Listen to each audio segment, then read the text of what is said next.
We've been live, but I'm back. I had to grab some food upstairs and prep the stream up and stuff.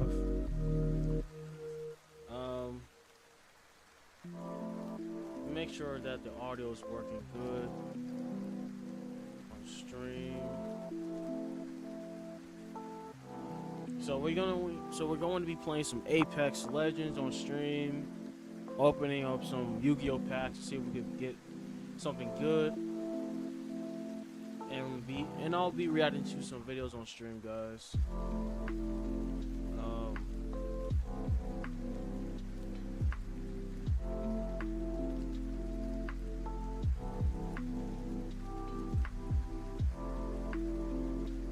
Make sure the audio is working. We'll see.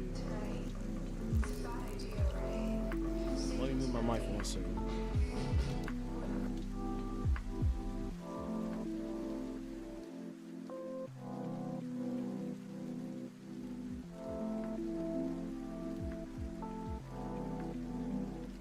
Make sure the audio is working. We'll see. Let me move my mic for 1 second.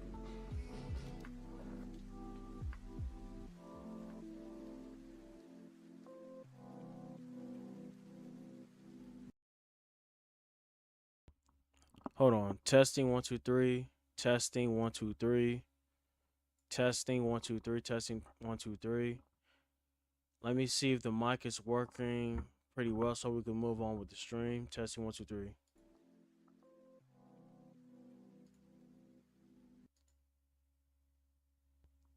Hold on. Testing 1 2 3. Testing 1 2 3. Testing 1 2 3. Testing 1 2 3. Let me see if the mic is working pretty well so we can move on with the stream. Testing 1 2 3. Okay, I think I need to let me turn this up a little bit. All right. So all right, chat. So we are going to, like I said earlier, now that the mic is working, so going to be reacting to videos on the stream. I'll be live for hours. So what I do basically, well, I can really speak on for this stream particularly, but if you guys have any videos that you want reacted to on stream, feel free to comment down below in the chat.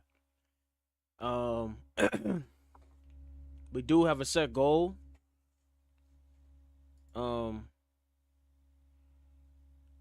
Just to make this very clear, nobody's obligated to donate to the stream.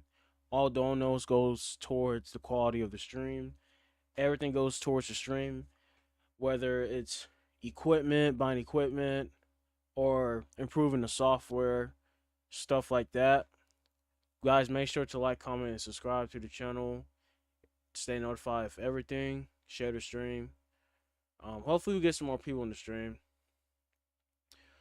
Honestly, I need to get back into this whole streaming thing, man, because I've been inconsistent with it. I need to start posting clips and stuff like that on YouTube Shorts, Instagram, stuff like that, and just start streaming more often, just so I could get out there more, because I feel like a lot of times when I stream, I feel like I'm obviously doing something wrong here. So I'm trying to figure out what I can do to branch my platform out more. Because I remember in the past, there was many times in the past where I would get a lot of back-to-back viewers into the stream, but it's like nowadays it's like they're not really here. So it's like gotta start streaming. And the thing about it is that I cannot stream at 8 o'clock on Saturdays because I have to go back to work on that Sunday. So I feel like I should just come up with a new streaming schedule altogether. I'll have to figure that out. Maybe 5 o'clock. I feel like that's a more suitable time. So days that I would stream or will stream on or would stream on, is days that I don't work. So, and I mean, I guess I could do it on Wednesday, maybe.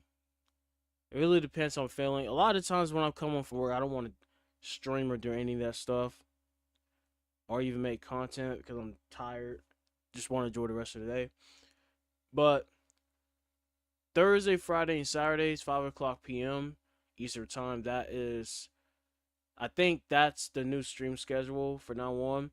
Now, in terms of upload schedules, YouTube uploads will continue to be posted at 8 p.m. Eastern time.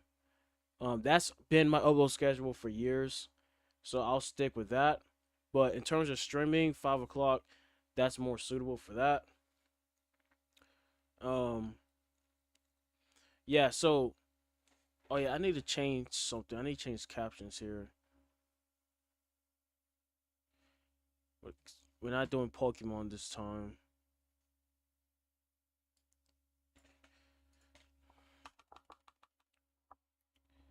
Let's see.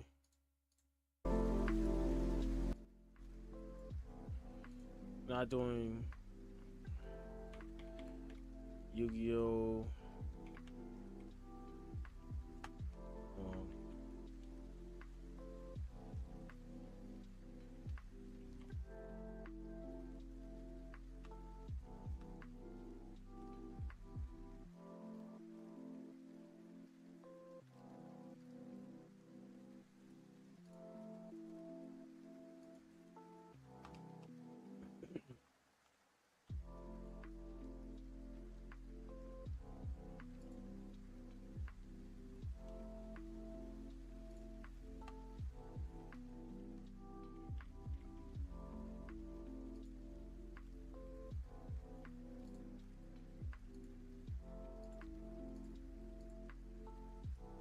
Okay.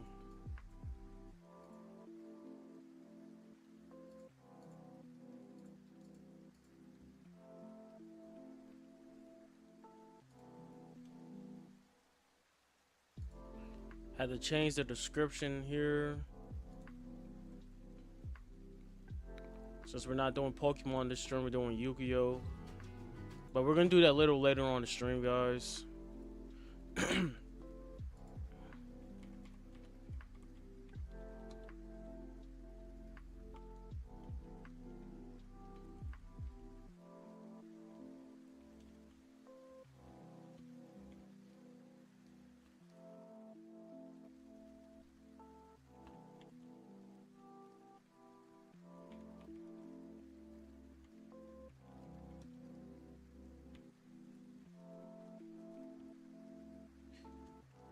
So I already got done opening a Yu-Gi-Oh booster box on Instagram Live. So I already opened Legacy of Destruction. I have the booster box right here. All the cards are in there. Well, at least all the regular cards are in this box. And then all of the hollow foil cards are sleeved up.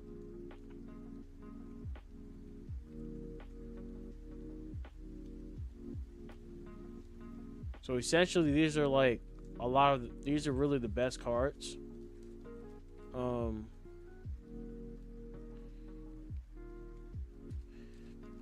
But the most valuable card that I managed to get out of this box was this spell card. It's called Nightmare Throne.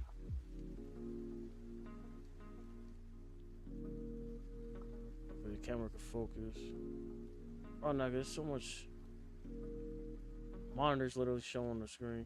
But Nightmare Throne, this card is worth 18 bucks. Then I have another card that was worth $11, but all the rest is worth like less than $1. So there's that. So I'm gonna eat my homemade cooked spaghetti while reacting to some stuff. Let me move my keyboard. I don't want to accidentally splash any sauce on there. But I got all the packs right here, and throw them away yet, but all these empty packs. But I had gotten scammed.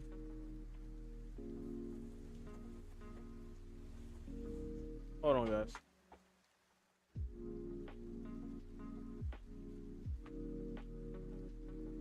I actually gotten scammed a little while ago, yesterday. I had bought some Yu-Gi-Oh! I had bought a Yu-Gi-Oh! Booster box off of Amazon yesterday. And I found out that the box was resealed, and I was skeptical about it. Oh yeah, let me show you the meal. Homemade cooked spaghetti. Woo-hoo-hoo. Whoa! Look at that. Chopsticks, of course. And it is hot too, so. Then we got, for a beverage, we got Arizona fruit punch. Yes, sir. But I got scammed yesterday. I'm not having that shit. So anytime I get scammed with cards, resealed shit, returning it, gonna get my money back. I actually got a replacement from Amazon. They literally shipped it out the next day. So, and it's not even Amazon. It's really a third-party seller that was responsible for all that.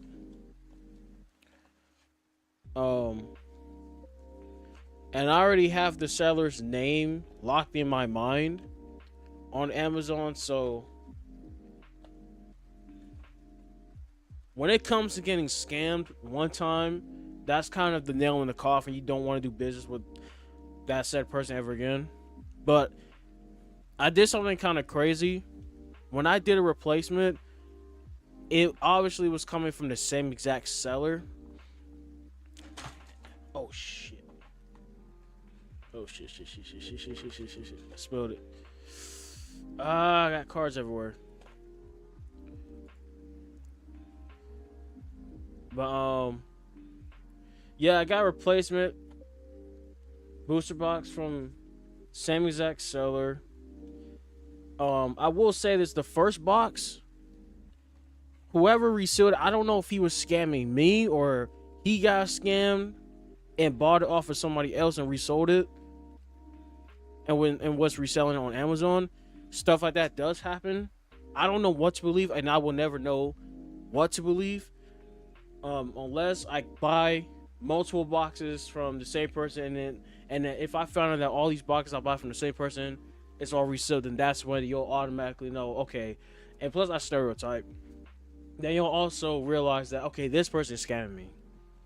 So this is the second box I got.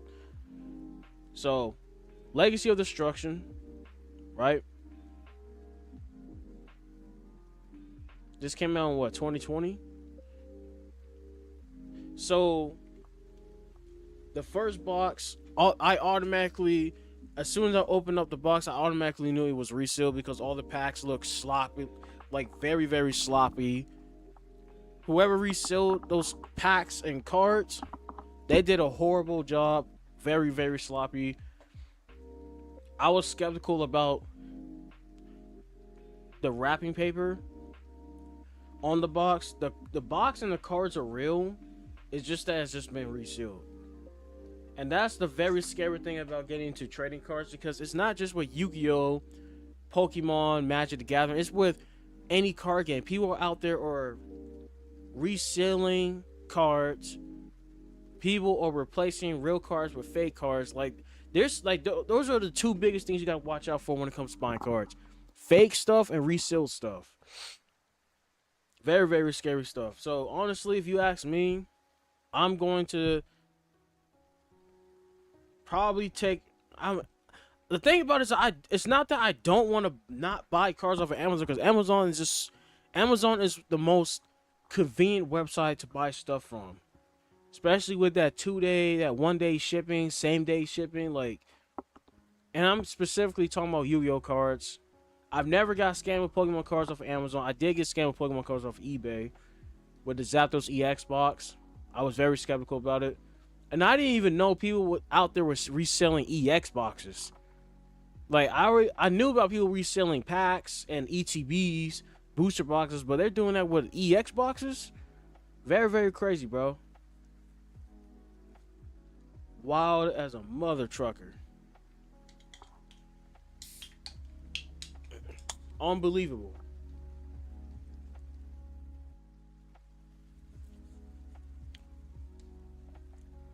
But I got this video here that I do want to check out.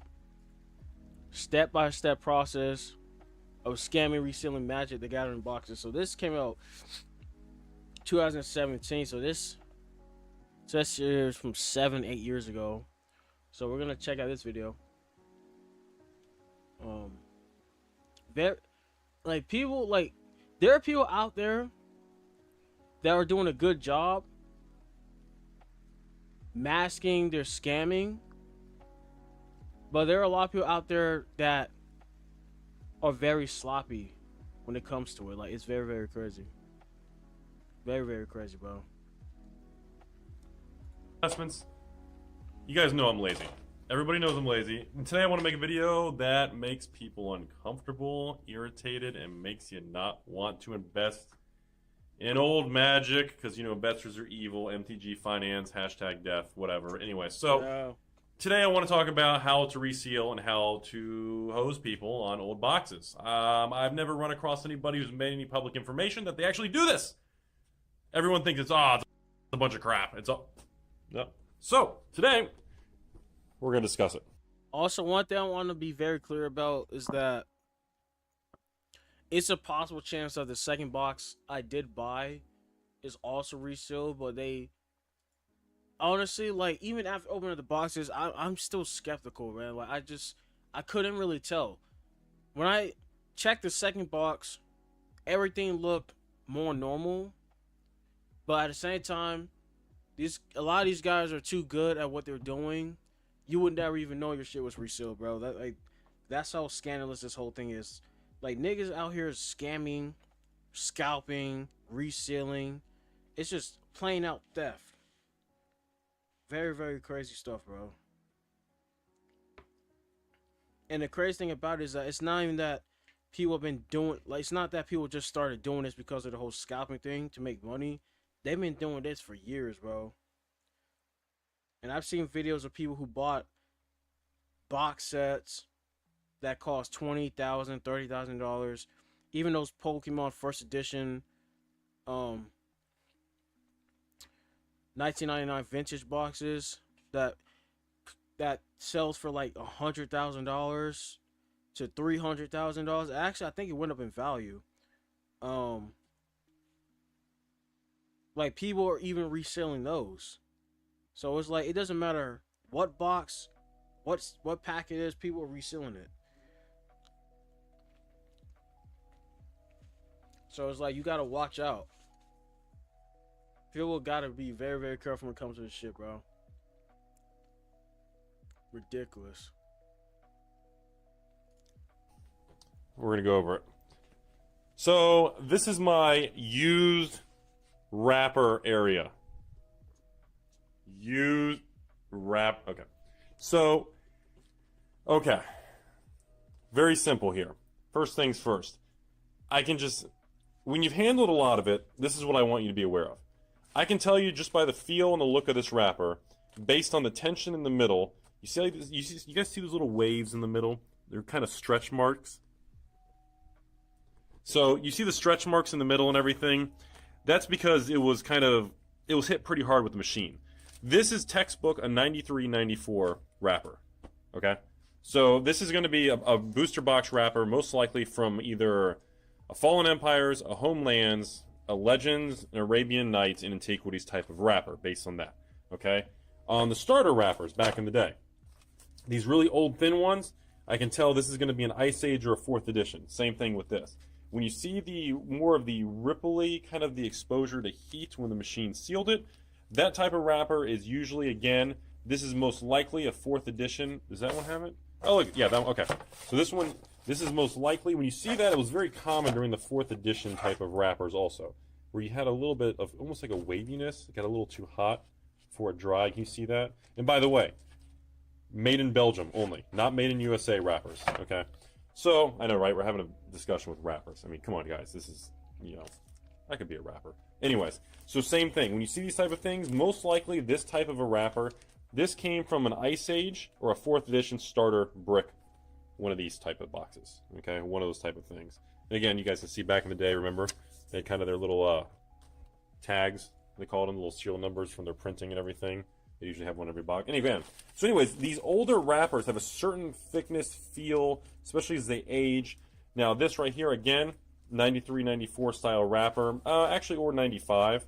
This could be like a 4th edition Ice Age type of a booster box wrapper. Again, made in Belgium, not a USA, because it's a certain. And the main reason why I'm watching this on stream, guys, is because I literally got scammed yesterday when I bought a booster box off of Amazon. So I'm just trying to see, what do these bastards do? Okay, what do these clowns do to reseal boxes and packs that got everybody up their ass? Everybody out here that is getting scammed, like we've all wondered, like, how are people doing this? I know people super glue, but I kind of want to see like how people are really doing this. You know what I'm saying? Also, let me show y'all this for the record, just in case anybody new comes in the stream. But this was the box I got scammed with yesterday. Legacy of Destruction. The first box, I already packed it up. Amazon already sent me a return label. I'm gonna ship that off probably tomorrow in the mail to the UPS store. This is the second box I had reordered off of Amazon. They actually sent me a replacement. This one, I couldn't tell if it was resold or not, because a lot of these scammers are very good at what they do, very crafty. I'm going to show you guys in a minute what booster box we're going to open on stream later on. I'm not going to do it right now. Anybody that's new to the stream, welcome to the Ultron 2 show. I'm actually currently eating my lunch right now. So if you guys want me to react to a video, type it in chat, send a link. I wish we could get some mods in the chat, but my mods are not even in the chat right now. You know what I'm saying? We need the day ones. So I know I haven't been consistent with streaming, but all of that changes now. I'm going to be streaming every single week. Stream starts at 5 o'clock p.m. Eastern time. Thursday, Friday, Saturday, unless I cancel the stream. Regular uploads 8 o'clock p.m. Eastern time. That's different though, but we're just talking about the streams. So I definitely need to start uploading clips and posting on my second YouTube channel, which is Ultron 2 Gaming Reacts. That channel has 56 subscribers on there. Hopefully, if we could get that channel to 60 subscribers, that would be pretty cool. So guys, all links are in the description down below if you want to check out any of my other socials. But I'm going to show you guys real quick what's the next box we're going to open on stream. I already opened up the packaging. I have not ripped any packs out of it yet. I just had to check something, and the reason why I opened up the box already is because I wanted to see if it was resealed, the box and the packs. I already did a live stream on Instagram. Follow me on Instagram at Ultron2. So I did a live stream looking through all the packs, make sure none's resealed, because I do not want to do a live unboxing and then the shit is resealed and then I'm fucked. So, 1 second.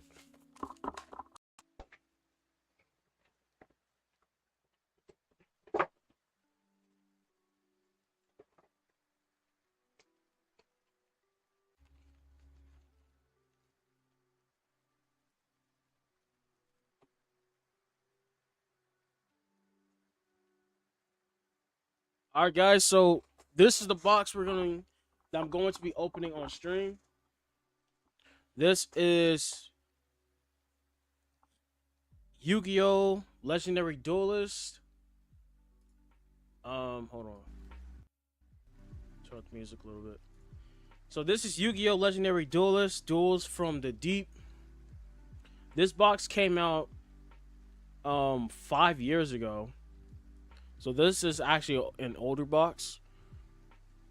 So as you guys can see, if the camera can focus, We got 5 cards per pack, and there's 36 packs. So we're gonna see if there's any good cards out of this booster box. See if we can pull any valuable cards. In the the Legacy of Destruction, the most expensive card that I ripped out of that box, I got completely wrenched through it, was an $18 card. The second highest was $11 card. Everything else was completely trash in terms of value-wise. But at the same time, like I said, guys, that box could have been resealed. Whoever owned the box previously could have taken all the good cards out of there and just left me with shit. As you guys can see, your entire set includes 29 common cards, 10 rares, 8 super rares, 9 ultra rares, 1 card also available as a ghost rare. Even though it says that, I don't think it's really guaranteed in the box. And like anybody that rips cards should know that nothing's really guaranteed. But if it says it on the box, I mean, you should expect that. Now, you should, when it comes to boosters boxes, you should definitely expect ultra rares, and super rare cards. You know what I'm saying? Like with Pokemon, you'll definitely expect EX cards, depending on the set. Alts, arts, and then you got SARs, secret ultra rares, stuff like that. So this is the next pack we will be opening on stream. And this is basically sneak peek. This is what it looks like.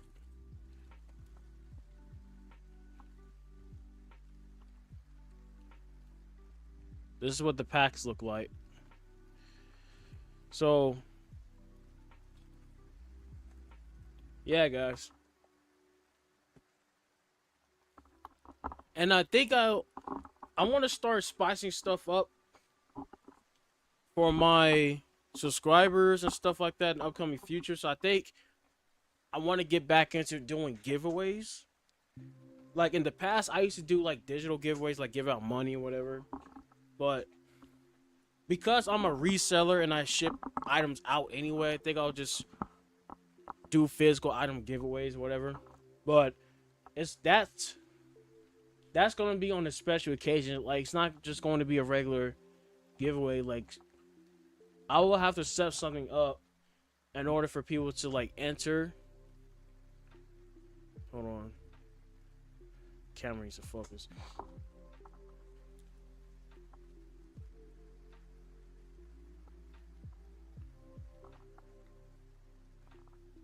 Camera can focus. I'll have to set something up for people be able to enter the giveaway, whatever. And yeah, man, I also want to start doing like different things on stream. One thing I've been thinking about doing is like a tier list content, like something like that on live. Like, obviously the chat will also have to engage in it, so it will have to be a thing where we get more people on stream. So like we could do a tier list on like TV shows, movies, anime, whatever it is, as long as it's interesting for the stream. So we could definitely check that out.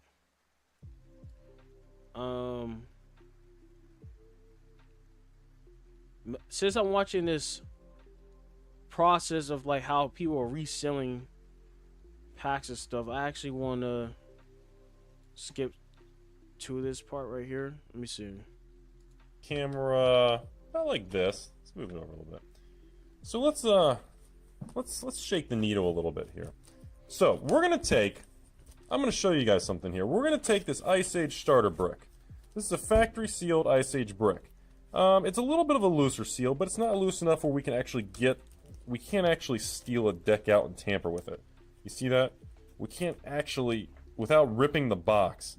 I'd have to really rip the box and cause some damage.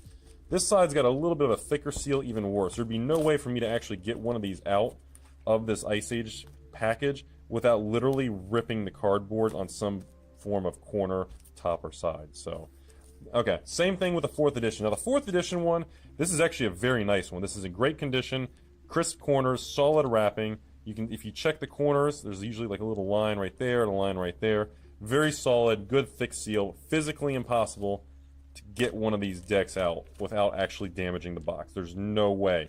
I mean, I can pull real hard. It's going to rip this off at the seam. It's going to cause damage. It'll be noticeable. Same thing. And again, a lot of these are actually sealed a little tighter, where the circle seal was actually more inwards. But anyways, that's not really the point. So the point of this video is, so I want to be a scumbag. Hashtag scumbag Rudy, right? We want to go from creepy Rudy, who loves Cartamundi in Belgium, and we want to go to scumbagrudy.com. So this is what we're going to do. We're going to take this high professional Harbor Freight 99-cent box cutter that you get for free just for showing up and smiling at the cute cashier.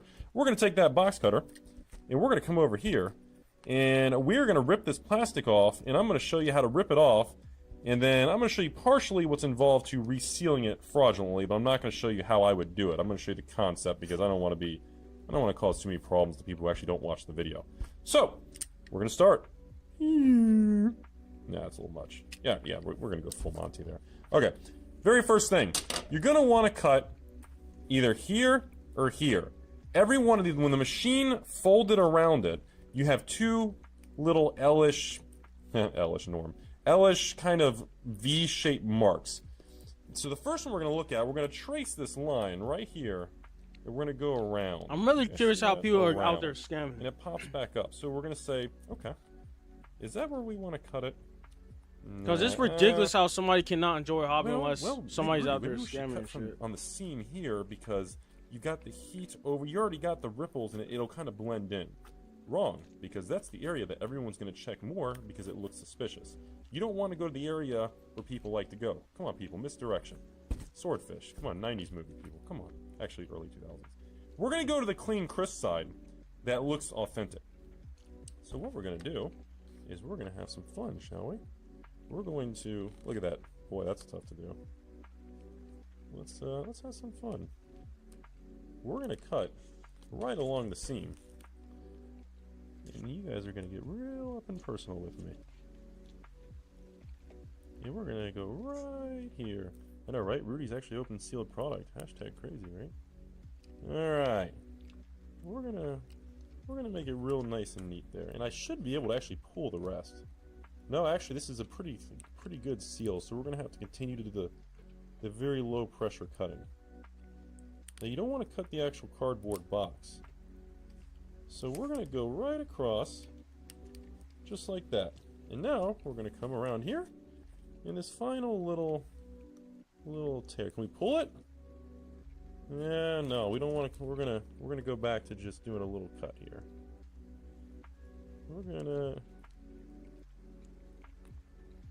All right, that should be enough. Oh, okay. So we're in. We just got inside. All right, whatever. Okay, so now we've cut this thing on the seam. So now we have the ability to remove the wrapper. And actually, we can just take out the decks. We don't really care. You know what? We could just take out a middle deck, like this. And actually, we could just open the top of this, fill it up with Fallen Empires, and then pretty much put it back. And from the side view, it'll look sealed. And if you sell this to another investor, you know, hashtag scumbags, if you sell it to those idiots, they're never going to open it. And congratulations, you just won. All right, so then when you're done, the very next thing that you want to do is when you are done with this type of thing, when you reseal a box like this, you reseal on the seam. You apply heat, and the only way anyone's ever going to be able to figure it out is when you reseal this plastic, and you heat it up, and you do the resealing, and you cool it off type thing. The only thing that'll give it away, the only thing, is there'll be a slight foggier, yellowish, darkish tint, depending on how good or bad the person is. So, I am not going to go any further as far as that, but that is the process of doing it. So if you are going to reseal it, you leave the entire remainder intact, so we have access to the entire package at this point. We can get anything we want out of here, we can tamper, we can do some cuts at the top, open the lids, we can leave the foil tabs on the side. I mean, we can start manufacturing hose down, bro. And by the way, this is a 4th edition box. You do something like this with Revised, we're talking thousands of dollars, people. Dual lands, you know. Okay, let's go to Ice Age land. Let's find a good spot here. What do we got here? Now this one's so damn old. Look at this. You've already got a... Very, very crazy. Alright, let's watch Toy Federation.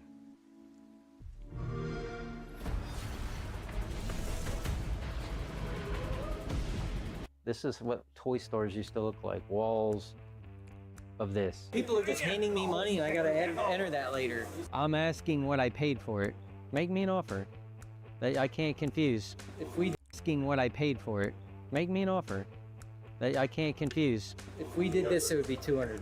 This is exciting when you see all this. This used to be Funko, no more Funko. So this cardboard is dead mint. I jumped from case to case to case, and I was like, I hope these are getting Grand opening of the expanded store. That's right. And I love this place. I was like, I gotta sell it. I can't keep everything. It's like if they made a dramatic movie back. Right. Toy Federation. In a world. Okay, so this room is ready. Maybe 30 minutes away from the doors opening. And I think we've talked about a lot of this. Oh yeah, speaking of Toy Federation, guys, if y'all have not seen my video, if you guys have not seen my video of me pulling up to Toy Federation back in March, check it out. It's on my YouTube channel. However, the time when I did go to Toy Federation, this was before their grand opening of them expanding the store. So the time when I went, this was before they expanded the store.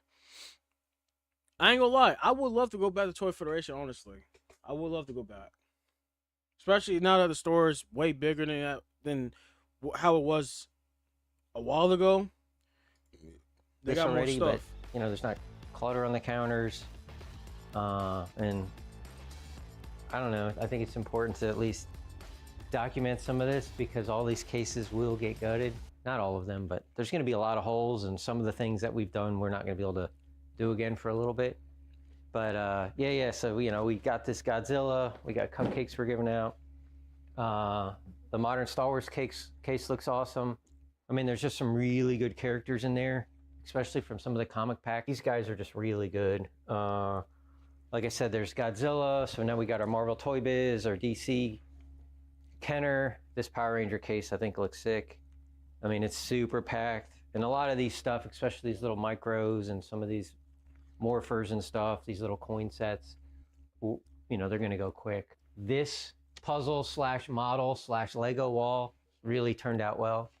You got your complete Visionaries line, figure-wise, and humanoids, Centurions.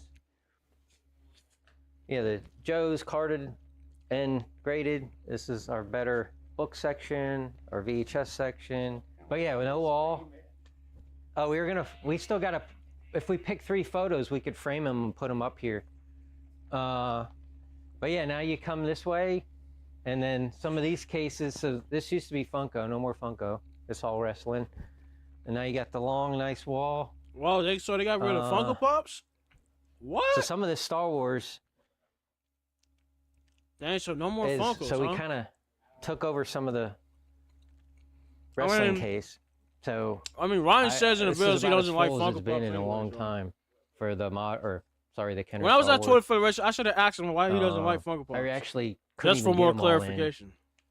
And I tried to do some variants, like, you know, you got the smiling Lando versus the regular. You know, I got brown snake, orange snake, Yoda.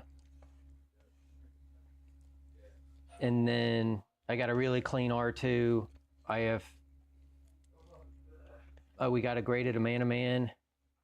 He's a tough piece. I found that in the back. Most of the die-cast toy line is here, except for the TIE Bomber, which I kept. You know, I have the Sears Cantina, which is the mail away. It's that big cardboard backdrop with your blue snaggletooth, so that will be sold as a set. I have both the blue and green saber Luke Jedi. I have the droids 3PO, 2 pop-up R2s, 3 Luke Stormtroopers in varying stages of condition. That's tough for us. So then here we go. We got a Sandcrawler. We got a Droids Factory. We got a complete Death Star with the rope. We have the Stormtrooper Blaster with the stock, everything complete. And that R2 on this Droid Factory is... This may be the last ad you ever see. Because with the free ad block extension from Dead Mint. That's the money piece, which I think we've talked about, but I've never seen one, I think, that shiny. It looks like they added a lot of stuff to the store. The G1 case is packed, so might not look this good. They for definitely a minute. added more stuff to the store Some new box than from the G1 last time sealed I was stuff. there. You know, a lot of Target Master A lot of stuff that I see now that was not in the store before. I think this is somewhat similar. But to be Joe's are fair, full. I was at Toy Federation Some back Princess in March. of Power, some Golden Girls. So obviously they're So gonna have both more these stuff are in the store. sealed. I think we bought these in November at our last Retro Toy Con, and there's the sealed contents. Mirage, I kid you not. Thundercats. Guys, when I was at Toy Federation, I spent like around $500 on toys and stuff. Or should I say collectibles? The next time I go to Toy Federation, hopefully, if everything goes right, I'm gonna spend $1,000. That'll be a good video. That'll be a really good video. And then on top of that, for $500, I was able to get a lot of shit. Especially with this market. But if I could double that shit, spend $1,000, damn. Imagine the amount of stuff I could get, man. So yeah, Real look, talk. we'd get a whole nother shelf of masks. So masks looking sharp. But Toy a good Federation, portion of there the is a line. lot of good shit in that store, bro. Thundercats, you know, it's still pretty good because we have a sealed Mumros tomb, the Thunder Tank, the Driller. We have a box, open box, complete Mumros tomb. But we finally were able to get Black Star out, some Supernaturals, a nice complete minty Silverhawk slot. But then this is awesome. So you have Beetlejuice, Police Academy. Look at they're not worth a ton, but they're just so cool. You know, Mighty Ducks. You know, of course we have all the Dick Tracy's, but blank. But you know, nobody has blank. But we don't normally have Black Star. Yeah, what did I say? Brave Star? Yeah, this is Black Star. Toxic Crusaders are down here. We got the sealed Toxic Turf Surfer. The Copter's complete. And I think this is every guy. We don't have all the vehicles, but 3 of them, but that's every guy, I believe. Mo2 gained an extra shelf. It only used to be the 2. The 2000X stuff went in the other case with the modern, but we got all 3 dinosaurs this time. So Turbodactyl, Bonatops, the Bonatops is sealed. The Tyrannosaurus Rex, complete in the box, inner cardboard instruction. The crazy thing about Toy Federation, guys, I've literally watched all of Toy Federation's videos on YouTube. I've seen every single video. One thing I've always been curious about is how come Ryan, the owner, by the way, if those who don't know, Ryan, the guy that's speaking right now, he's the owner of the store, right? I met Ryan. I've always wondered how come they never show off every section of the store just in case, like, for, like, the viewers and anybody that comes into the store, they'll know where everything is at, blah, blah, blah, blah. Because all they do with their videos, all they do is show themselves buying toys and other collectibles, trading, like selling and trading, and going to Retro Toy Con and stuff like that, and looking at other people's collections. For people that's trying to sell their stuff to Toy Federation, basically what it is, they're basically the Pawn Stars, but of the toy community, and they're basically doing their stuff like it's not like a TV show, but like how, well, it's like, if I would say TV show, like Toy Federation, they drop videos every single Saturday morning, so that's basically some TV show shit, but Toy Federation is not a reality TV show. That's the thing. They literally do trades. They literally do videos like every single week, but they just happen to drop their videos every single Saturday. They happen to push it out every Saturday.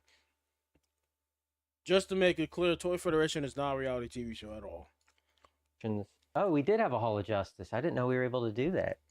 So then we actually have some superpowers. This will not last. We don't get them that often. So we got some Galactica. some 18.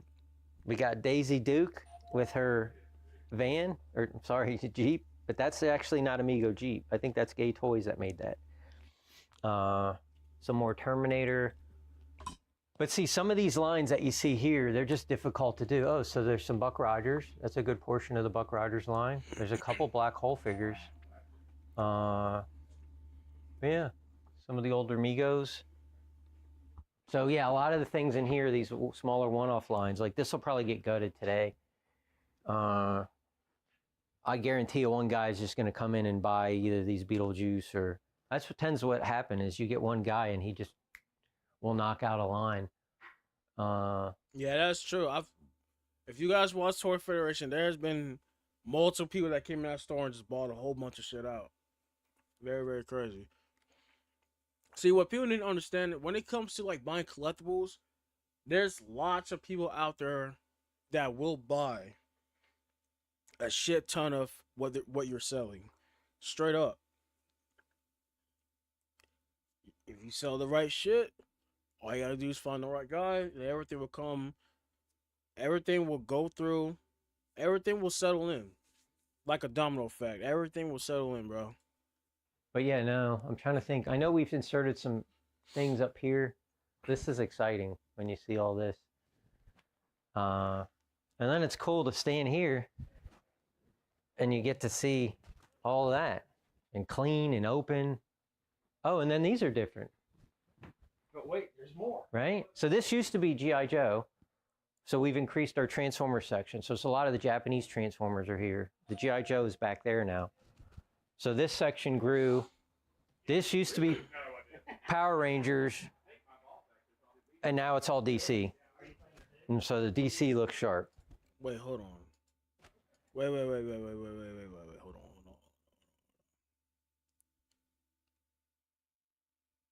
Trying to see if they changed. Okay, so everything here is still the same in this shop because when I went to Toy Federation, basically everything in this cabinet here was basically the same. So now this cabinet, they definitely changed. Because I remember they had Power Rangers and other stuff in this display cabinet. Now they put DC figures in here. Okay. The DC got an upgrade. Transformers extended. Yeah, they extended all the Transformers. Yep. So now this is all loose modern Transformers. Did I even buy any Transformers from Toy Federation? I don't think so. I don't think I bought any Transformers from Toy Federation. I remember when I went to Charlie's Collectible Shop, I bought some Transformers, but I don't think I bought any Transformers from Toy Federation. I mainly bought Star Wars and I bought some Ninja Turtle stuff. But yeah. We took this gondola out here. Oh wait, this is our video game case. So this is all video game related products. So Pokemon, some handhelds. What the hell?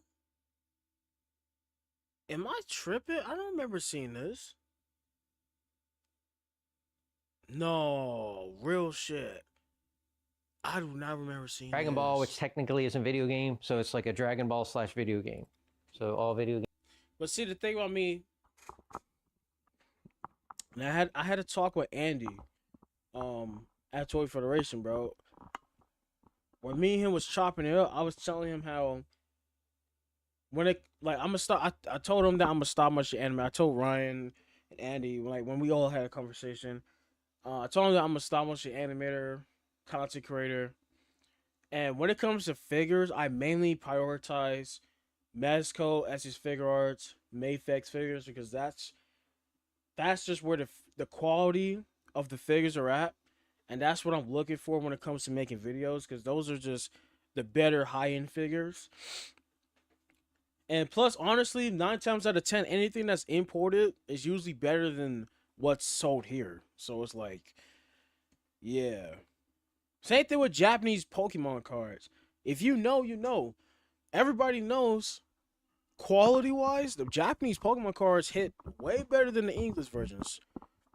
Japanese Pokemon cards are way better. game, Pokemon, and then this is the last of our pops. The rest we sold all at the last Comic-Con SC. This used to be a little cubby you could go down, so we tilted this over. Well, now you buy a shirt in the store. Crazy. Now all our Toy Federation They shirts have are that here, so we before. don't have to run all the way over to get shirts. So we got pretty efficient. Remove this gondola, move movie posters over there. Got a Blockies display, which is kind of cool. Now you're looking to the new section, which I think and then this, yeah, so Classified and G.I. Joe's over here, and it kind of grew. Okay. But see, this all gives me memories of a kid. Oh, This so is they move all the G.I. Joes in the back. Okay. what toy stores used to look like, walls of this, where you're this big and it's taller than you could see and deeper than you could thumb through. So now the kids around here will get the same feeling I had as a kid. So yeah. And then yeah, modern Joe, 12-inch Joe, vintage marks. This is all carded Star Wars, graded Star Wars, some Warrior Beasts. And then we don't have any more room to get some of this vintage out. So this is kind of a vintage hub anyway. So that's how much the Optimus Prime is selling for. Or at least what they're selling it for. So that's $500. Damn. The question is, do you keep that sealed or do you open it? I don't know.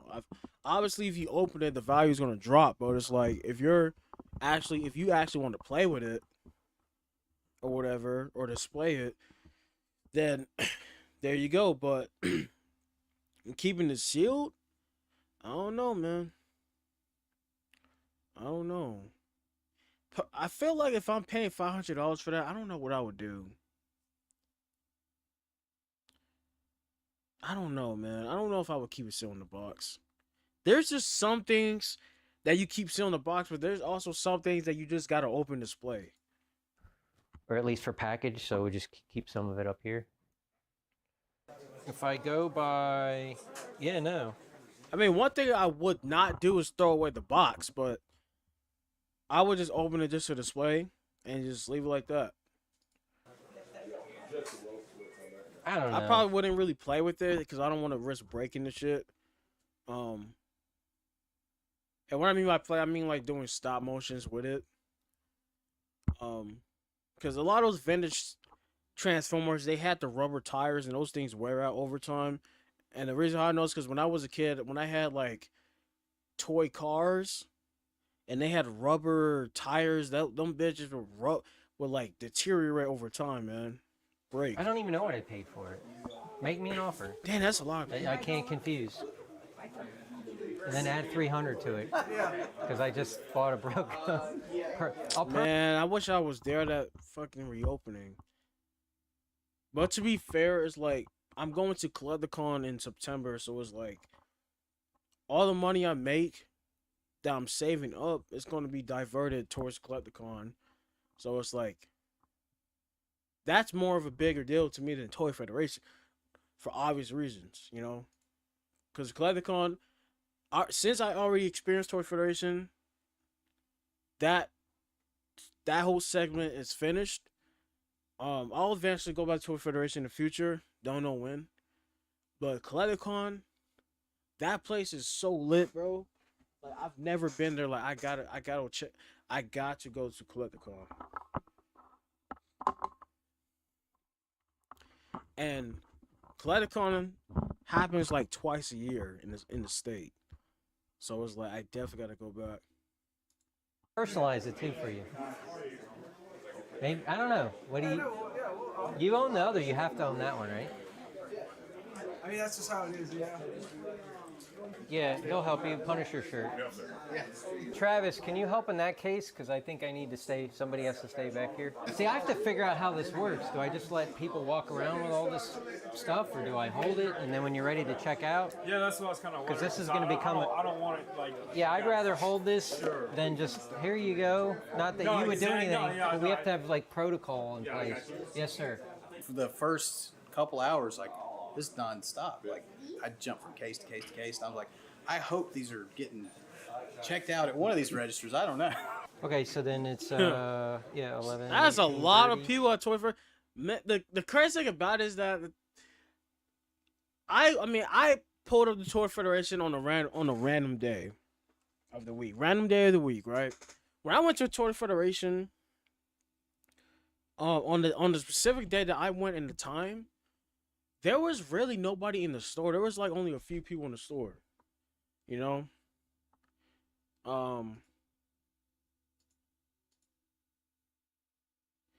The thing about me, I mean, I guess depending on where it's at, sometimes I don't like being around a whole bunch of people like in the store. Like in a certain store, you know? Because somebody might buy something that you want to pick up, and it's like, dang, bro, like I was gonna get that shit, and then somebody else picked it up. And then not only that, but I was also vlogging, and it's like I'm not used to like vlogging around a whole bunch of people. When I went to Charlie's Collectible Show just to vlog, bro, it was nerve-wracking as it is to be over there doing that shit. But I don't know, man. And then if it taps, you should just be able to hover the card right over. Decompose Imperial Gunner, which this guy's impossible, but it's the gun. I have plenty of him. It's the gun. These are just tough.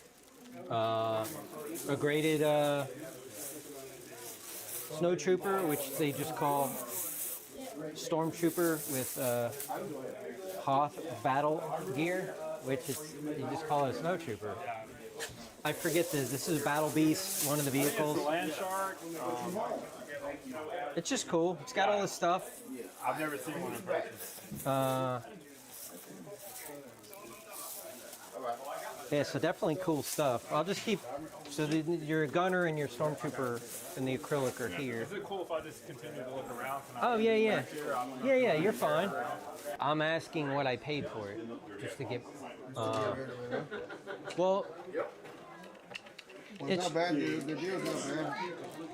yeah. So, like, this is a good piece that actually isn't broke. Yeah. It's just this whole. It doesn't have the wheels to say right, yeah. This, yeah, and this goes with that. But the problem here. Honestly, at this point, it doesn't really matter how much somebody paid for it or just certain items in general, because the market value for vintage stuff and some modern stuff has gone up. Everything has gone up, bro. Like, we're in one of the biggest inflated markets of all time.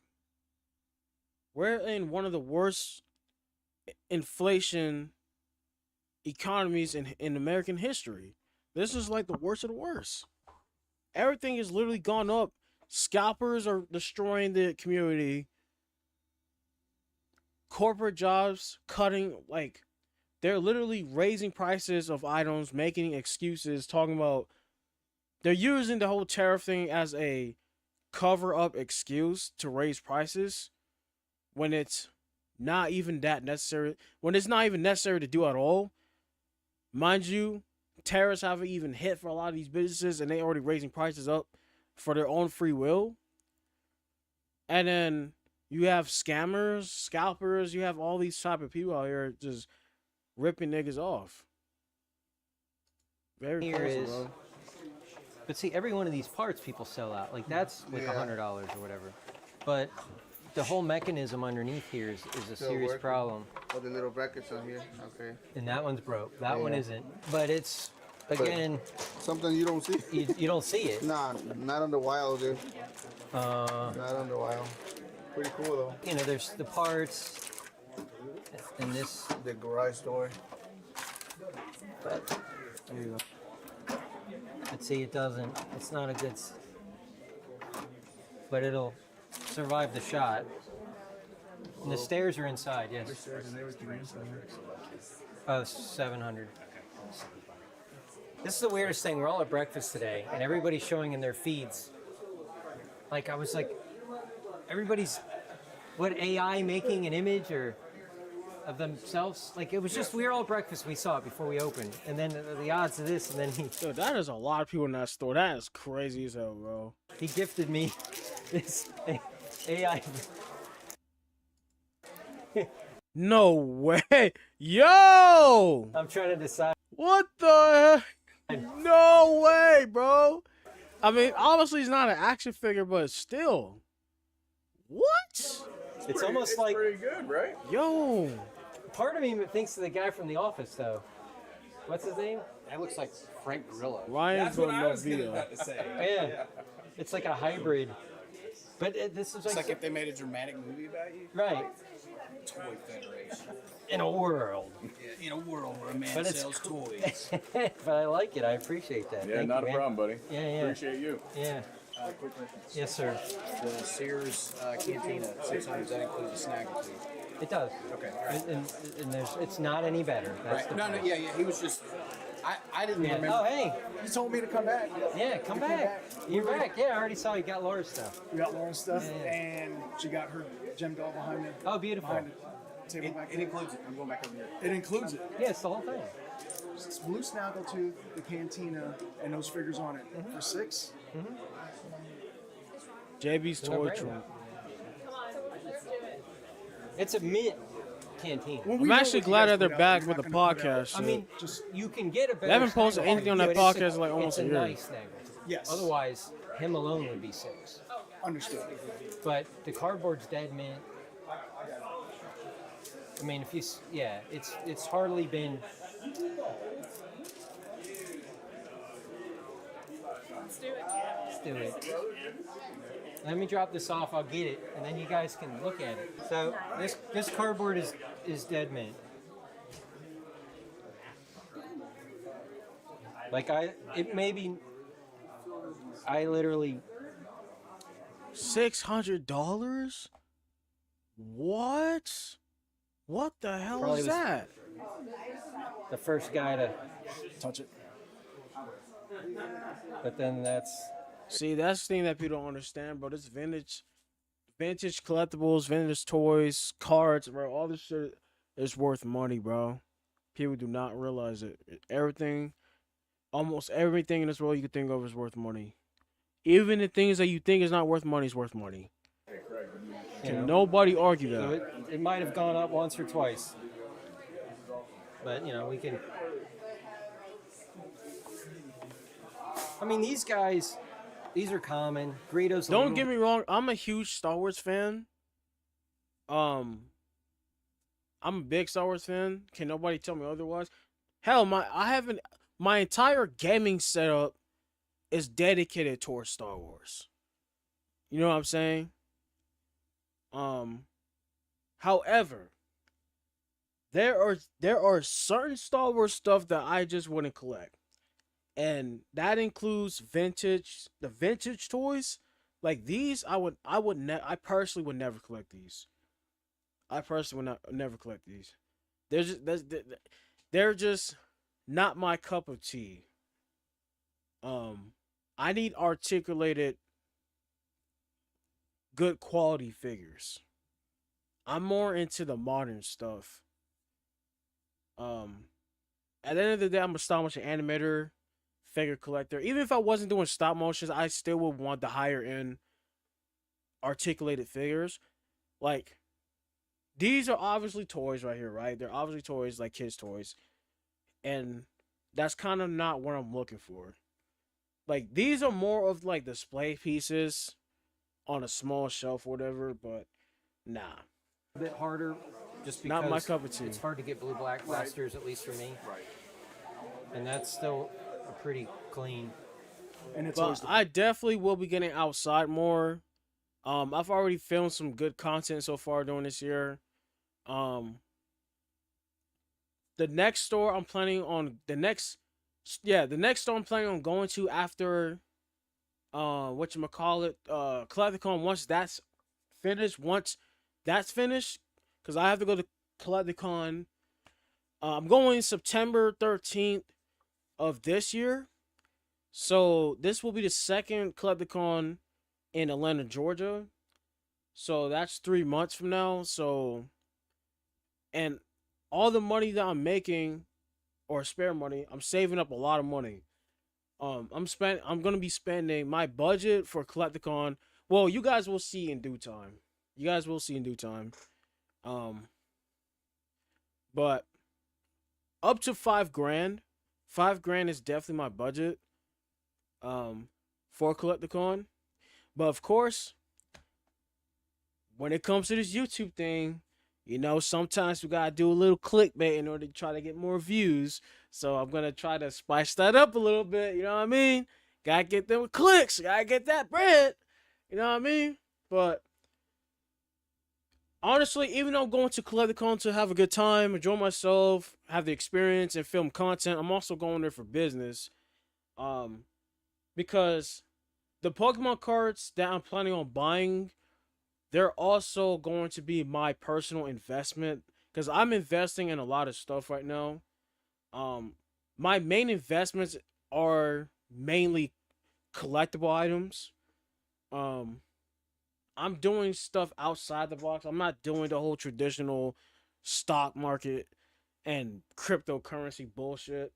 I'm actually doing something where people are known to buy and invest in, and they don't have to worry about getting scammed with. And it's a physical item. The problem with the stock market, crypto, is that a lot of people already think it's a scam as it is, and it's nobody really goes for it, and it's like the market is unstable, and it's like, yeah, niggas pumping and dumping tokens and shit. Like, I don't got time for that. They did that with Dogecoin. I sold all my shares in Dogecoin years ago. Long story, but hey, it's whatever. But Pokemon cards is one of my investment. I have a decent amount of Pokemon cards right now, and I'm talking about, when I mean by Pokemon cards, I'm mainly talking about graded cards like the slabs. But I'm gonna buy, when I go to the Collecticon, I'm gonna buy pretty much everything. I'm gonna buy slabs, singles. I want to buy sealed product. Try to get some booster boxes, ETBs if possible. And I'm also going to meet some voice actors while I'm there as well. So it's like, we gotta see, man. We gotta see, man. I don't know. Yeah. But that's just the truth, man. Like, this hobby, everything is getting expensive, bro. Everything. That we've seen. It's always Yeah, but then the belt logo will be gone. yeah. The chest heavily will discolor from the limbs. But I mean, it's a good, because he's just nuts. But he's always been nuts. Yeah. But I mean, this one isn't even mine. This one's better. Guys, if you're out in the stream, please like the stream, hit the thumbs up button, subscribe if you're new to the channel. I would definitely appreciate that. It only takes 2 seconds. It's free. Smash the like button, subscribe. Better than mine. But I was like, I gotta sell it. I can't keep everything. So you're gonna sell it to oh. ET, baby. Oh, I thought you had the Star Wars ones even. Oh, look, yeah, see, they got action. You already bought the Hondo. I already spent money with Yeah, you. no, I know. So I had this at the show last weekend, and you got the D'Onofrio there, and I was like, how did I not sell this? Nobody bought it. It's weird. I took $10 off of it. That's fine. It just was too nice. And so I'm going to swap it out with my existing collection and sell that. That's the only 33 I've ever had. I've never had a box, except for that one time. But I have two of the I guess the wagons and then I'm just going to decide which one to keep, and then we'll have them all at Retro in November. Hopefully you can go to retro. Yeah, so he's getting these two. Yeah. Silverhawks, okay. How much is that?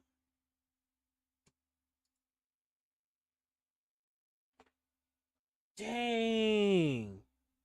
Holy hell, this is $600. And then this is $500. That man's about to spend $1,100 on both of those combined. Super clean. And he'll be at our show. That's crazy. Some See brave what I'm saying, bro? Collectibles is an investment. This stuff is expensive, bro. You gotta have big bucks for this hobby. Star, Terraclaw Skeletor, I got these. Vintage But I'm not gonna lie, chat. When it comes to Pokemon cards, I'm taking Pokemon cards collecting nice and slow. I'm not about to go crazy like all these people on YouTube, just buying up all the product in the store as soon as they walk in, emptying out shopping carts full of ETBs, buying up all the packs online from a seller. I'm not doing none of that. I'm taking this nice slow because I do not want to get in a rabbit hole where I'm spending money back to back, buying pack after pack, box after box, with no end in sight. Like, I have self-control when it comes to this card shit. Like, yeah, definitely not doing that. collection, or yeah, X-Wing, some turtles. There's a few other pieces, but they're just stuff that we have. Also, one thing at Toy Federation, when they need to start selling, I think I may have seen. I think I did see someone I was there, or maybe I'm tripping. No, maybe I did see some, but I was thinking that they should sell. They should definitely sell more Lego sets. Like, Lego is something that they never talk about in their videos, but they need to start selling some Lego sets because Lego is very hot right now. Lego is hot. That's the main. That's another collectible item / investment thing that our collectors are looking for, and it has really good resale value, investment value. Everything is good. The return value on Legos is good. So, at least for the most part, some sets out there don't have good return value, but hey, that's what comes with the territory, bro. But they need to start selling some Lego sets. That's also another thing I'm investing in, guys. If we did this, it would be 200 off. Whatever. 200 you want. off. But I'm sticking in one genre. I'm specifically investing in Star Wars Lego sets because I know within the past like 10 years, I've seen a lot of Star Wars Lego sets go up in value. People pay MSRP and then people wait on these sets to go up, and the sets ended up going up in value. A lot of these sets are selling for a couple $100 to, depending on the set. I've seen some sets grow to $400 to $800, some even a few $1,000s. And mind you, a lot of these sets at MSRP were like less than $100. So if that's not an investment, I don't know what is. So if that works, then I'll go look. If it doesn't, then I'm not going to look. And see, mind you, when it comes to buying action figures, comic books, video games, all this stuff, who do you think is buying this stuff, bro? All these guys, everybody that's out here buying this stuff are grown adults. At the end of the day, kids don't have money to buy this stuff. And even if the parents give the kids the money to buy this stuff, they're not buying none of this shit, bro. And the reason why, and if you look at the statistics, the reason why a lot of us adults, I'm a young adult myself, I'm a YN, bro. I'm 23 years old. The reason why that is because growing up, a lot of us as kids, we didn't have the opportunity, or we couldn't afford, or parents couldn't afford to buy us everything that we wanted, or buy a quarter or even a fraction of the stuff that we wanted growing up. But now that we're grown, we have jobs and we have money and resources, we have the opportunity to buy all the stuff that we couldn't get as a child. Like, for example, like a lot of stuff that I wanted as a kid, I actually ended up buying the stuff, but some of the stuff that I did end up buying, I actually ended up selling the stuff because I wasn't really using it, you know? And I decided to put the money towards something else.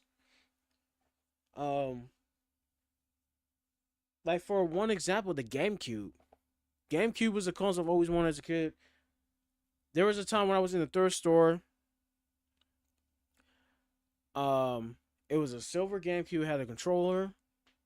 It was like, I'm trying to see how much it was. I think it was like $30 or $40 in a store. Told my mom, "Oh, can you please get this for me? Can I please get it? Because I've always wanted a GameCube." And she said no. Wasn't able to get it. Fast forward, many years later, ended up buying it. And yeah, I finally have it. But I actually ended up selling the GameCube.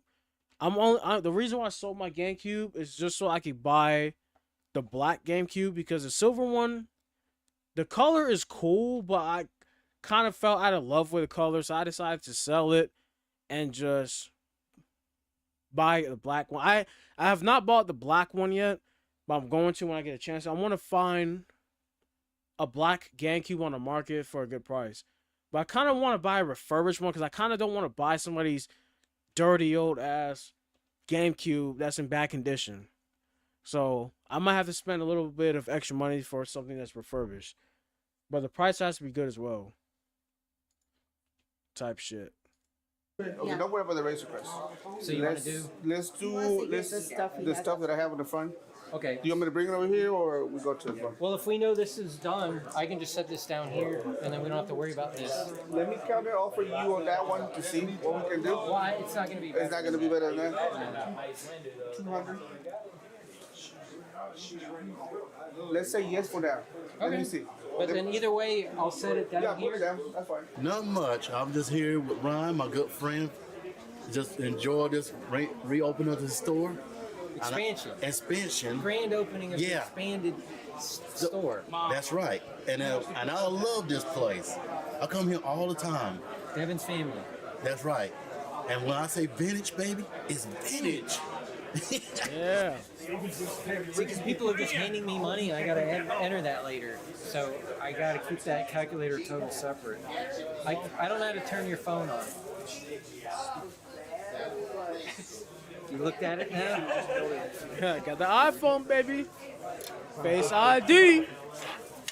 Five smackers. 20. Dude, if I ever walk into Toy Fair and see all those people in the store, I would probably lose my shit, bro. Cause I'm like, damn, man, this store is crowded and packed up like a motherfucker. Like GameStop, a grand opening for a brand new game that just came out, type shit. But like I said before, man, when I first went to Toy Fair, I went on a random day, right? Random day, random time. When I went in, there was barely anybody in the store, and mind you, this was before the expansion of the store. But yeah, and when I had a conversation with Ryan, he said that during the day, like, it was kind of like a slow day. So I mean, I get it, because when I used to work in the furniture store, like, we had a lot of slow days. Like, there was a time for like almost 6 months where we had slow days every single day. We had slow days for almost 6 months straight. Barely anybody coming in the store, barely anybody buying anything, type shit. So I totally understand. I mean, it's not, when it comes to like mom and pop shops, small businesses, it's not going to be hot 24/7 every day of the week. There's going to be days, weeks where shit is hot, and then there's going to be days where shit is slow. So I get it. But they're doing good. They're doing good for themselves. Ryan said in the video, like, he said this in videos multiple times in the past, but Toy Federation, that store's actually been open for like 20 years or something like that, but they literally just started doing YouTube videos like 2 years ago. So it's like, before that, nobody never knew about the store unless you lived in Greer, South Carolina. 20. You doing all the real Ghostbusters? Yeah. 20. Or unless somebody told them about the store. 15. Okay. Or somebody. Oh, those are cool. 20. That's it. Okay, so And they're like 20,000 away from 100K. So your 380's the difference. Minus 200. They'll definitely hit that. They'll definitely hit 100K. 100%. Minus Give me 200. 150. 150. Okay. Yep. I think it's. All right, let me grab the phone. All right, try it again. Yeah. It wasn't this hard. Here, wait, I got it. Look, you gotta use gloves. So to be honest with you, this is Joey Bones. Didn't want, I guess, either didn't have room, so he asked me to take it with him, and we split the profit. So so just so we know, I only sold it for $100. So Joey, I owe you $50. Just kidding, $1,000. I feel good. I feel really, really tired. Good. I mean, tired. Yeah, because I'm about to say, what? That don't even sound right. There's no way, hell. Yeah, I think it's overwhelming success. It's still going on. So you meant to say you sold it for 2,000 It's chaos. and It's it's split at insanity. 1,000. Very thankful to the turnout. And it's going to be fun filling in all the gaps and all the cases. It'll be real curious to see how wiped out we are. But incredible turnout. Unbelievable. So.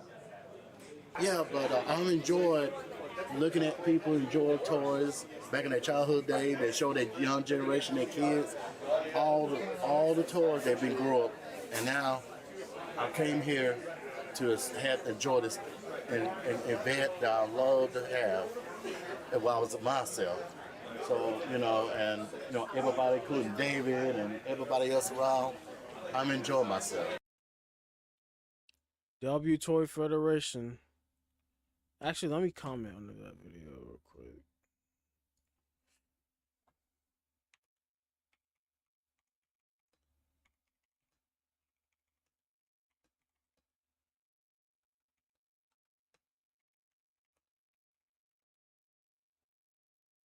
Whoa!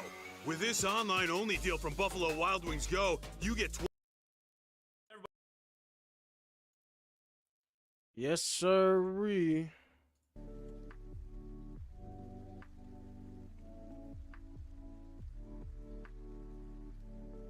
I don't think I've seen this video.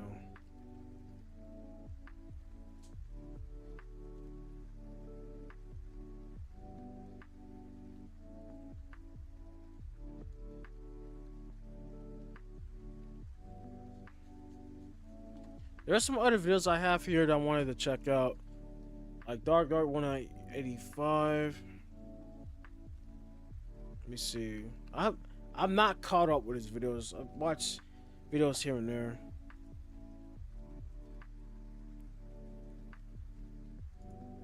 Oh, come on, Doc. Are you serious, bro? You're just oh my god, bro. Dude. You're just now cleaning your PC? What's up, everybody? This dude had his computer for like a year. Like Dog 185, there's levels to this. Okay, so listen to this. Are you serious, My bro? son's PlayStation just turned off while he was playing Splitgate 2, right? So, my Let's keep it real. When it comes to consoles, a lot of us don't even clean those things out. Let's keep it real. Which is bad because even with gaming consoles, you have to open that up and clean that out. Because I've seen countless videos of people who had a console for like a year to like maybe 10 years. Like random people who just randomly just haven't opened the console at a random time. And they have a whole bunch of dust and other shit clogged up in there. Very, very crazy. My youngest son was playing. Now, cleaning out a PS5 is easy. PlayStation in the room, so we have two PlayStation. The PS4 was a little tricky because there was like layers and stuff you have to like unscrew and shit. I'm not sure about the Xbox Series X and S, but hey, gotta clean up. But the Series S shouldn't really have a whole bunch of dust clogged up in there because that console is like the way that console's designed. Like you're not gonna really get any outside dust and dirt and a whole bunch of other stuff clogged up in there. Like consoles like the PS4, like you could get a whole bunch of stuff in there because the way it's designed, like it could get stuff clogged up in there. Same thing with the Xbox. We have one connected to the big screen TV, which he uses with his portal because I never use it. And then we have the one that's connected in their room. It's connected to their gaming monitor. So my little one was using the gaming monitor playing on it. And yeah, the PS5 turned off out of nowhere. So then my older son tried to, turn it back on and play right now, and it wouldn't work. So he's like, hey, did something happen? Like PS5 wasn't working. And my youngest son just, I'm like, no, it just turned off on me, and that's it. But he didn't tell anybody. We didn't even know that it essentially it crashed on him, right? He didn't tell anybody, right? Lo and behold, my son, being the savvy guy that he is, figured out, well, we haven't cleaned it in a while. Let's see if it's dirty. Now, this is not the first time that the PS5 has shut down on us. Unfortunately, the PS5 has shut down on us before. We do have cats, and their PS. Oh my god! Red flag. Red freaking flag. PS5 in the room. It's not on the Fucking hate cats, bro. floor. It's on a shelf, but the shelf is pretty low. With Spectrum. Red flag, I stereotype. You're gonna find cat hair and a whole bunch of. You might find rat shit in there too. So be prepared to have your gloves out and some other shit. Now, when it comes to gaming PCs, I would recommend cleaning out your gaming PC every 2 weeks or maybe once a month. I'm not gonna lie, even if I try to do every 2 weeks, I might get lazy or just forget. But if I were to do it once a month, then I would definitely not forget. But doing it once a month, that makes more sense. Or you could do it every 2 weeks, whatever. Either way, I mean, it doesn't matter. But cleaning it out every month, that is essential, bro. Because trust me on that, bro. I've built multiple computers, and a lot of them got dusty and dirty. All of my computers have gotten dusty and dirty, and I actually ended up cleaning all that stuff out. And it's not even just the computer they need cleaned out. There are times where you need to clean out the graphics card. Like, you have to actually open up the graphics card and clean that out too when it comes to the PC. And then make sure you clean off the fans and the dust. Get an air duster, blow out the motherboard, the fans, all that stuff, bro. Real talk. And then make sure you clean the whatchamacallit, the power supply.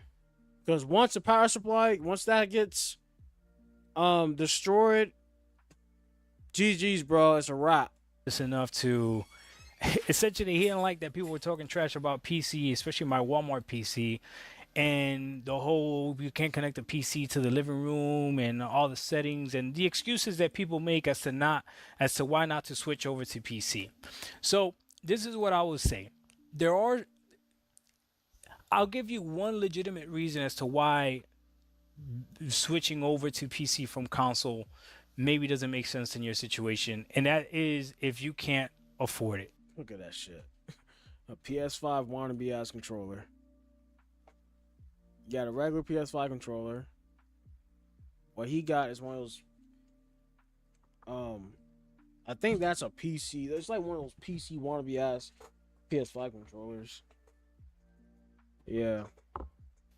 Because I still do believe, I know, shout out to my dude VG Fight School, he's going to disagree with me, but I still do believe that for $500, you're not going to get a PC that's going to be equivalent. Now, don't get it twisted. You could build a PC with just $500. I've seen this countless times. There's so many videos out there of people building computers with $500, even $400, even $300. But it's not gonna be. It's gonna obviously be a low end PC, right? Because for $500, especially with the market how it is now and what the weight parts is, and how much parts are going for, like the graphics card will pretty much take up a huge chunk of the budget. You're gonna get a low end graphics card, my guy. Real talk. Equivalent to what one of the consoles do. So for me, the PC that I bought from Walmart was $900, and in my opinion, that PC is better than the base consoles. But again, that's like putting the price of both consoles together, right? Because now I have access to both libraries because there's a lot of PlayStation games on Steam, a lot of Xbox games on Steam, and I still have access to Game Pass, which that's mostly what I gamed on.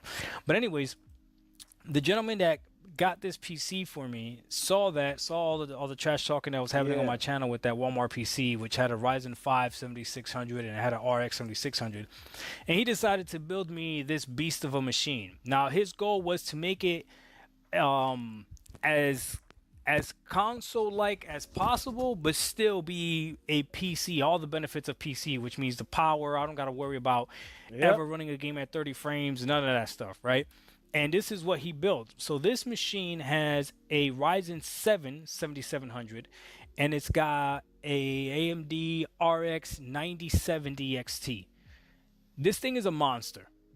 I can definitely tell the difference between this PC and my one. Real talk, Doc. You need to upgrade. It's time to upgrade some parts, bro. Real shit. Obviously, if you're gonna upgrade your graphics card, obviously upgrade the CPU, because every graphics card is not going to be compatible with every CPU. And it's obviously due to like bottlenecking and just the quality and the year of what the CPU came out and shit. Because not every CPU is optimized to work with every single graphics card, or should I say the other way around?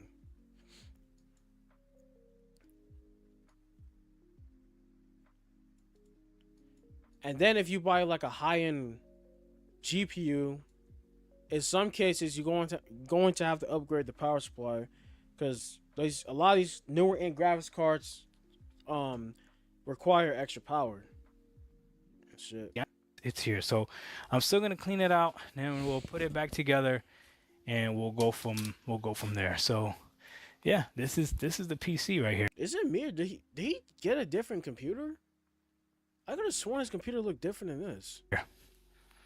This is it, baby. The fuck? This is it. That's the same computer?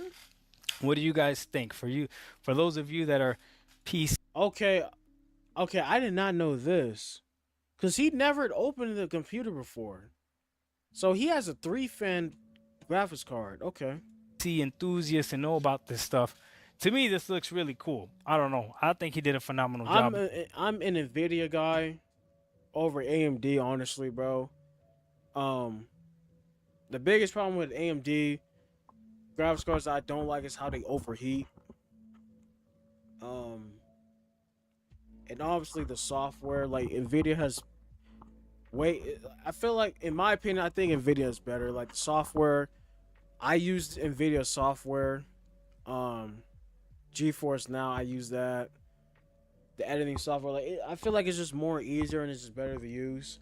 And then on top of that, NVIDIA graphics cards don't overheat, so it's like, yeah, there's that. But then again, I don't know anything about PC. I just know that it works well. It's extremely. But I will say this: AMD graphics cards are cheaper, but that doesn't make it better.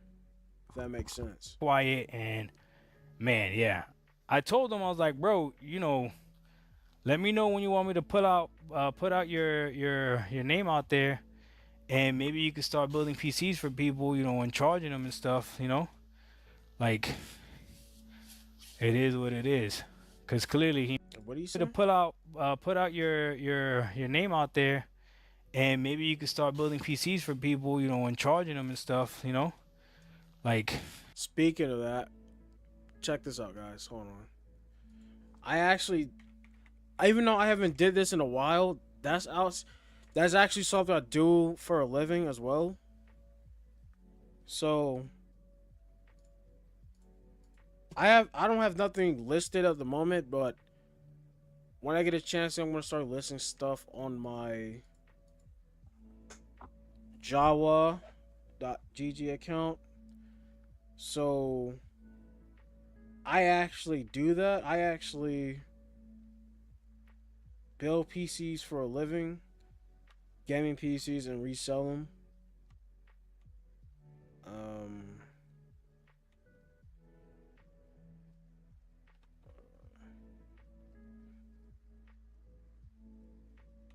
One second.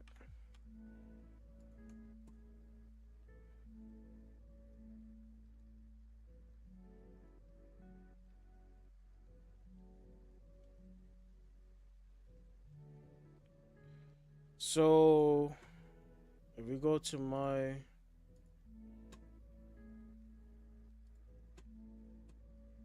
page right here, so guys, check this out.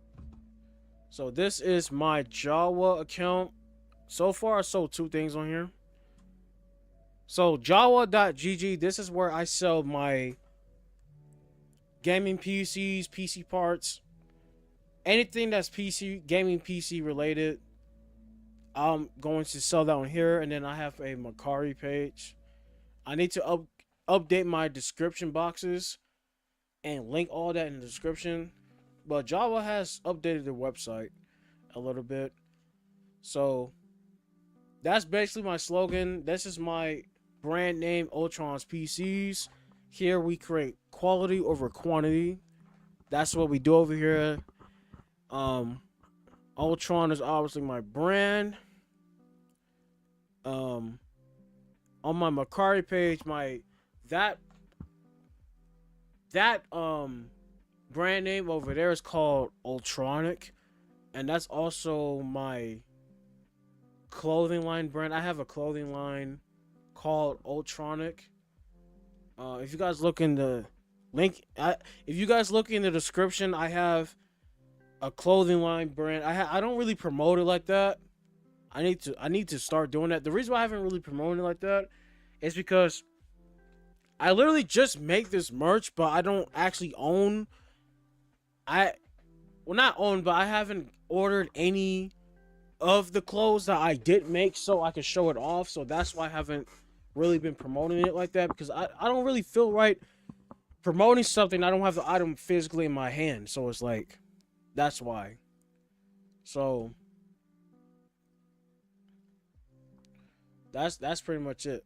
That but yeah, Java.gg.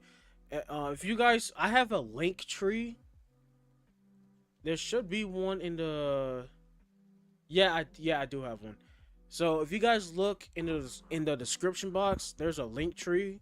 If you click that, all my socials are in there, except for my Macari page. So once I get off stream, I need to update that, but everything else is on there. So if you want to follow me on Instagram, my second YouTube channel, or check out my merch, everything is there. Let's see what else Doc uploaded. That man should have been started cleaning his computer out.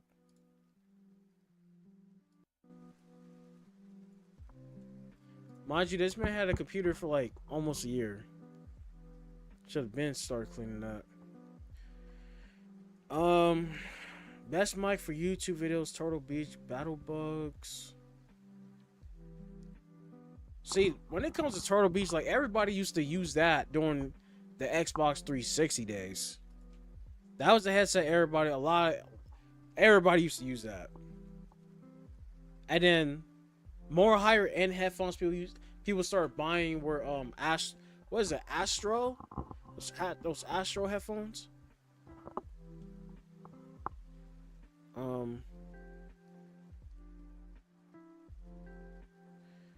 Let me see. Every game doesn't need hard mode. PS5 price drop. Are you using Game Pass correctly? I need to resubscribe to Game Pass, honestly. Like, I've been on and off with Game Pass for years. Like, there times where I feel like Game Pass serves me no purpose, or I just not using it, I just unsubscribe. Like, there's no point of them taking $23 out of my account every month if I'm not even using it. Like, I don't even be on the game like how I used to anyway, so it's like I just been busy with other stuff. And there's just times like I'm at a phase in my life where it's like I have to be in the mood to do the stuff that I love to do. You know what I'm saying? Like, if I'm not in the mood to do stop motion, I love making stop motion animation videos.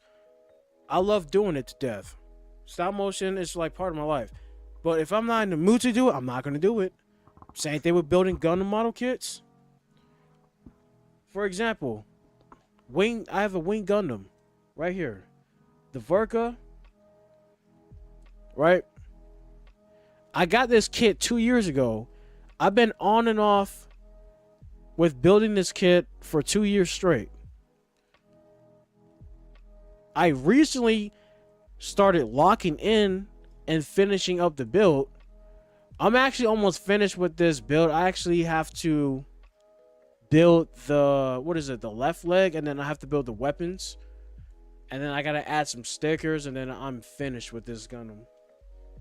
But the next Gundam that I'm thinking of building is the Strike because I have a big backlog. I wouldn't say like big, but I have a handful of Gundam model kits in the background. I have a decent amount, so my backlog is, I mean, maybe like 10 kits. I don't know if that's necessarily a lot, but I have like 10 kits as my backlog. But I'm not ready yet to build the Freedom or the Destiny Gundam. Like, those are two of my best kits I have right now.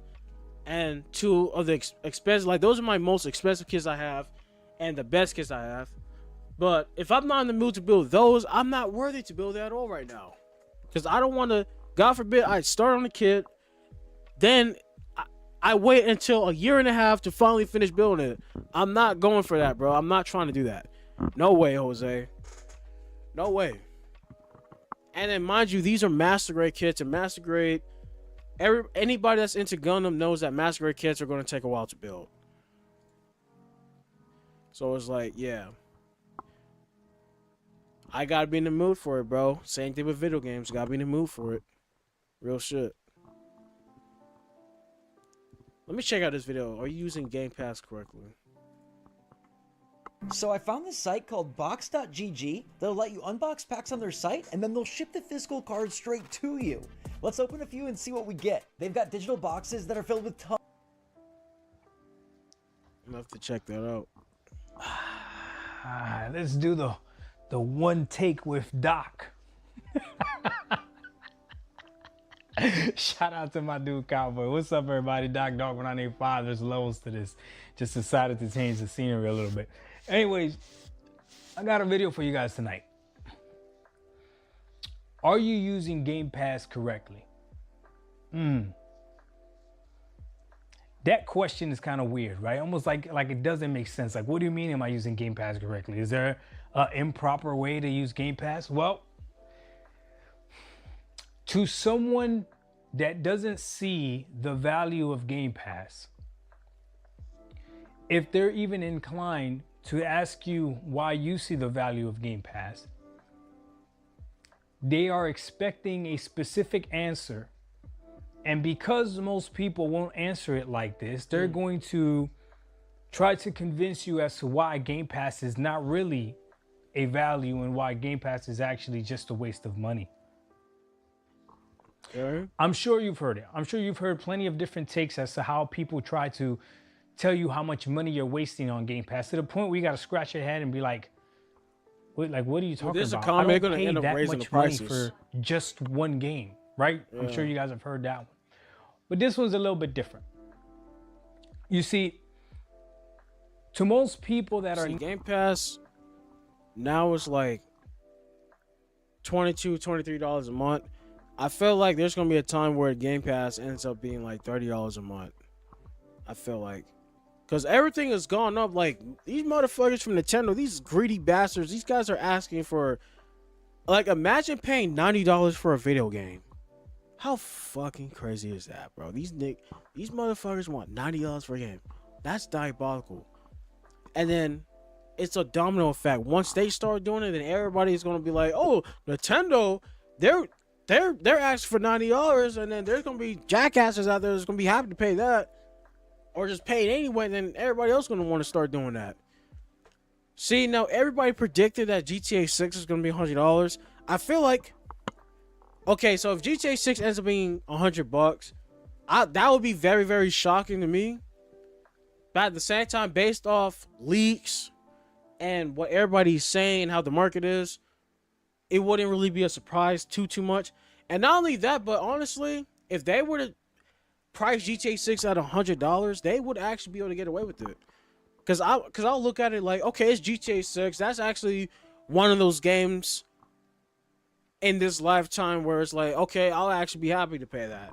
You know what I'm saying? I actually wouldn't mind. Because the game is worth it. That game is worth $100. But all these other games out here, full. Nobody would even pay $100 for Call of Duty. And Call of Duty is that's probably like my favorite game of all time to play, honestly. Besides GTA 5 and other games out there, but Call of Duty in general, that's probably my favorite game to play. Very, very crazy, bro. But Game Pass, if they keep raising the prices and then pumping and dumping good and bad games onto the platform, like they would like pump in good games, pump out bad games, and then do the same thing over and over again, and then flip it. They would dump good games, like they would pump in trash games and they would pump bad games and dump out the good games. Like they've been doing that for years, bro, and that's another reason why I've been on and off of Game Pass, because it's like they would put in the good games, take out the bad games, and then reverse it. They would take out the good games, put in trash games. Like it's just overflooded. Naysayers when it comes to Game Pass, the first thing they're gonna use is the whole you don't own any of those games. You don't, it's digital. As if actually owning the game makes you experiencing the game better. True. That one's completely different. As if a lot of these digital copies of games nowadays, anyways, you don't really own them anyways. You only have a license to... I mean, to be fair, if you're a PC gamer, that's kind of the bad take for you as well, because all PC games, unless you have one of those PCs from like 2007, when you were able to play, like when they used to make PC games on disc, like a lot of people probably don't remember this or know this, but back in the day, they used to make PC games on disc. But they stopped doing that like over 10 years ago. Maybe 12 years ago or some shit like that. I don't remember what year. But a lot of people, I remember like games that was on disc. I remember I think they had Sims, they had Diablo, and like some of these old PC games. StarCraft, I'm pretty sure. To the shit key, like that. right? So that's one aspect of it.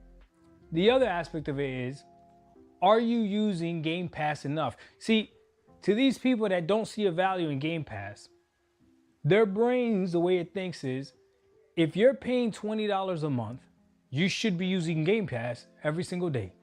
You should only be gaming on Game Pass. Not only should you only be gaming on Game Pass, but you should know what games are coming to Game Pass. You should know what games recently dropped on Game Pass, and you better have played the games that have dropped on Game Pass. Because if not, then you're just wasting your money. If not, you're just wasting your money. They'll do things like citing what the average amount of games is that people play a year. The average gamer plays 3 to 4 major titles a year, and 2 of those could be sports titles, or 1 will be a free-to-play title. So you paying all that money for Game Pass is a waste of money. I feel like that only really goes for like the people that barely be on the game. I feel like you're a person that barely be on the game, that makes more sense for you. But if you're a person that actually plays games weekly, that doesn't make sense for that type of person. You know what I'm saying? For me, I have been in a position where I have been able to use Game Pass to a point where it's not even argued that I have value with it. But yesterday something happened. That I was like, damn, life really is the best teacher. Like, experience is really something that can't be, that's invaluable. Like, it's different. So I'm sitting down on the couch last night, and my son comes to me and he asks me, have I seen this movie called Magazine Dreams? Now, Magazine Dreams is a movie about a bodybuilder who's like obsessed with being a bodybuilder. He clearly has some like mental health issues, all this other stuff. But the movie, me and my son, we thought it was phenomenal. But when he asked me, have I seen the movie? I said, no, I never seen the movie. I never even heard of the movie before. My son tells me it's on Amazon Prime, but you have to either buy it or rent it. Okay? So it's on Amazon Prime. It's on Prime Video, but you got to buy it or rent it. I said, okay, no worries. So we go ahead, log into Amazon Prime, right, on the PC. Look for the movie. I think it was like 20 bucks. Went ahead and rented the movie because my son really wanted to watch it. He wanted to sit down and watch a movie with me. These are times where I don't like taking times like this for granted, right? So sat down, boom, popped the movie in. All right, let's watch this. We watched it, and yes, the movie was phenomenal. We just had us, it was, you got to watch it, but it's a dark movie. I'll give you that up front, because we didn't think it was dark, but we didn't know it was like that type of movie. But as I'm sitting there about to rent this movie, I thought to myself, someone would ask me if Amazon Prime, if I see the value in Amazon Prime Video. Well, obviously, to me, I do, because I'm subscribed to Amazon Prime Video, right? But I'm also subscribed to Hulu. I'm also subscribed to Netflix. And if you were to ask me, oh, Disney as well, because Disney's part of Hulu. But if you were to ask me, which streaming service do you use the most? It's definitely Netflix. Definitely, no questions asked, okay? But we still have Hulu. We still have Prime. And it's simply just to have access to all those shows, just to have access to all those movies, I have been able to justify the value myself. And then I thought about the app that I use, that we use almost every single day, which is Netflix, right? When it comes to watching TV or streaming stuff. I don't know what's about to drop on Netflix. I don't know what recently dropped on Netflix unless I open it up and it says recently dropped, the same way that Game Pass does. I don't know what's leaving Netflix, because that's another one they'll say, if you like Game Pass so much, you know what's leaving when something is leaving Game Pass. And there is no way in heck that I will be able to watch every single thing that dropped on Netflix or anything like that for me to have to say that, yes, it's a value. And that's the app that I use the most. Then I thought about Spotify, because I have Spotify as well, right? I use Spotify every single day, and I'm not capping when I said I use it every single day because I listen to music. I'm a big, heavy music listener. If you're a person that has Apple Music, Spotify, or iTunes, and you don't even use it, but yet you're paying subscription, unsubscribe from that, because you don't listen to music like that. Me, on the other hand, I use Spotify. I listen to music every single day, and if not every single day, like probably 5-6 days out of the week type shit, if I'm being realistic. Like when I go to work, every day when I go to work, I always listen to music, because I cannot work without music on. So it's like I apply to that narrative that I can see the value of paying $10 a month for Spotify. That's worth it to me, because I listen to music every day. I don't know what's about to release. But see, now with Game Pass, that's different though, because I'm on and off for Game Pass, and there's times where I don't even be on the game like that. So it's like, is it valuable for somebody like me? Probably not. Having auto pay on for Game Pass, where I would allow them to keep taking money in my account every single month, nah. I feel like when I'm actually getting back on the game and consistent with it, that's when it's worth it. That's where the value is at. But in terms of like I said before, if you're a person that barely be on the game, it's not worth it, bro. Spotify. I don't know what's recently dropped on Spotify unless Spotify tells me this has recently dropped, okay? I don't know if anything even leaves Spotify. I don't know if they lose license deals or anything like that. I have no idea, okay? But even that app, which is the app that I use the most to listen to, and I use that every single day as well, right? Especially when I go to the gym. I don't consume maybe if I'm lucky 2% of the content that's on there. So I thought about this. Wait a minute. We can justify the value in Spotify, paying a subscription service to be able to stream this crazy amount of content, whatever it is that you want to stream. Nah, we don't own any of it, right? We can justify Netflix, even though you watch 1 or 2 shows, if you're lucky, right? And maybe, a few movies here and there, right? but you're only watching maybe, again, same thing, 2% of that content. But then when it comes to... For me, when I'm on Netflix, I watch hella shows on there. Movies, I watch movies on there every now and then, but I watch a lot of content. Like, YouTube, I consume YouTube every single day. But if we had to exclude YouTube, I'm mainly on Disney Plus and Netflix.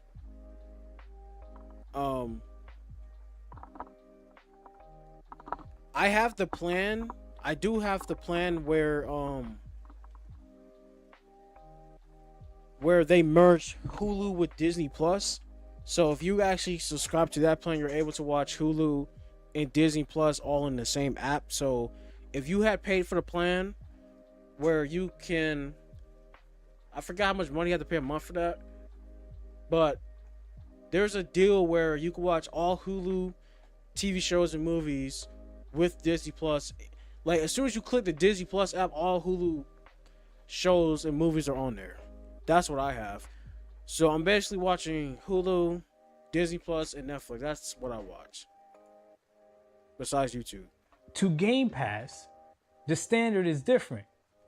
And then you got people out there that watch Twitch all day long like that's their TV. like seriously, like there's people out there there's literally people out there that literally just watch Twitch, and that's basically their TV. And then it hit me. Very, very fucking crazy. No, the standard is the same.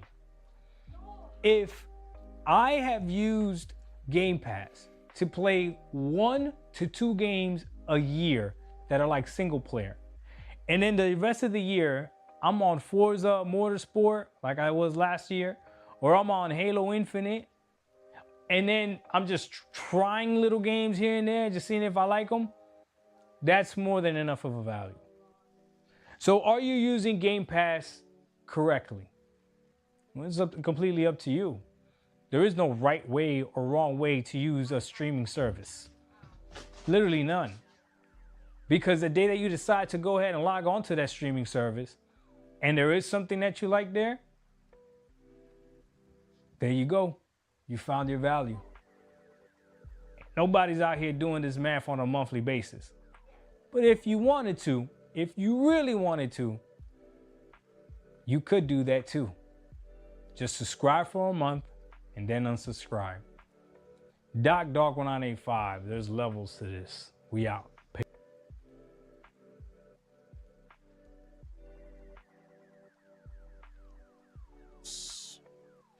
Ray tracing is a scam.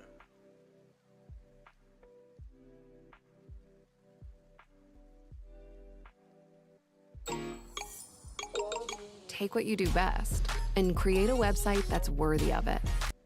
What's up, everybody? Dog1985. There's levels to this. Again, apologize if the color looks off or whatever. I feel like I look like a vampire right now. I don't know what the heck is going on.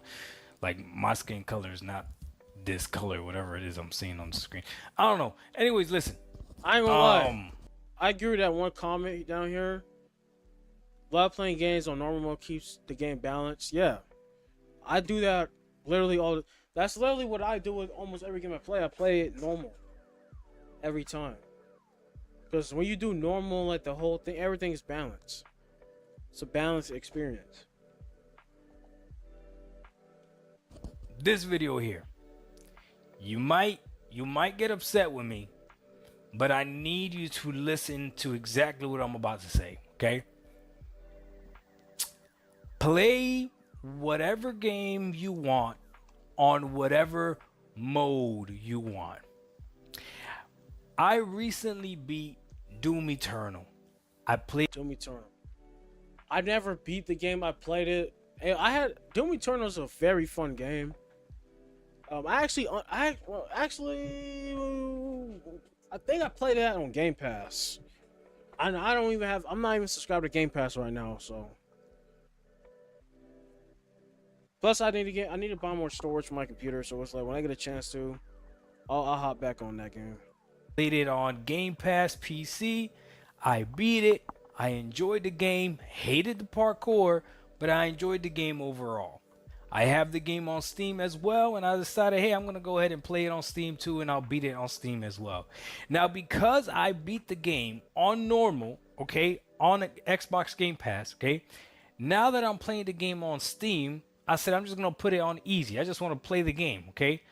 I'm playing this game on easy, Doom Eternal, okay, and I am enjoying the game way more than I enjoyed it on Xbox Game Pass. Now, some of you right now are going to be like, Doc, you're not a true gamer if you game on easy, this and this and that. Listen, by all means, call me whatever you want to call me. I'm still going to... First of all, why does any of that matter? That's literally somebody's personal preference. What do you mean you're not a real gamer? What are you talking about? I don't know why people go around saying just dumb shit. Enjoy the game. I don't need your validation. But this is what I'm going to explain to you and somebody out there that may be listening, okay? When I play as Doom Guy on Game Pass, when I played it on Doom Eternal, and I played it on just normal, okay, I felt like the people that I was fighting, the demons that I was fighting, whatever, felt like they had a chance. Felt like every encounter actually felt like I was in danger, even though I was one of the most feared entities in gaming world lore history, right? Doom Guy is a bad mamma jamma, right? Is he not? However, every single encounter that you encounter feels like, oh no, these demons that might have the upper hand on you and they might get you, especially the bigger ones and all this other stuff. You got to shoot them like 30,000 times and ridiculous, okay? When I played Doom Eternal on easy, I felt like Doom Guy. I felt like, oh, this makes sense. I should be shooting you with a double barrel shotgun at close range and be able to take your whole body apart. That to me makes sense. Instead of shooting you with a double barrel shotgun at close range and it takes me 6 different shots to get to, that doesn't make sense. It makes sense that I could go ahead and freeze you and then hit you with a rocket, right? Because you're frozen now. Now I hit you with a rocket and you go ahead and explode. That makes sense. But when I played it on normal, I would have to hit you with that rocket at least 5 times.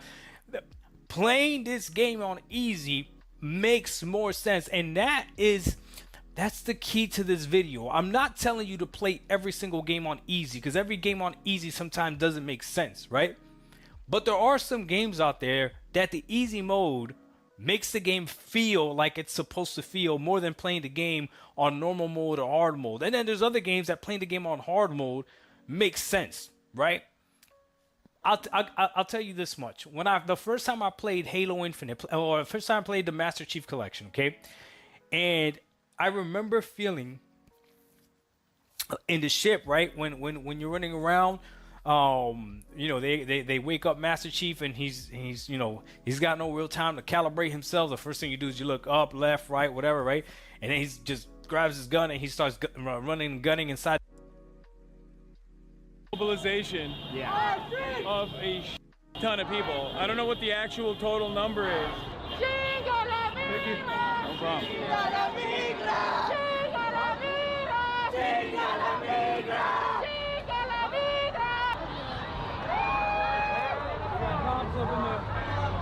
Up in the rooftops. I can't believe Hassan is actually out there protesting. That dude's wearing a Hasanabi shirt. Hi. Looks good. Abolish all borders? Are you fucking dumb, my nigga? Dude, countries need borders for protection. Imagine if this country didn't have a border. Holy shit, bro. Imagine, bro, a lot of people would be dead, bro. You'll have all type of terrorists, weirdos, cartels. You'll have all them niggas just running through that damn gate, bro.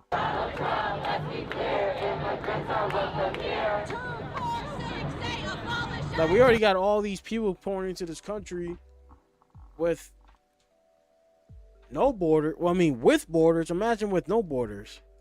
Okay,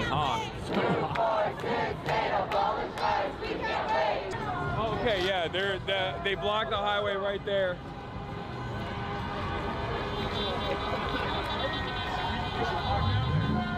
See if we can. I'm down. See if we can talk to some people down there. Excuse me. Oh, Protest marshals are, well, not protest marshals. I don't know if they're super organized, but obviously there's people that are like opening up for one line to get through. Not entirely certain how organized this part of it is, but obviously cops stopped the traffic all the way back there. Look, your point over there. Cops stopped the traffic all the way back there. I think once the cars pass through, the cops are going to most likely storm the remaining people that are blocking the road to try and arrest them. Oh shit. Here we go. They're throwing stuff at the cops from above. I can't tell if that's protesters or if that's like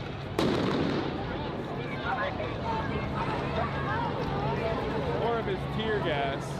I kind of want to see what's gonna happen, but I also am a little worried.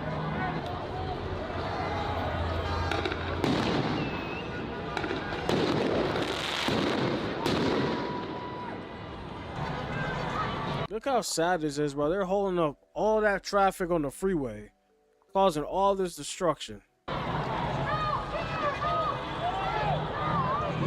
Like, they're literally all in the road. Nobody can't drive through that shit.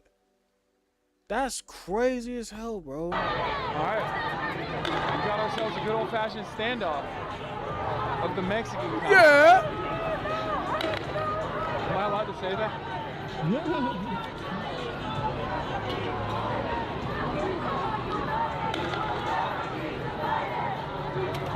They weren't even trying to stop the entry, the flow of traffic, because the road is shut off. They just wanted to bring their cars. They just wanted to bring their squadron full of pigs in here. I assume there is nothing on the other side. They got a front row seat to watch it all. So they're not like, they're just standing off at this point. Oh, I think someone might have gotten hit.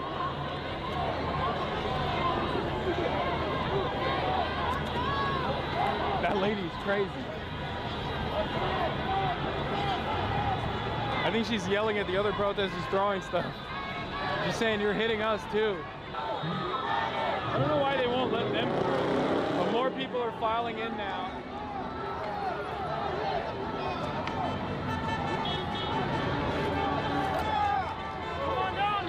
Martial law. Martial law. Trump thought he was gonna be able to do that. He ain't gonna be able to do none of that, bro. Martial law. I guess this is our old. Dude, how long is this gonna last for, man? Eat it a little bit, you know? Like They're that's how it throwing should be. rocks. If you're getting paid Norwegian wages, and you're the beneficiaries of social safety nets and pensions, you should have to sit there and eat it for like an hour. Let the people release their pressure. LAPD, right? Dude, the crowd is moving up. Yeah, it is LAPD. Which is crazy because it all looks. Oh yeah, I mean, so is ICE though. 52% of ICE, 52% of Customs and Border Patrol is Hispanic. Most of the LAPD is also Hispanic. It's LA, of course. Everybody's Latino. Except for us. You're Asian, I'm white Chinese. I'm Asian, yeah. You're Asian. You're white Chinese. I'm white Chinese. White Chinese is crazy. What the hell?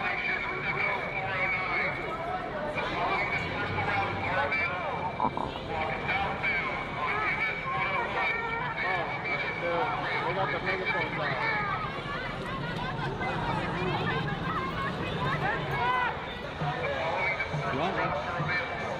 Let's go talk to some people down there. Okay. Hopefully they won't beat the shit out of people while we're down there. And then we get our asses beat. We got a dude with a Harris Walls hat here. Let's sing. Hi. What's that? Shot glass. Oh, nice. Yeah. Can I see it? Can I show it to the camera? Sure. It's still kind of hot. Aerial burst, 40mm flashbang. That's what they've been. That's what they've been shooting at. They've been deploying. Okay. What do you think is going to happen? I think at some point they're going to start moving a little more forward. Someone's going to do it. We've only been creeping up so far, so we'll see what happens. Okay. I feel like the protesters have been moving a little bit further and further towards the cops. Yeah, they have, look, full riot gear. They got full riot gear. They have, up there, up top, they have less than lethals, armed and ready to go. I assume that's what they've been shooting into the crowd. There's drones right above, look. Dude, they got helicopters and drones out there. I don't know what point we hit the ripcord and bail, you know what I mean? I'm going to start opening fire. Yeah. It might be too late is what I'm saying at that point. I'm going to go film them real quick.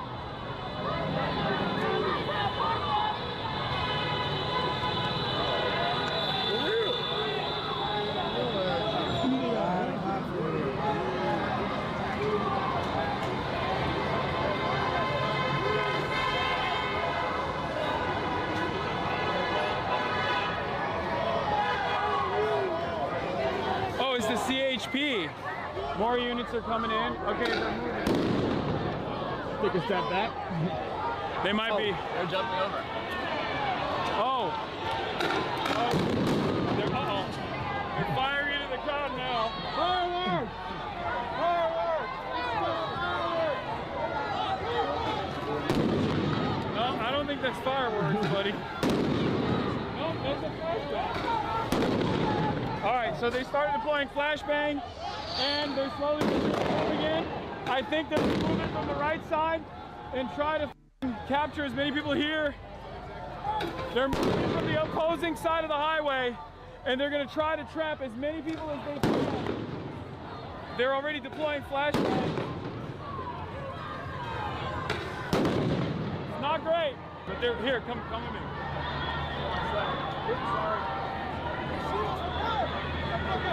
Look, what they're going to try and do. They close off the other side of the road. And I think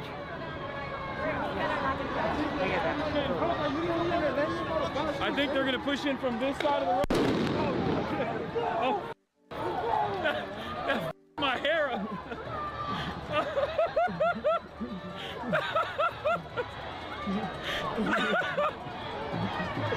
Anyway, there. That was. Oh, Jesus Christ. They're. Wait, hold on. Oh, they were starting to walk. Yep. They're going to come in. Here, walk and talk. Walk and talk. There's a secondary line back here. Oh, God. Dude, this ice shit is getting out of control, bro. This is crazy. This is very, very crazy, bro. Damn. Like, Trump thought he was going to wag his finger around and everybody was just going to roll over like dogs and just do what he says. Hell nah, twin. Hell nah. They're not doing that. Everybody that don't got that dog treatment, now they the big dogs. And they rolling, bro. They're not taking that punishment no more, my nigga. All these Hispanics out there, they're done with that shit. Same thing with black people. We all tired of this shit, bro. Get that nigga out of office.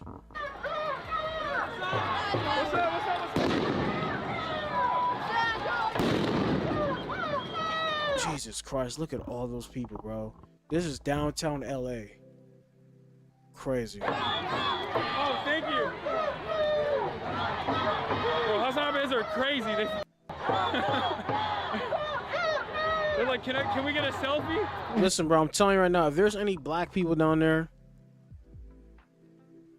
well, actually, they're not excluded too, because this is really all of the immigrants that's out there that got their people deported. But at the same time, black people are not excluded, because there's a lot of Haitians and black people out there that's not even American, and they're getting deported too. So I was about to say, like, if you see a bunch of, matter of fact, if you see a bunch of black Americans down there, they're not even there to protest. They just there to cause chaos too, bro. They did the same thing towards Black Lives Matter. They're just there to cause chaos. Why y'all niggas even down there, bro?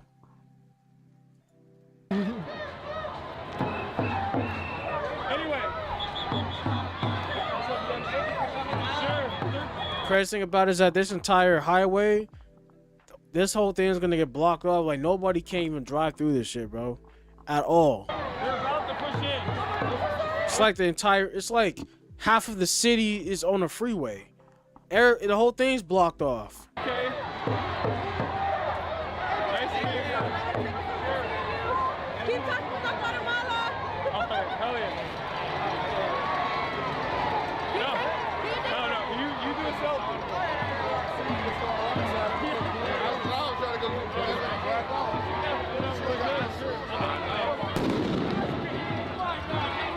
It's like a war zone out there, bro. Just blowing up shit. Sure, but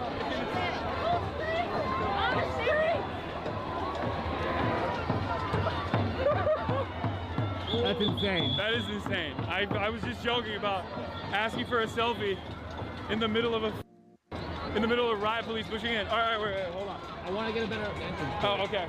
All right, we can get up here. I'm trying to see what's happening. We're not sitting up here either. Oh, I know. I'm just like trying to get a better view. Yeah. Just saying to the chatters. My ears still ring from that flashback. That blew up in our face. That was crazy. Like I felt it in my head. Like the impact of it.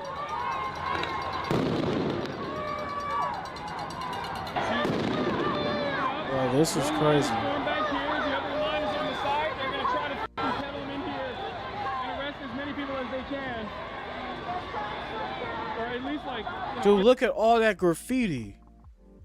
F Trump, F ICE, F ICE. What is that? This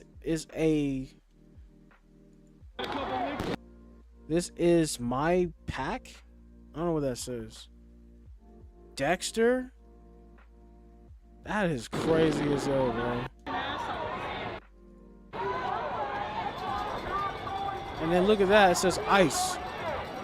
Channel 5 is down there.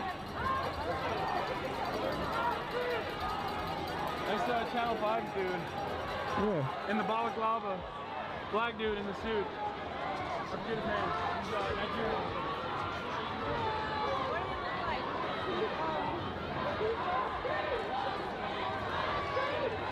Yep. Look. Yeah. When they focus their attention here, they're gonna get pushed from the left side.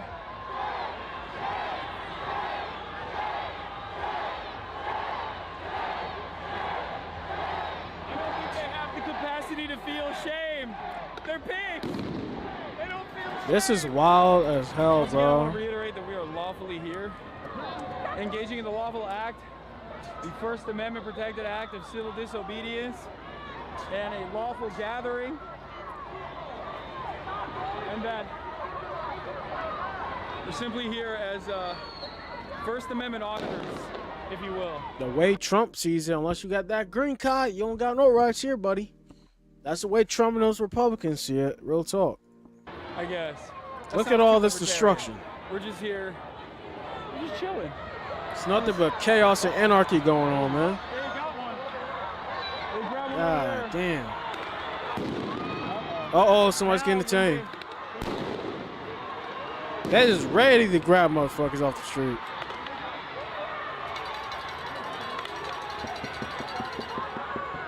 They grab one up.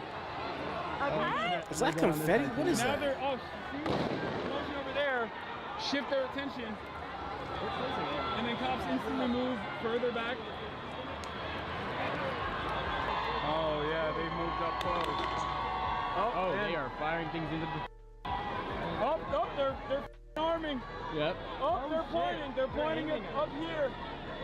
Oh no. Uh-oh. Wait, is that tear gas?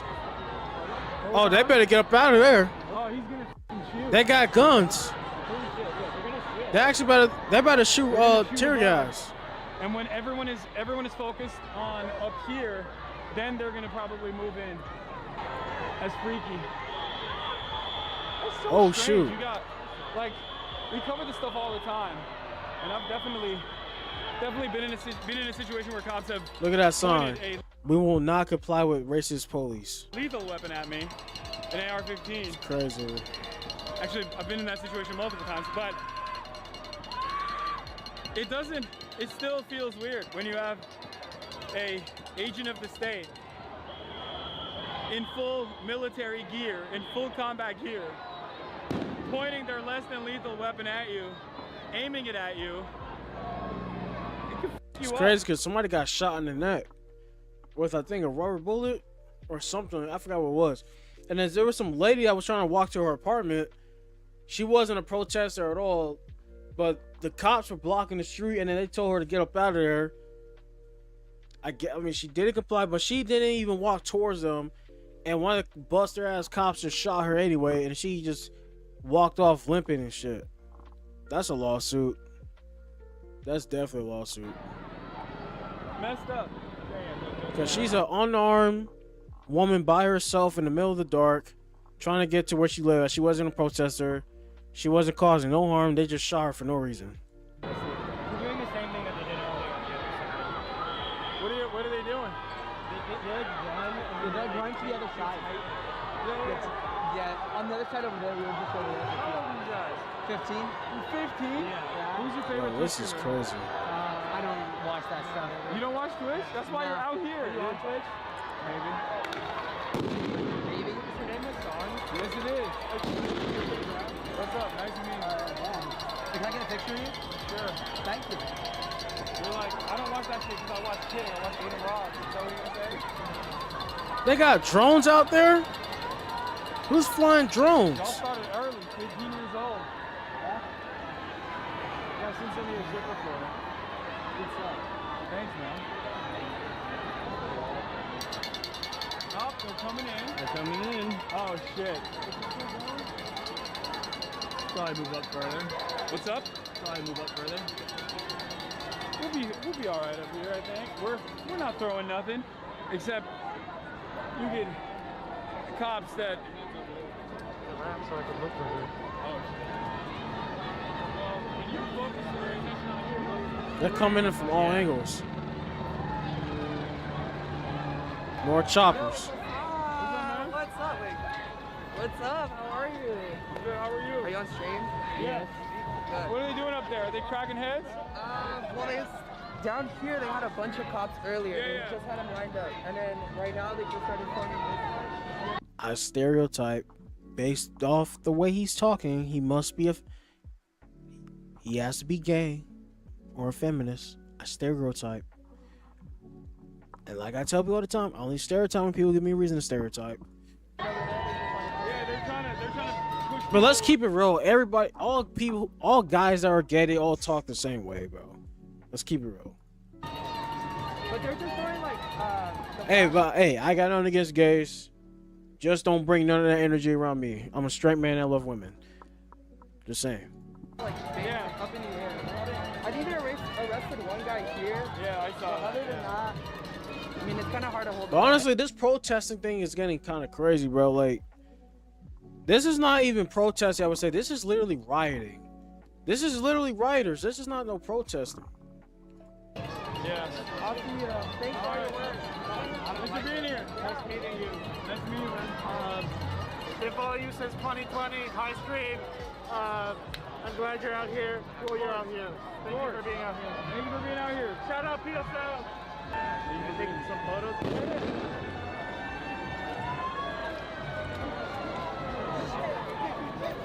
Whoa, whoa, whoa, whoa. What are they doing? What are they doing? Whoa, oh. What now?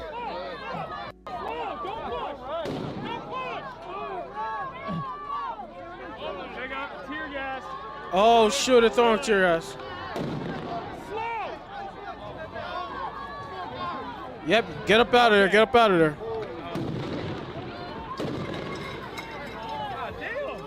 What is that?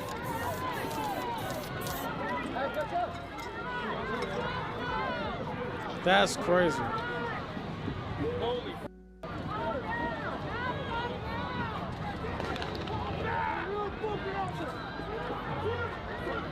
What's good? Yo.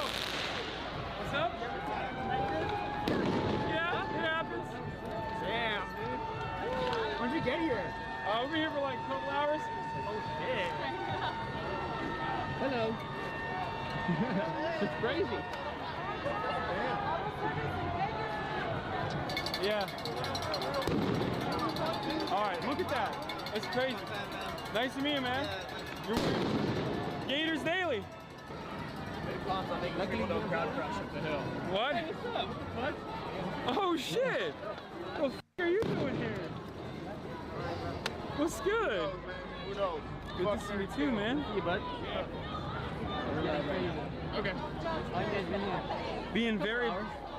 We're being apolitical. Yeah, we're being apolitical out here.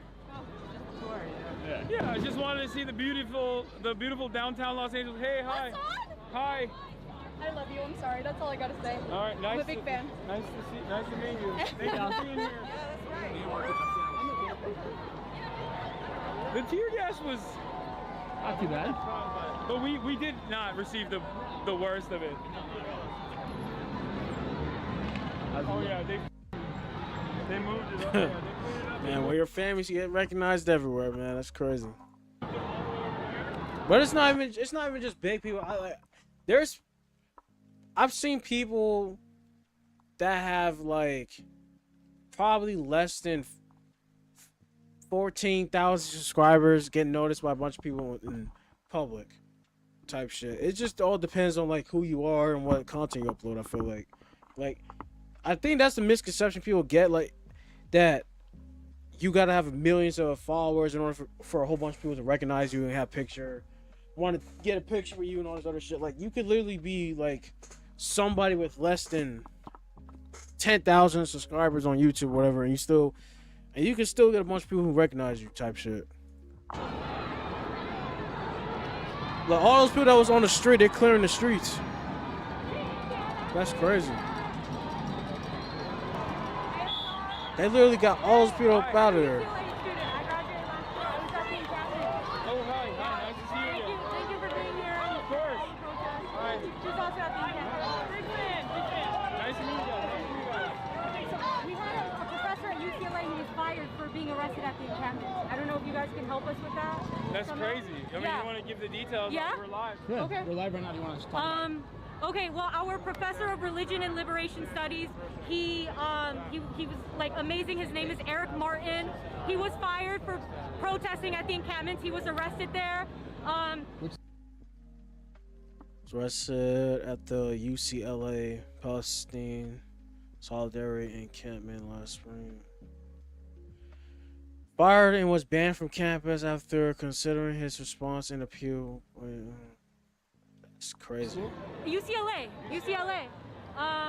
That's crazy. He works at LMU right now. Yeah, we're trying to get him, I don't know, something, yeah. But thank you guys, yeah.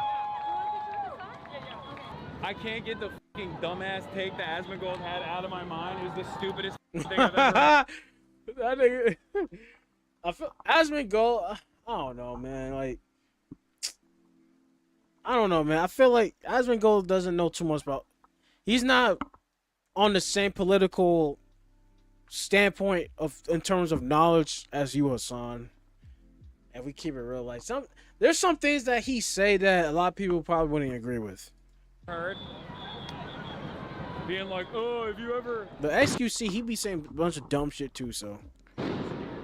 If you ever see protests where there's other countries' flags being waved, you know you're in America. It's like, yeah, dumbass, it's a diverse country. Not much to feel proud about right here. Yeah. Considering this that man said, you know you're in America. That's crazy. Police militarization. I mean, obviously, like nobody's not gonna do this in no other country. Like come on, my nigga. Like America is literally the most diverse country than any country in existence. Let's keep it real. As a reaction, everybody literally is here. Protesting.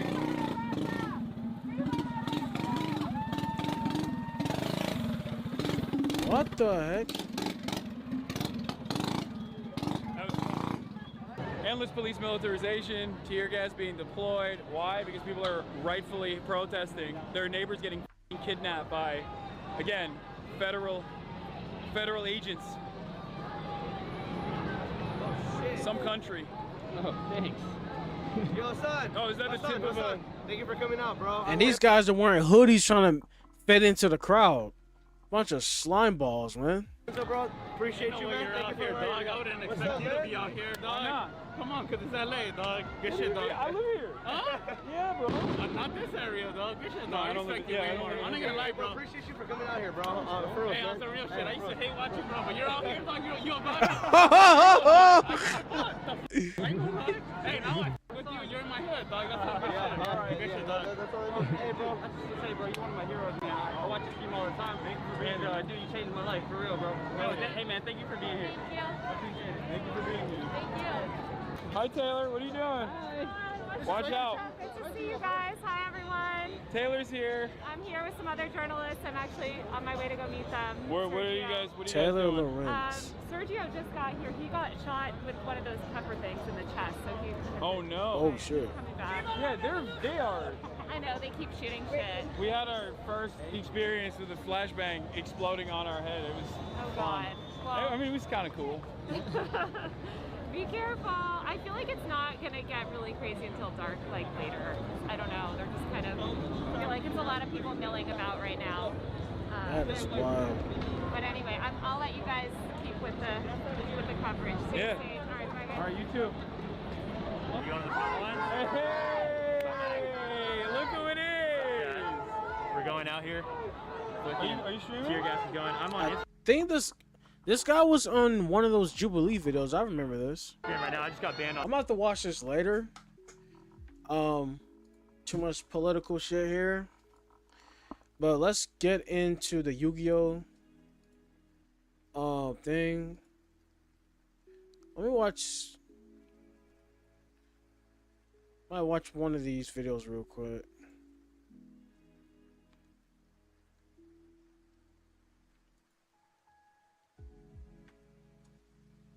Set already, I gotta say, but I still want to hunt down some of the other cards that Mako uses. One of my friends, I'm sure. Mind you guys, this is what we're gonna open. Legendary duels from the deep booster box Yu-Gi-Oh. So stay tuned for that as well. 5 cards, 36 packs. Let's see if we could pull something good out of this. Wants me to get more rain. But before we get into it, we're gonna watch what? the I'm actual so tempted to video. get some of Shark's cards as well. So let's go ahead, open this up. That's how it works. That's why it's different from normal Yu-Gi-Oh. You're not guaranteed a holo per pack either. But you can get quite a few holos from a box. Okay. So here we go. Torrential But see, Tribute. because Yu-Gi-Oh cards are more affordable than Pokemon, I'll be able to buy more booster boxes, more packs, and all that other shit. Pokemon, oh my god. Man, it's a miracle if you even get your hands on the damn booster box that's still in stock and for a good price. Because everything is a scalp nowadays. Daedalus, then C Stealth Attack, Rank Up Magic Quick Chaos, and Rage. Also, because I'm now just getting back into this whole,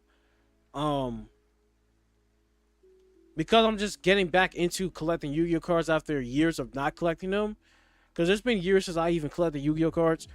Because all these modern cards I'm not familiar with, so I have the collector app and TCG, but I'm gonna mainly use collector.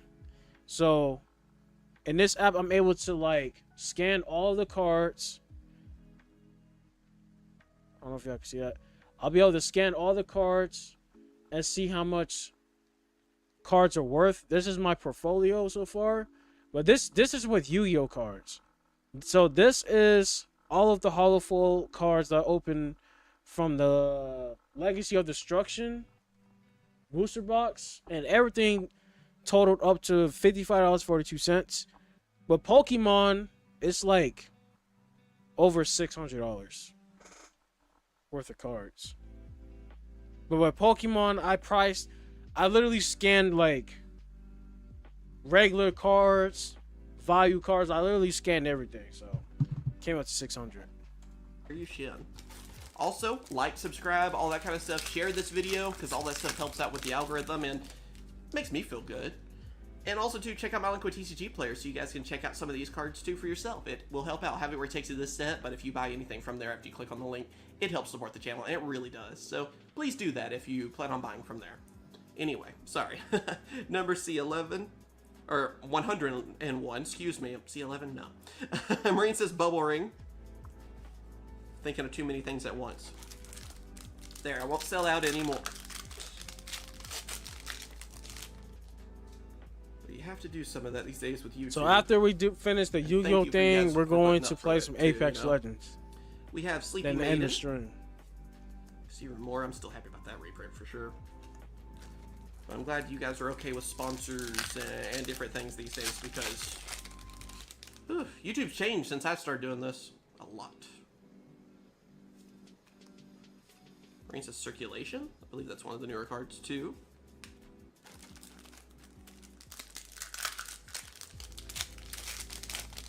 I'm kind of surprised they didn't do another form of Daedalus because I don't think that's in this set.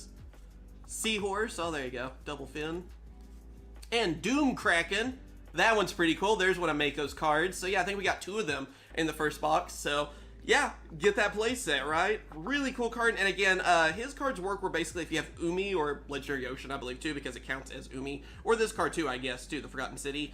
They will, you know, help activate their effects and make it easier to bring them out and get the added stuff. So kind of surprised they didn't go with Legendary Ocean out of this. I can reprint out. Torrential, Anemone. Oh, there we go. We also got Dragon Lord Kiryu Shin. There you go. Pretty much one of the boss monsters for him as well. We got one of these last time too, and I love the way it looks. Man, they make him look really scary. And then also Legendary Fisherman. Kind of like how they focused on some of his other cards this time, because last time it was mainly Legendary Fisherman was the focus. Which is cool. I mean, that's a pretty good card, obviously, but I do like his other stuff, too. Let's see Kiryu Shin's Dark Reef. Okay, so normally with the cards,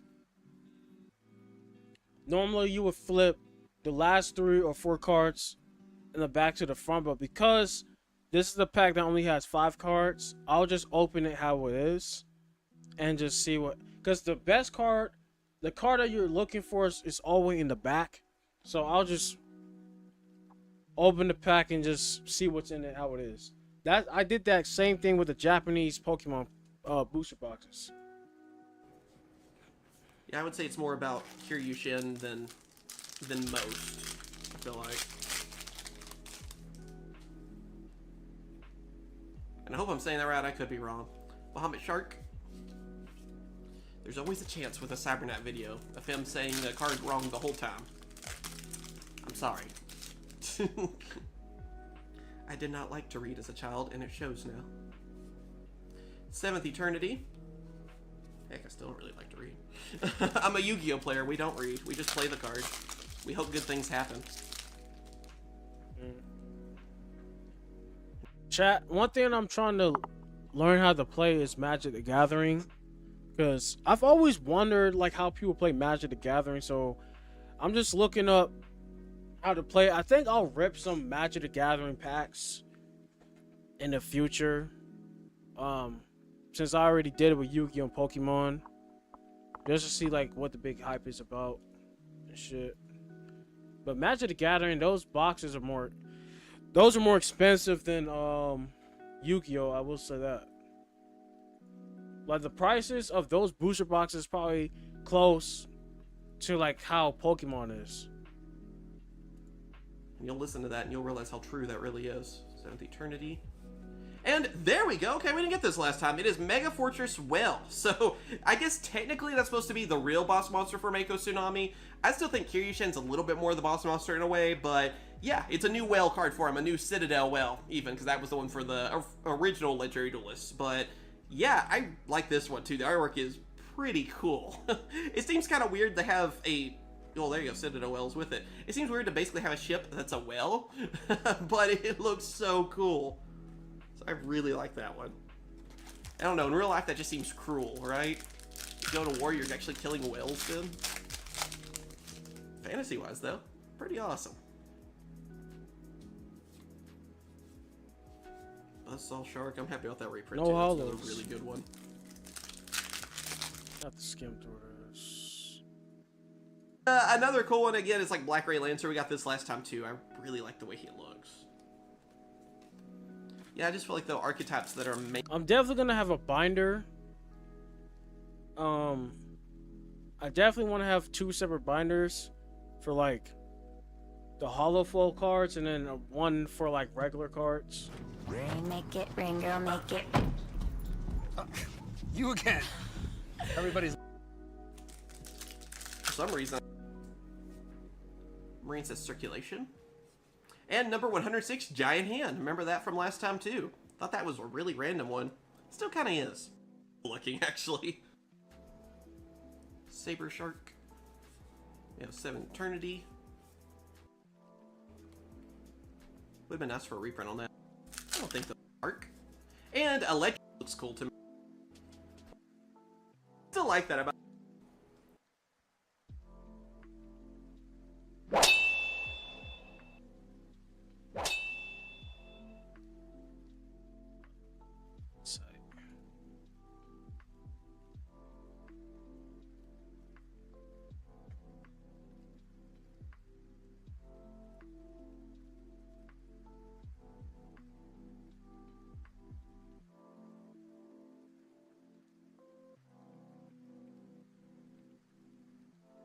Oh, they're in Florida.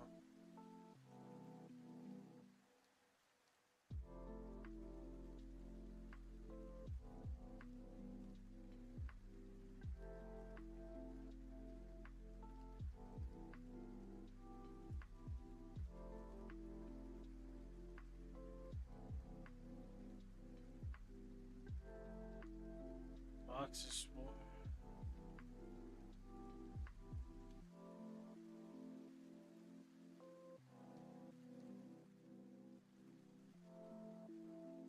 Oh, they got autograph shit.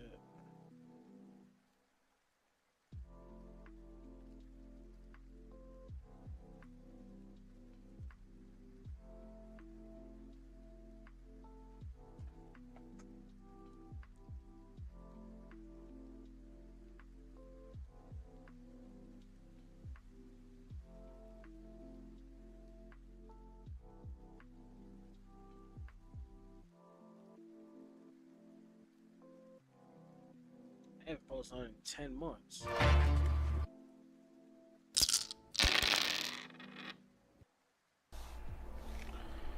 All right, guys. So we're back. I feel like this is pretty recent for another video. Granted, we only basically do Magic box breaks at this point because there's really not any other product that comes out on a regular basis or that's coming out that we're opening for the store. Weiss hasn't been really good lately. Card Fight Vanguard has basically been non-existent on product that's worth opening. Valley Mistcaller, Scurry of Squirrels, token, Valley of the Flood. What quality you film his shit on, huh?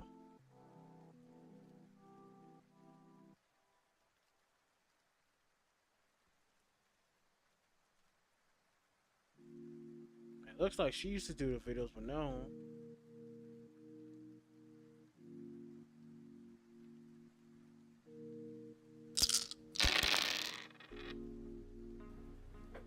How's it going? Unbox. So you're watching Titan videos now, Titan breaks. I have taken over for Allie. Boss Man's here with me, which feels weird to call you Boss Man because I don't think I've ever done that in the 10 years that we've known each other, give or take. He's a little off frame right now. Everybody knows me and they've heard my voice. Dude, this quality's ass, bro. I don't even know who these guys are, but it's already controversy I'm seeing in the comment section. Magic the Gathering, I see.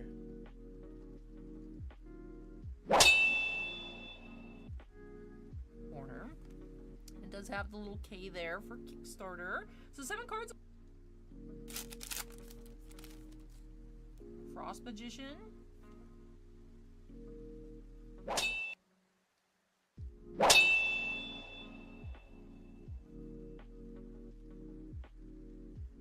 Hello everyone, it's Allie from Titan and welcome back to our channel. I am here with a new product preview this evening. Yes, I know, a little odd that we have a new product opening on a Tuesday. Before we get started, if you all would like to see me on the cover of Maxim magazine, crazy I know, please go ahead and spend just a few seconds. Just 5. Happy birthday, Box. Give me something good, baby. Come on, Box. It's your birthday. Cards per pack, 36 for it to happen. 7th Eternity.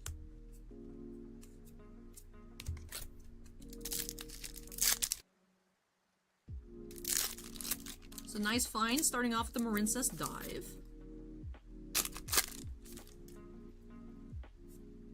Marincess Circulation.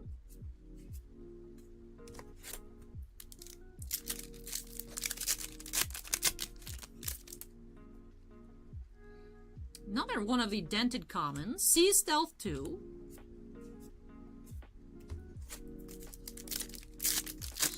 I'm gonna have to check some. Is there any videos on this? So what happened to NVIDIA's Titan GPUs? Now if you don't know, at one point NVIDIA stopped making 90 series GPUs and started making Titan GPUs.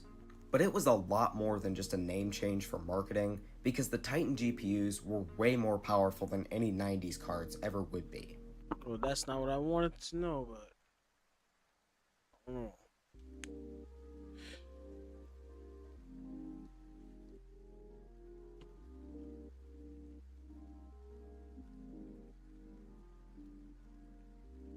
Oh, PokeRap was opening Still have hope. 1,000 destined rival Pokemon packs. I still have hope for you. Ooh, Electivire, okay. Electivire.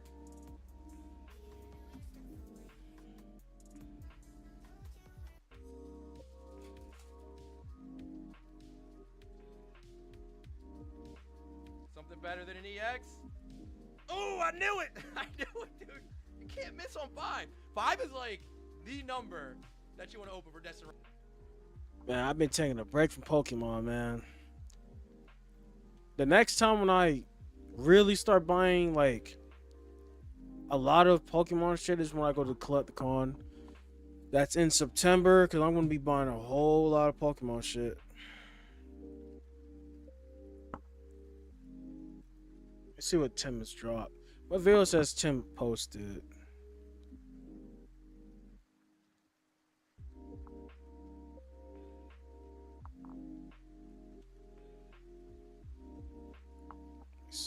How long does it take you to Guys, make sure to like, comment, subscribe if you're now coming into the stream. We will be opening up some Yu-Gi-Oh cards shortly. Just want to check out a few videos before I do that. And then we will be playing some Apex Legends towards the end of the stream. Hello, YouTube fam. How y'all doing? It's your Uncle Tim. This is Uncle Tim Rants and Reviews, a channel where I rant and I review. I'm your host, Uncle Tim, fam. I was talking to this guy I know. At one point in time, he told me he needed an extra $200 a month. He pulled me to the side and said, hey, I found a solution. I was wondering what he was going to say. Did he get a second job? You know, is he doing YouTube, Instagram, you know, some sort of streaming platform or something? Or reselling or something, you know? So I'm asking, you know, because he brought it to me. I didn't come to him and ask anything. He said, man, you know what I learned? Those plasma donation places pay a lot of money the first month. You know, say for instance, you just starting. Some of them pay $500. They used to pay like $1,000, like 4 installments through that month if you come, like 4 times you get $1,000. Then it went down to $500 because there were so many people coming. Oh. And he was just saying that's for, you know, the first month. He said each time after that it's like, I don't know if it's like $75 or $80. And he said, man, I need an extra $200 a month. And you could do this, say for instance, if you go to the place on a Monday, you can come back on a Wednesday. Then you could come back on a Friday. He was just breaking it down for me, right? And, you know, I was just sitting there thinking. That's I the said, easy way out to get money. You know, like, man, would you want to do it that much? He said, no. He said, You do anything as needed. You work as needed. He said, man, I'm looking at, in order to actually have a little more extra, you got to put in some work. And I'm just sitting there listening to him. And he said, man, you know what? I don't know what they do with the plasma, which is true. You know, it's some of it is sold, some. And I said small percentage is sold to like hospitals, and the rest of it is sold to like third parties, you know, like these other things, like things doing stuff genetic or with your DNA or, you know, all this other stuff that you see out here that's happening. It's coming from somewhere, you know, but this is not what this video is about. I'm going to just be honest. Video is about people talking about survival and living and things like that. And, you know, he said, man, and I just really had to believe what he was saying on this one. He said, think about it. You got the blood bank over there. You know, you got the people that talk about the Red Cross and, you know, blood donations are down and this and that. They're down because people don't want to just give away anything free anymore. You know what? You're taking this stuff and you're profiting off of this stuff. You're profiting off of my blood. But yet instead, I'm getting nothing. Dude, if you start offering money, blood donations would be through the roof. Instead of getting them orange juice and a cookie. You see what I'm talking about. You understand why people are now focusing on winning instead of losing. Man, why would you sit here and not want to do any damn thing that's going to benefit you in the long run, bro? You know, I'm not telling people to get out there and donate blood or plasma. I'm not telling you to do any damn thing. I'm telling you to, if you see a need in your life, you know, if you see you need extra money, then you got to do things to get it, bro. You know, nobody ain't gonna give it to you. And I'm serious. I never seen anywhere where people just, oh, you need an extra 200. Oh, man, here go extra 200. Next time you need that extra 200, just come to me. I haven't met nobody. I haven't been nowhere like that, man. And I don't know if anywhere like that truly exists. Man, what I'm saying is, man, we got a need for a lot of shit. But, you know. Oh, so you corporate types think you're rock stars? That's as ridiculous as us.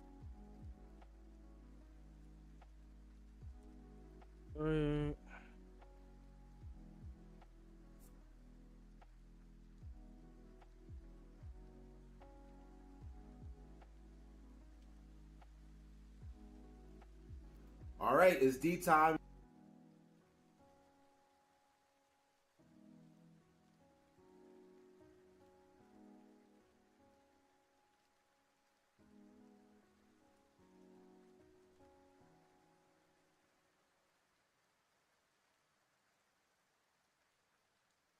All right, it's D Time's first box opening. Legendary duelist Mako Tsunami. Now, I don't have a droplet. Let's see if your boy can pull himself a droplet. Man, you ain't gonna pull no dang forbidden droplet. Elemental hater, I'm getting sick and tired of you invading my channel, dog. I bet y'all $5 says D-Time ain't gonna pull that forbidden droplet. All right, as you can see, we've got not one, but two boxes here, guys. These boxes are brought to you by the generous TCG.com. Enter code DTIME5 for 5% off on all TCG-related products. So thank you so much for sponsoring this video. That droplet, so I could shut up Elemental Hater. The Fish Shark, Fisherman, Buzz Shark. Woo, look at that. Oh man, Konami, what's up with your packaging and your merch, man? That's bent. What if that was a droplet? That could have been a messed up droplet. Or if that was resealed. Oh shit. But there we go with that. Let's go ahead and get into the next one. Okay, I see a foil. Angler, the Marincess, rank up, Nash Knight. If only this thing spelled Nash Knight. Shout out to Nash, man. Shout out to Nash. Guy's a total monster, bro. So we have a Nash Knight. All right, cool. What else do I get? I heard there's a ghost rare in this pack.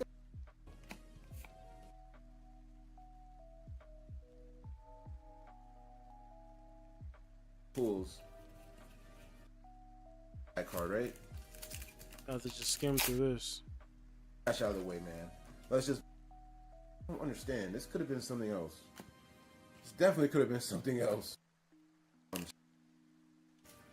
Let's get this over here. Nesh Knight, okay. I don't really need any of these cards, so. And that is going to do it for these pulls. Let's do a recap of what I got really quick. Nesh Knight. Let's go ahead and separate the supers from the ultra rares. Let's go ahead and do that. Put these over here. Okay. This is what we're getting. You know, Fortress Well, Bisharp, Triangle. Sounds like he got fucking rinsed. Karyu Shin, Lil Nas X Knight, Marin Says Drive, Doom Kraken, Jellyfish. Two of these, at least one of these could have been a drop, forbidden drop. That's okay. And another Nesh Knight. So, you got rinsed. Yeah, all in all, do I think this pack is worth it? For me, personally, no. No, this pack is not worth it for me, personally. You just got a bad pack, bro. Don't just say that. Go down. It's going to tank. It's going to start tanking on your TCG sites. So I would just wait for those and buy those individually instead of trying to... Now, unless you're trying to build some kind of water variant, yes, this pack is all for you. But if you're just looking for the Forbidden Droplet, probably not. Probably not. All right. All right.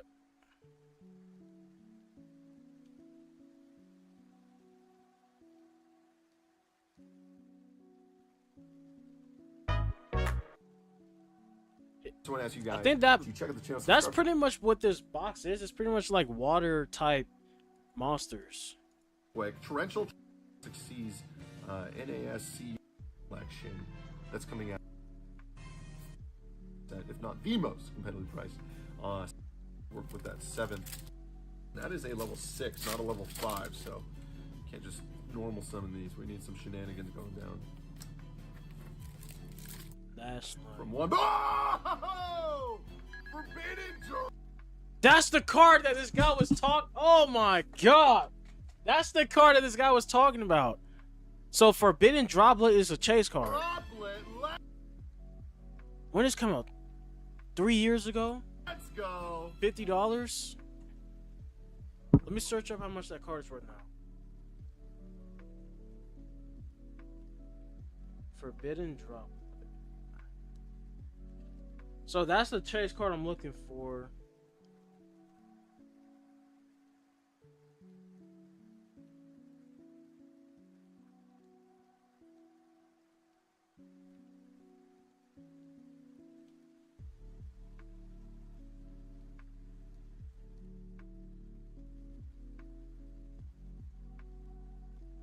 I'm trying to make sure I'm not tripping. Look at that guy. There's different versions. 25th anniversary, then it's 10th century.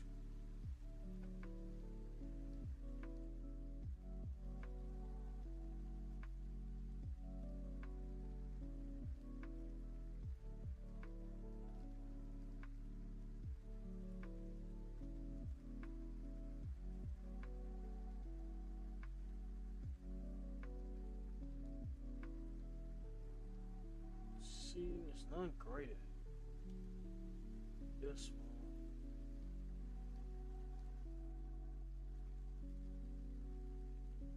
The secret rare version of the Forbidden Drop was worth $60.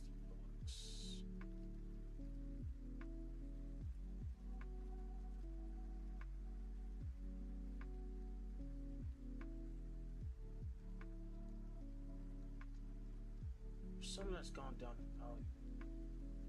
That card must have gone down in value. But I mean, we'll see. I got a collector app, so it's like whatever card I pull, I'll be able to see how much it's worth.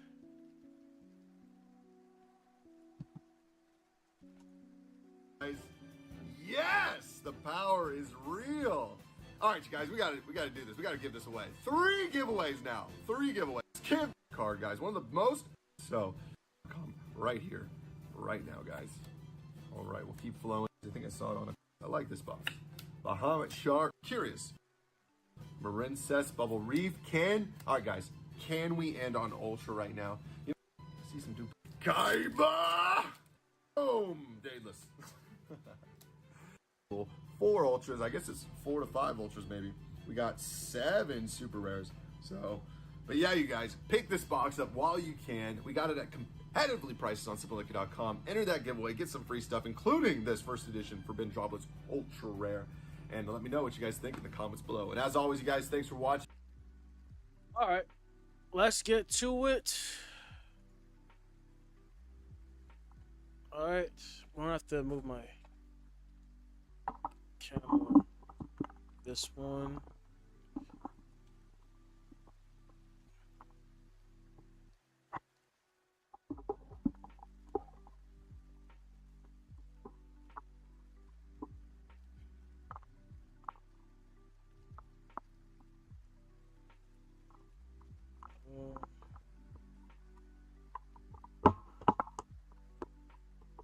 Oh yeah, that's a perfect way. Like this.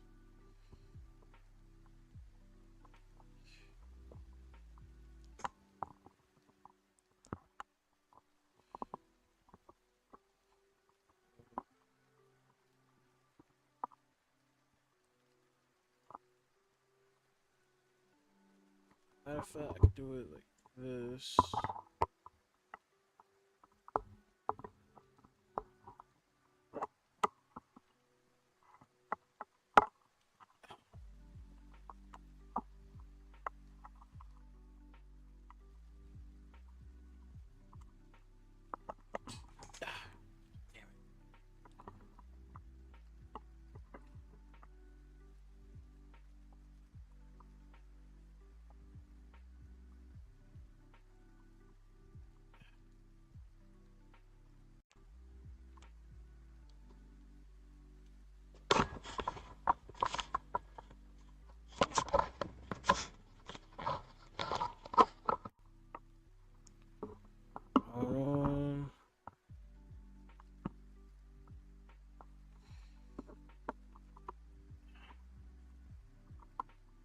Hold on, chat.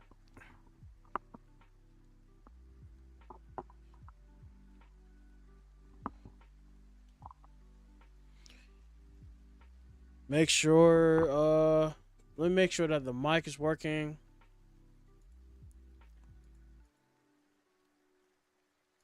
Let me see. Hold on, chat.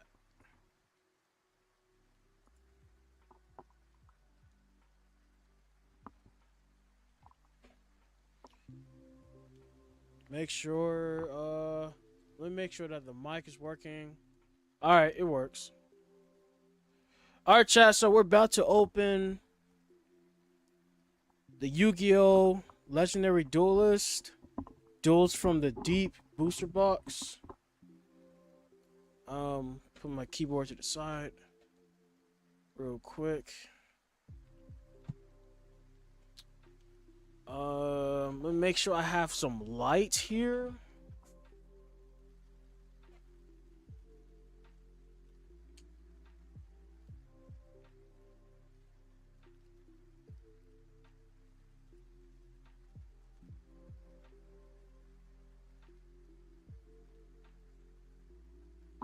Okay, this is perfect. Matter of fact, this is probably how I should film my hand cam videos. The way I have the camera set up. So we have the box. I already took the plastic off. So let me get this on camera. Legendary Duelist, Duels from the Deep. 5 cards per pack.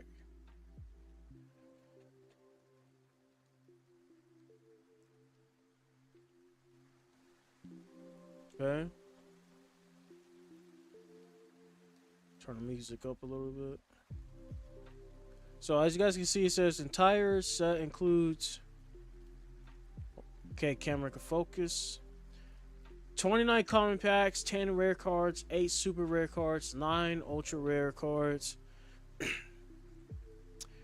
One card also available as a ghost rare. For further information, Yu-Gi-Oh! Trading card game, please visit Yugioh.com, blah blah. See content subjects to change. No specific card rarity is guaranteed to exist within an individual pack. Okay. All right. Let's lock in.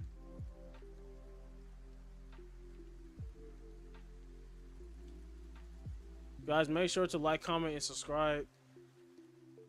Turn on all notifications. Let's get to it.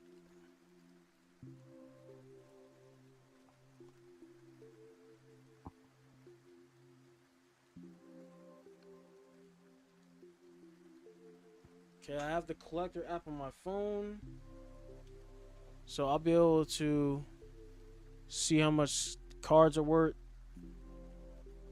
on here. So put that to the side. Let's open up our first pack. So a good card, this guy, what was it, Forbidden Droplet? So that's a chase card. Thumbs up and super unlucky 7 super rares. So, but yeah, you guys, pick this box up while you can. We got it at competitively prices on SuperLucky.com. Enter that giveaway, get some free stuff. Mega Fortress. Okay. All right, let's start off. Hopefully, honestly, after checking the packs, I don't think they're resealed. Let's take a look at the pack. Because I already inspected all of the packs. Hopefully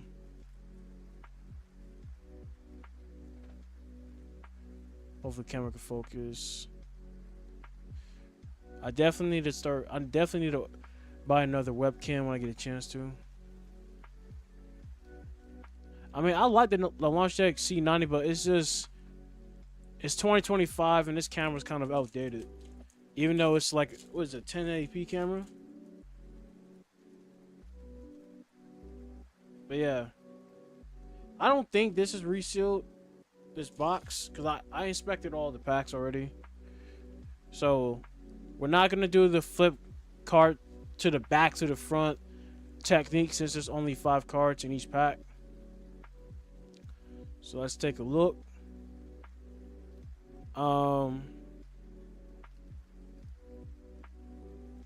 Okay.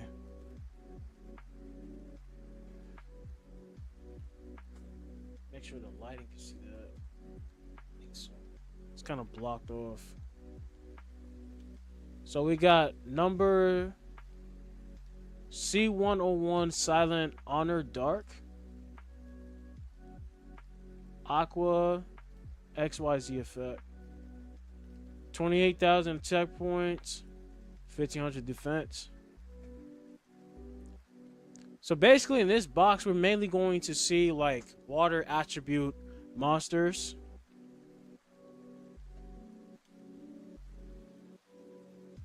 Marincess, Sleepy Maiden.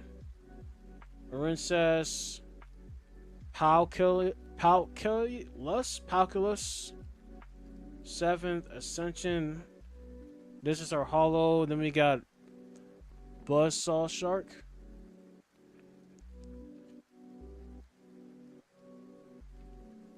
So basically, cards like this is what we have to look out for in these packs. Let's see.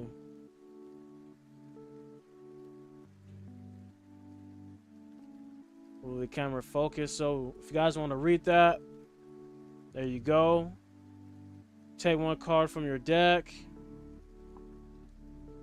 Either a Baron, Spell Trap. I'm trying to read it, guys. Because I'm actually looking at the card through my monitor right now.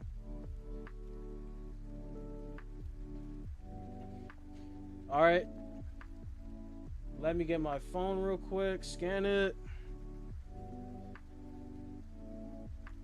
Because I'm basically going to put all of the holofold cards in a separate binder. Then the regular cards. So as you guys can see, it says the card is worth $1.32. And I do have sleeves here. So I'm actually gonna sleeve the cards later. Unless I really pull out like a really big card. I'll do an emergency sleeve. Okay. This is basically the other cards.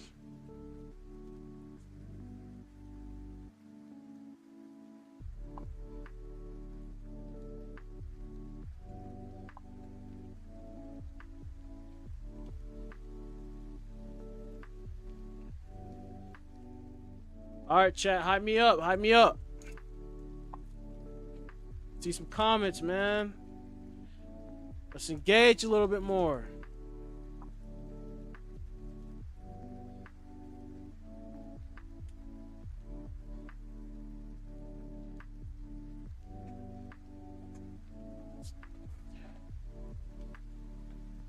If we pull something good, guys, spam a W in the chat, all right?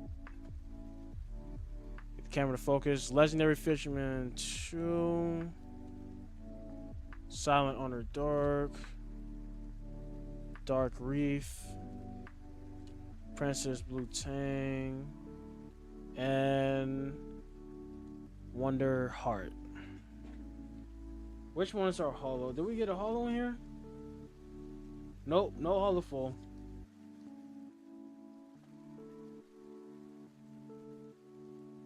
The fifth one's right here.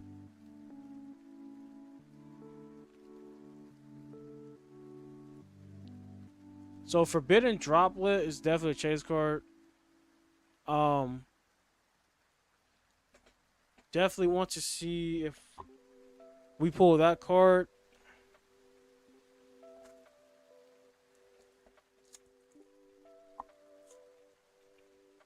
So we're on our 34th pack.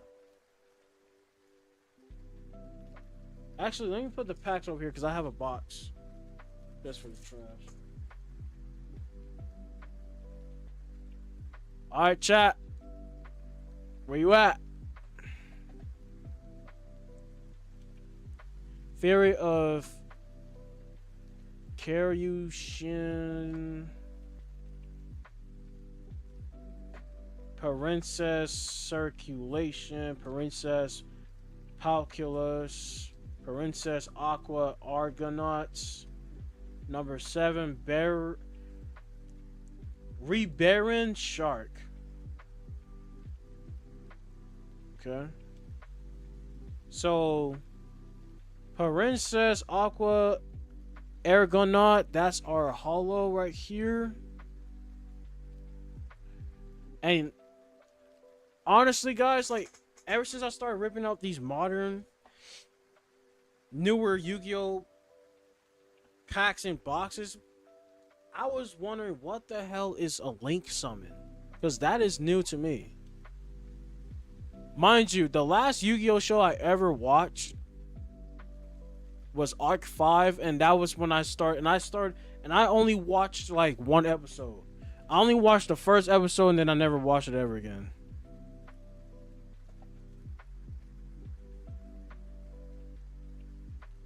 $0.41.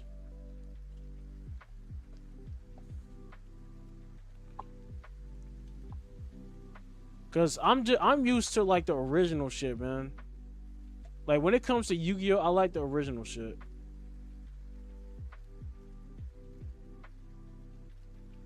Like they already made another type of summoning in the game. Like after doing a little research, I found out that the Link summoning came from one of the newest Yu-Gi-Oh shows that's out right now. I mean, the show wrapped up. It's finished, but it's like a more newer Yu-Gi-Oh show. Type shit. And who's in the chat right now anyway?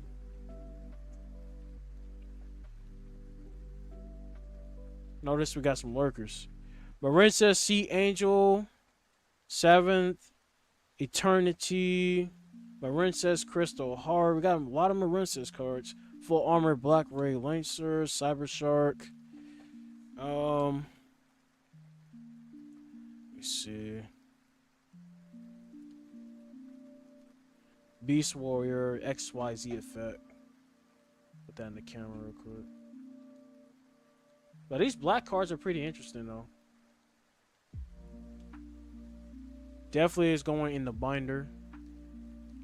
I need to order 2 more binders. I currently don't have any Yu-Gi-Oh binders at the moment.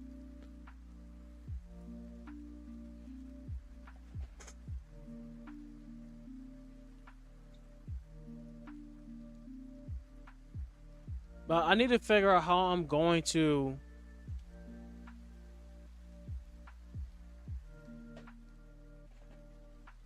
get the camera to focus.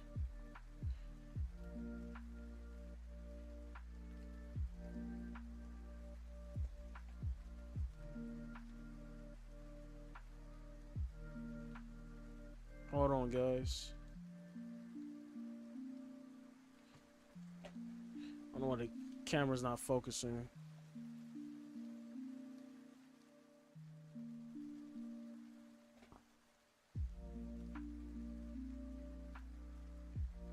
I don't know. All right, chat.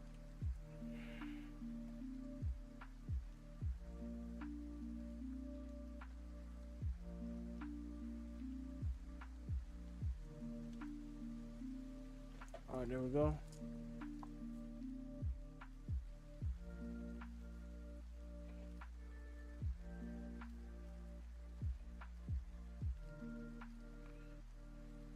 Silent Angler. She's Stealth 2. Marincess Palculus. Already got that. Buzzsaw Shark. It's literally damn near the same as that pack that I opened before. Damn near, except for what? 2 different cards? No hollow fulls in this pack.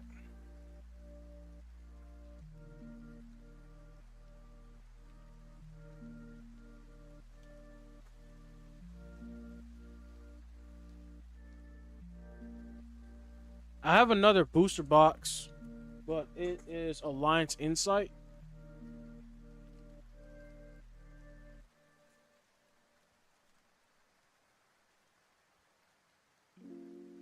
Same as that.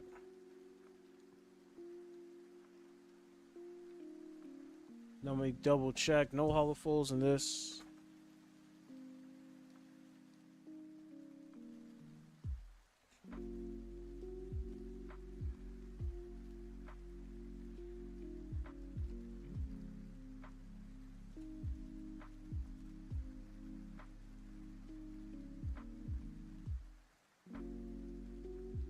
Guys, I would appreciate if you guys smash the like button on the stream. It's free. It only takes a few seconds.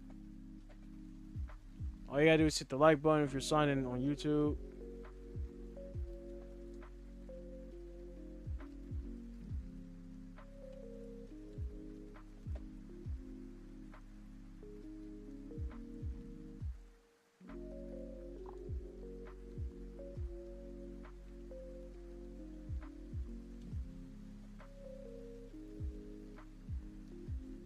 Smash the like button, guys. Also, for exclusive content, updates, all that good stuff, check me out on Instagram. Okay, we got a hollow Crystal Shark. Okay.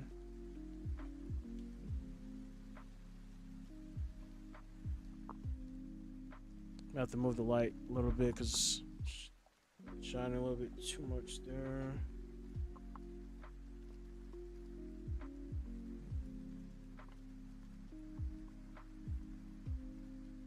Hold on. Let me change the light.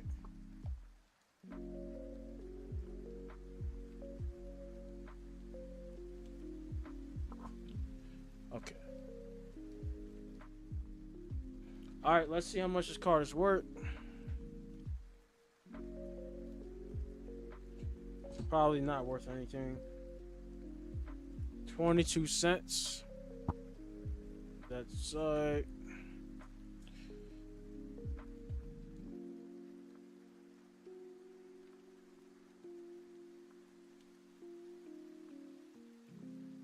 was about to ask y'all something, but nobody's commenting in chat. I was gonna ask if anybody in chat collects trading cards. Anybody collects Yu-Gi-Oh, Pokemon, Magic the Gathering. Marin says Seahorse, Carol, XYZ, Remora, Legendary Fisherman. We already ripped that card. Okay.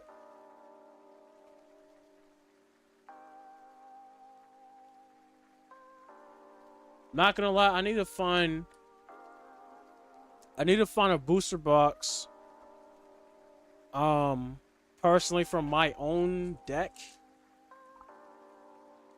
Me personally, like, I love the elemental heroes.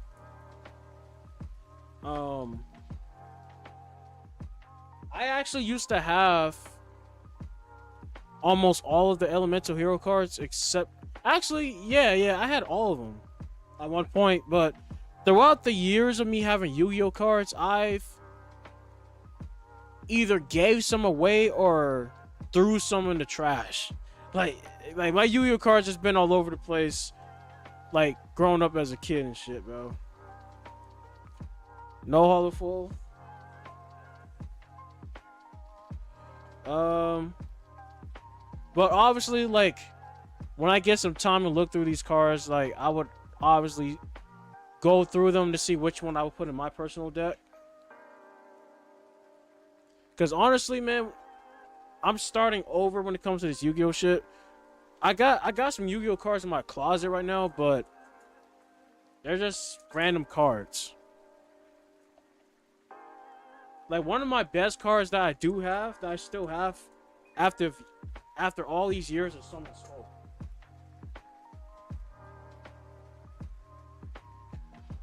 Mothman Duelist, welcome to the stream. What's up, man?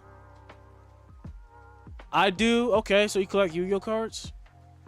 They will have reprints and support coming in like 6 months for E-Hero. Okay.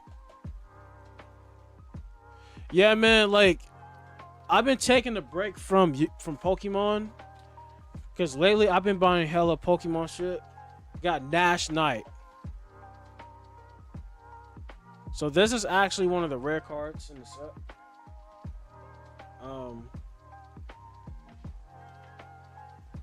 See how much money that's worth. Forbidden Droplet is about the only thing that's worth it out of that set you're opening. Yeah. So Nash Knight's worth $2.99, $2, $3.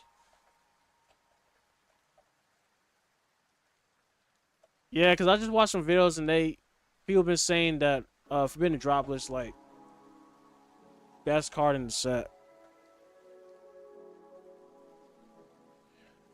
But real talk, guys, if y'all want more videos, content like this, streams like this, whatever, let me know in the chat. Follow me on Instagram. You could DM me if you want me to like make more content like this. Subscribe to the channel. Do whatever you want. Torrential Tribute. Actually, I had this card before in my deck. This card is actually not new. When a monster is summoned, destroys all monsters on the field. Yeah.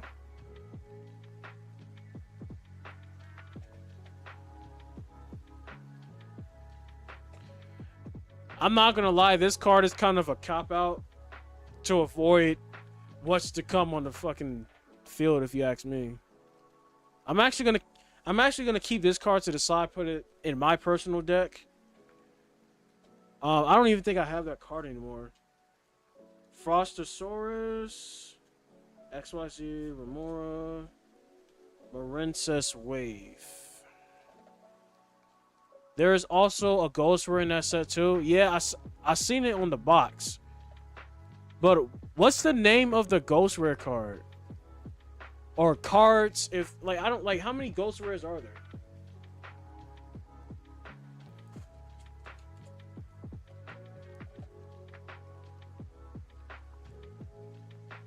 I'm curious.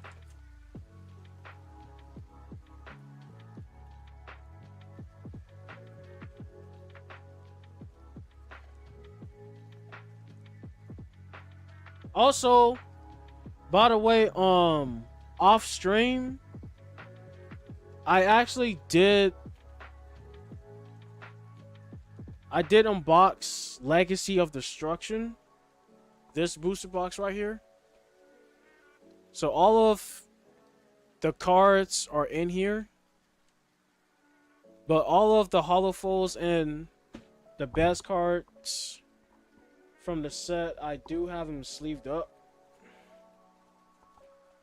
All right here.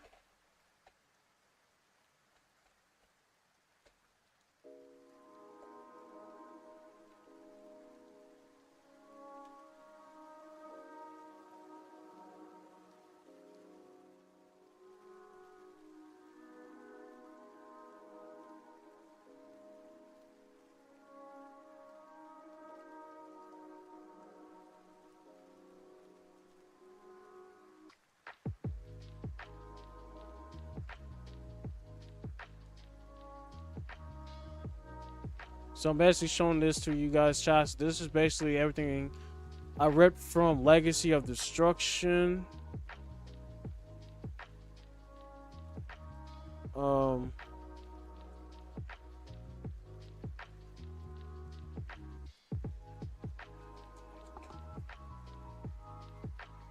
But hey, Mothman, if you're still in chat, you know, is there any like specific Ghost Rares from the set that I should watch out for?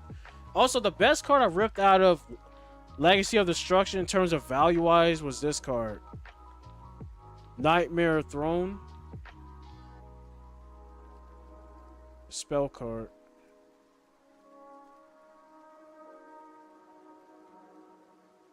Like honestly, like this is like the best card ripped out of that box. But if you guys want more content like this, please subscribe to the channel. Another torrential tribute. Morensis. Circulation. We already ripped that. Legendary Fisherman 3.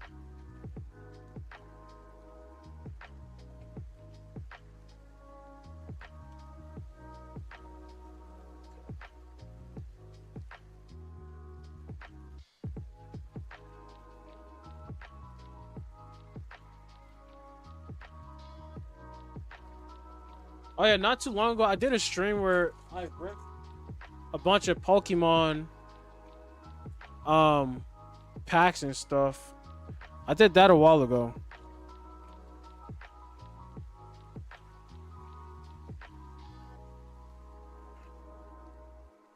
Rank up Magic, Quick Chaos.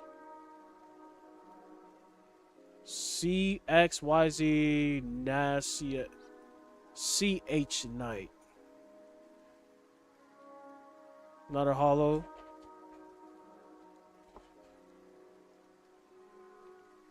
This is also another rare card, but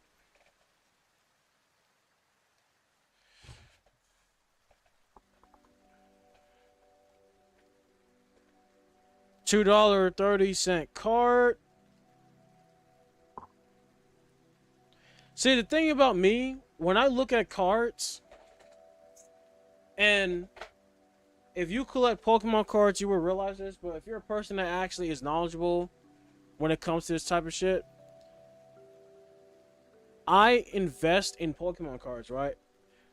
I'm not just an investor and collector. I'm also somebody that actually likes the hobby. I actually like Pokemon.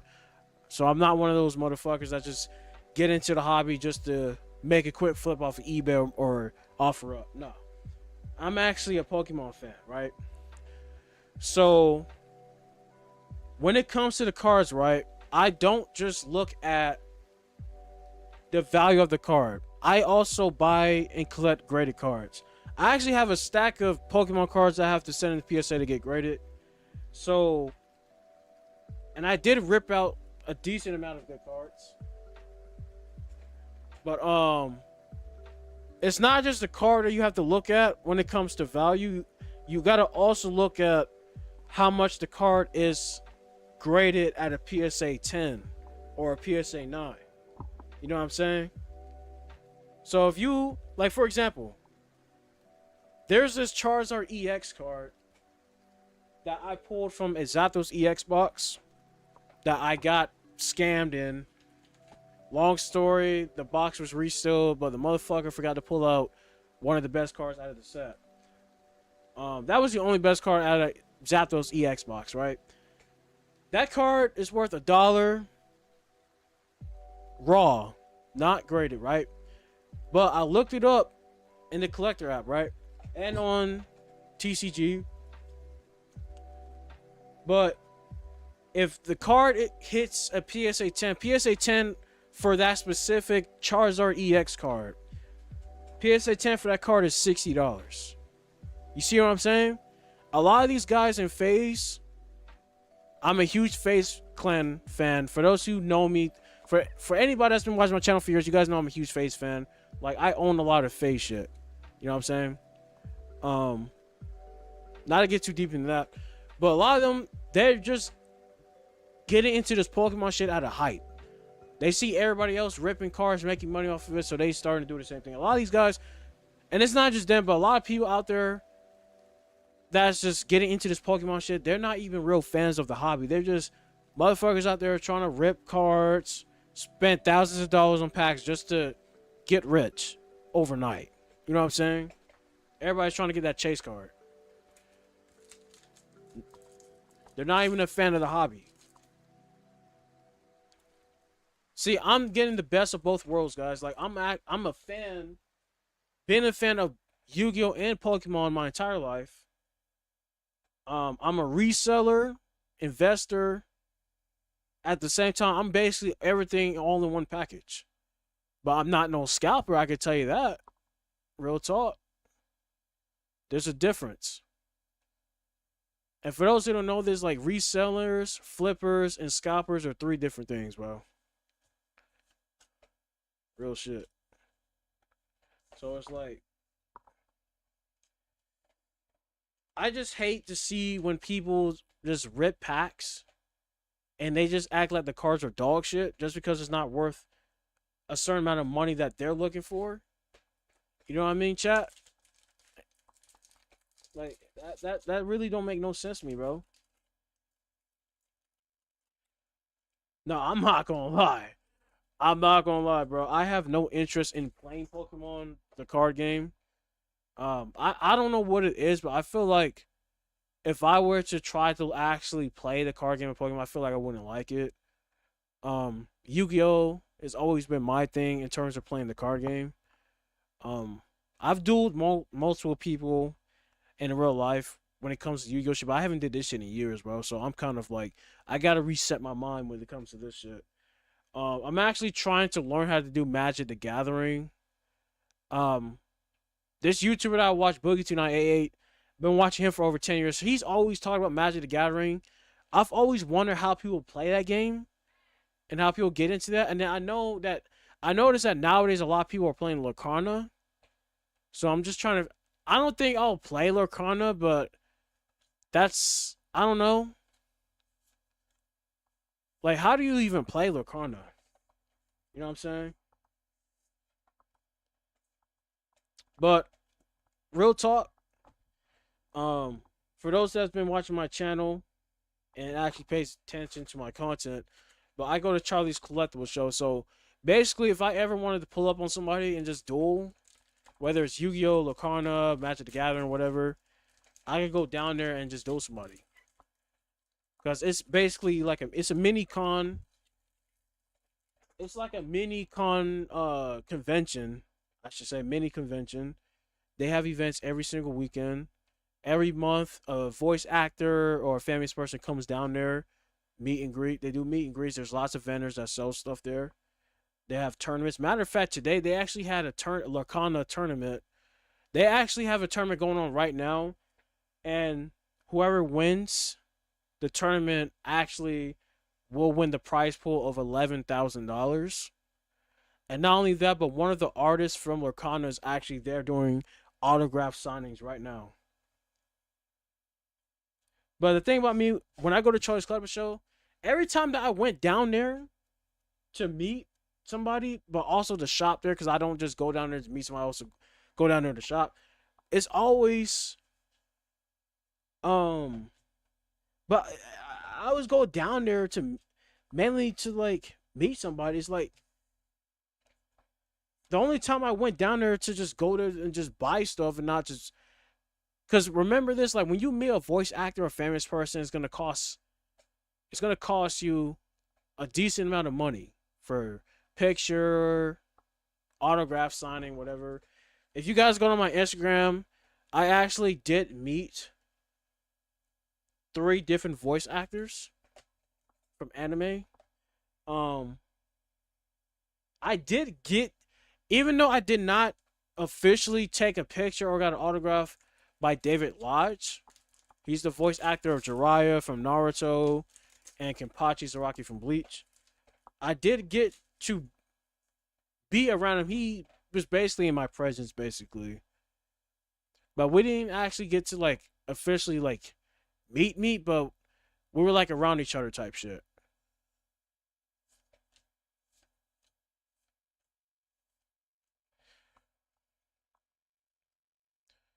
And I fumbled big time because when I came to Charlie's, bro, I actually got there a little late. So by the time I pulled up to the front, I didn't see him sitting at the desk. Basically, the spot where voice actors usually sit at to meet people. I literally fumbled, bro. I literally got there a little late.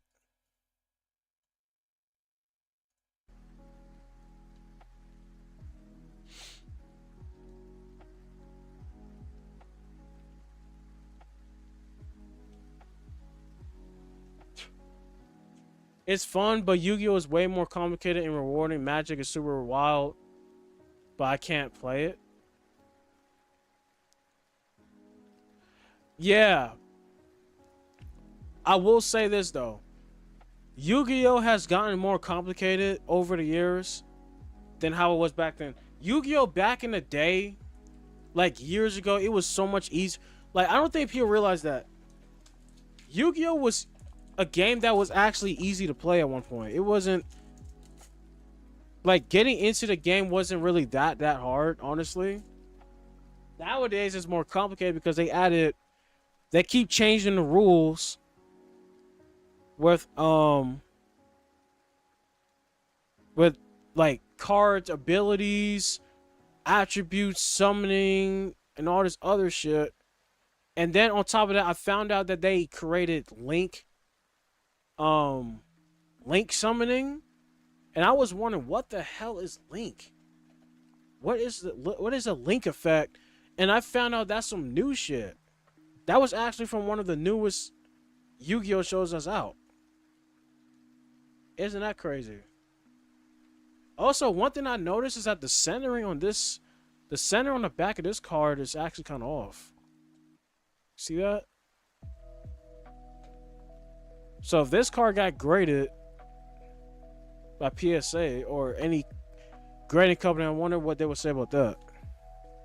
Silent Anger, Double Fin Shark, Frostosaurus, already got that card. I'm just super curious what they would say.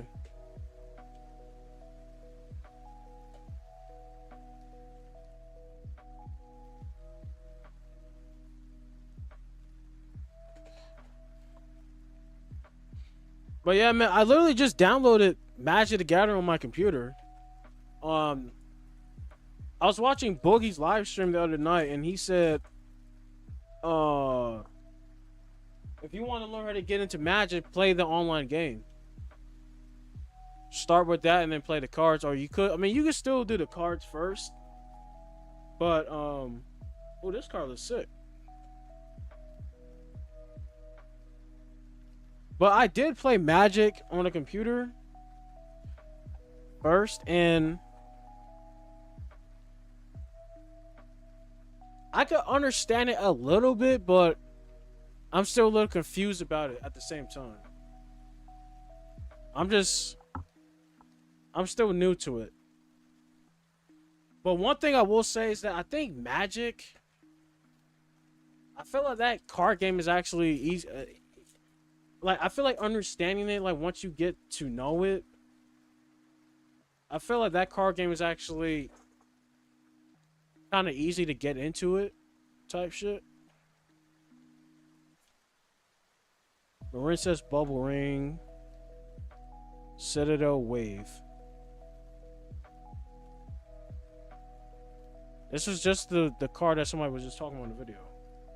Wonder Heart.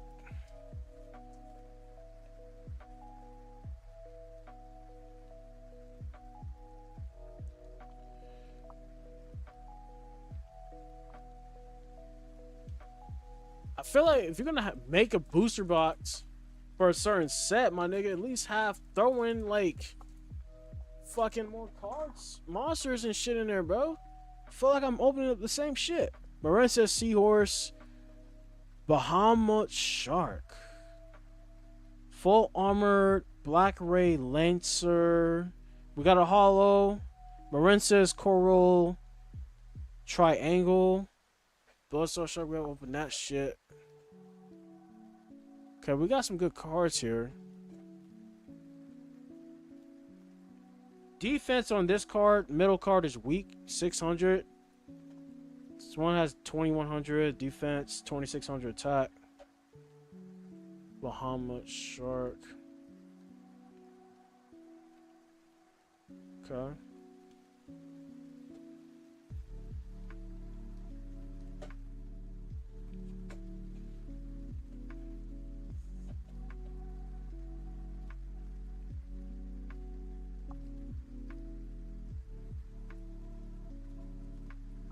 See how much this card is worth. We're gonna see how much this card is worth, guys. 48 cents. Bummer. Next up.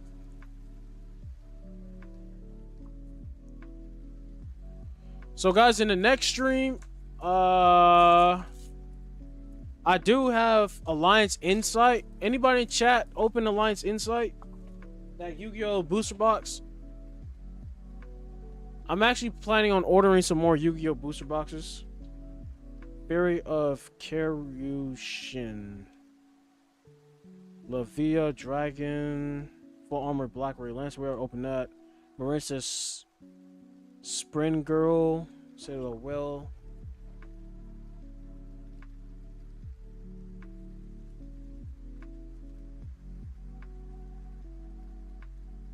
Okay. And I am using the collector app to scan all of the cards.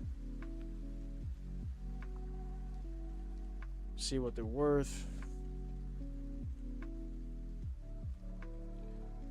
And that card's worth, this card right here is worth 84 cents.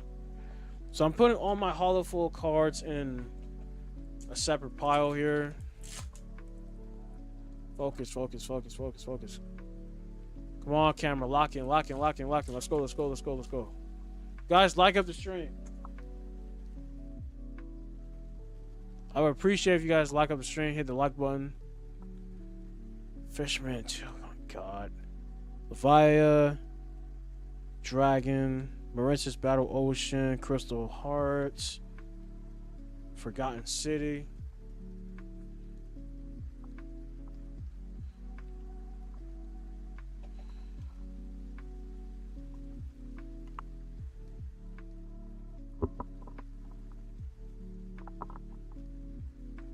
Camera, can you please focus?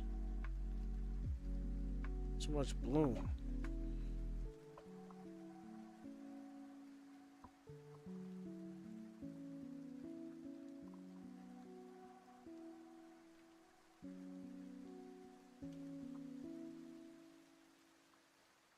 All right, turn me up, chat. Turn me up. All right, let's see what we can get out of this pack. Marissa Sea Angel, Sleepy Maiden, Legendary Fisherman, Frost. Jesus Christ, bro. Make 2 separate piles. I ain't gonna lie, this is gonna make me want to open up my other booster box. Cause I'm getting fucking rinsed, my nigga. Fried. Man, you guys have no idea about when it comes to Pokemon, when you get rinsed, though, that feeling is way worse. This shark. Got another holo, guys. XYZ. 73 cents. I'm going to scan all those into my portfolio on the collector app later on. Separate pile. Chat, anybody's opened up this box here? Legendary Duelist, Duels from the Deep. Because what I'm going to be doing, I'm going to be buying one of each booster box I can get my hands on, just so I can get a different experience. Oh yeah, that's one card. Cyber Shark.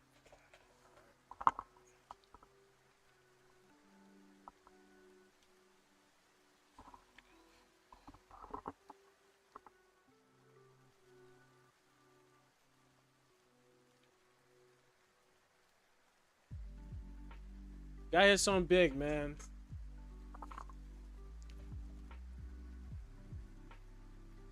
We're running low on packs.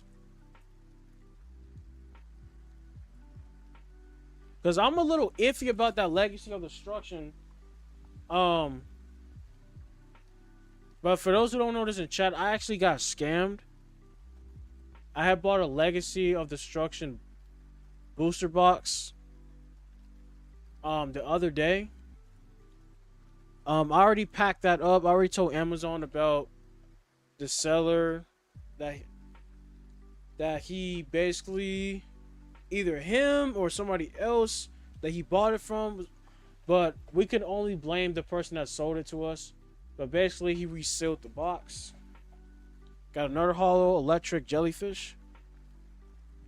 So I have requested a replacement. They sent me out another booster box. This time it looked like it wasn't resealed, but you never know. 55 cents. I need to buy some stuff off of TCG Player. I have a lot of stuff in the cart on tcgplayer.com. Like, I have hella Pokemon shit in there. And I just put some Yu-Gi-Oh stuff in the cart. Saber Shark. Bubble Ring. Fisherman 3. We got Baryon's Chaos Draw. Hollow.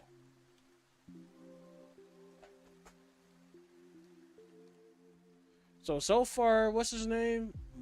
Well, Mothman Duelist. Well, he said the only best card in here is the card that I already knew that was best card. What is it? Forbidden Droplet.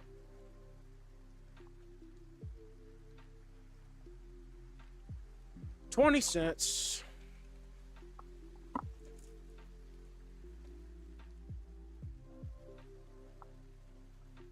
Guys, after this, we're going to be playing some Apex Legends. Been streaming since 12 o'clock.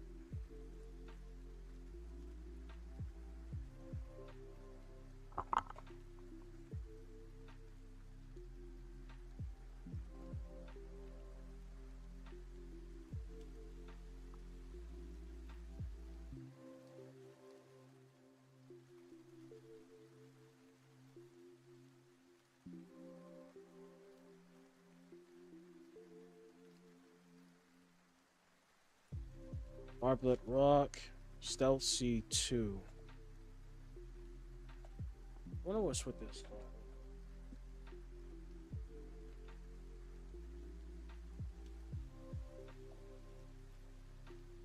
Let's see. focus.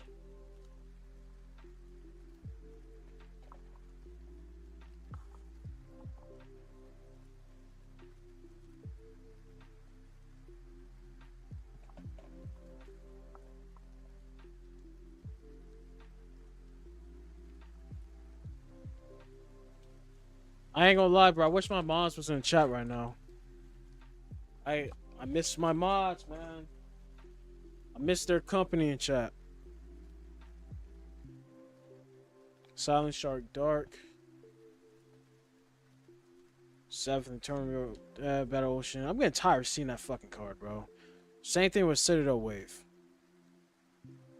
And then Wonder Heart, bro. I got a bunch of those damn cards.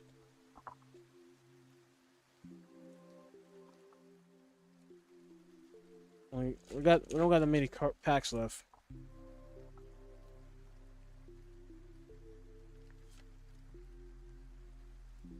Crystal Heart. Oh, we got a holo right here. Hold on. What we got? Ocean, Dragon Lord, Caillou Shin.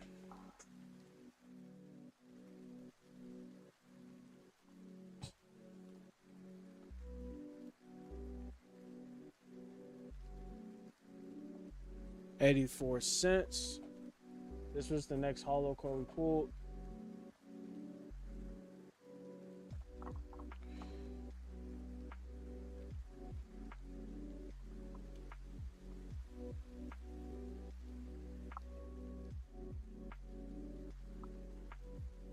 So far, we didn't pull nothing crazy out of this box, guys.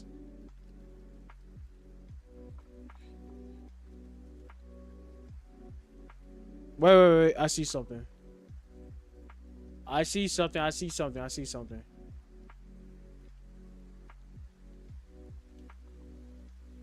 see some comp shit, I think. Let me pull this one back. Marissa's Wave. Pull that back. It's black. Shit. Giant Hand. Damn. This card actually looks pretty cool, though. Hold on. Sometimes it's not always about the value of the card. Sometimes it's just about, like, the card's ability and shit like that.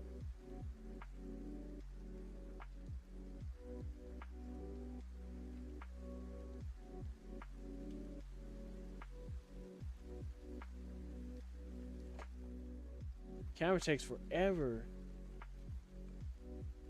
2 level 4 monsters. When a monster effect is activated, oh shit.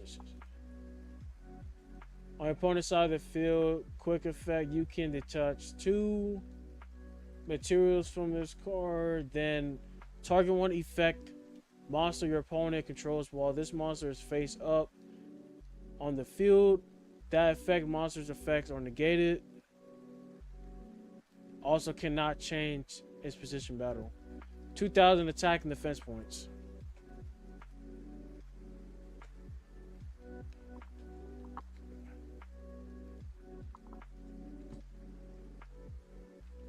This card looks pretty sick though.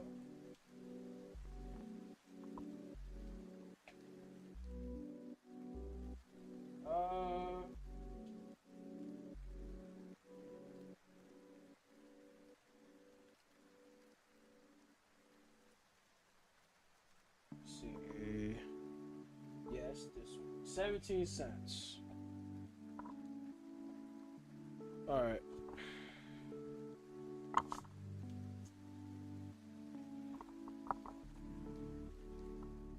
Alright, guys, final 2 packs.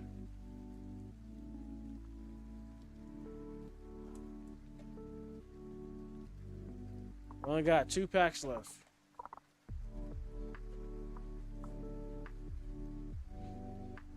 Oh God, chat. I got completely let's just face it, I'm not gonna win anything out of these packs. There's no way. I doubt it.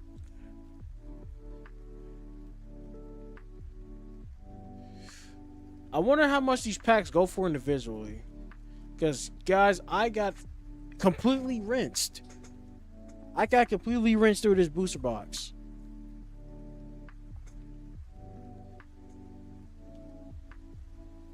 This is crazy, bro. I mean, we're gonna open up these packs and see what's inside. Oh.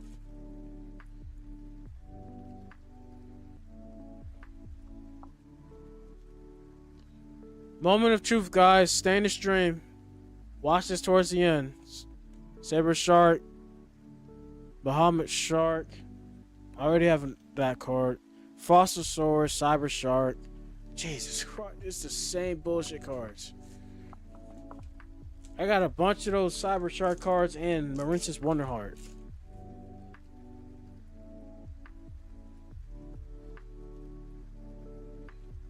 I will say one thing: if the person resealed this damn box, they're one damn good reseller, because I couldn't tell, bro.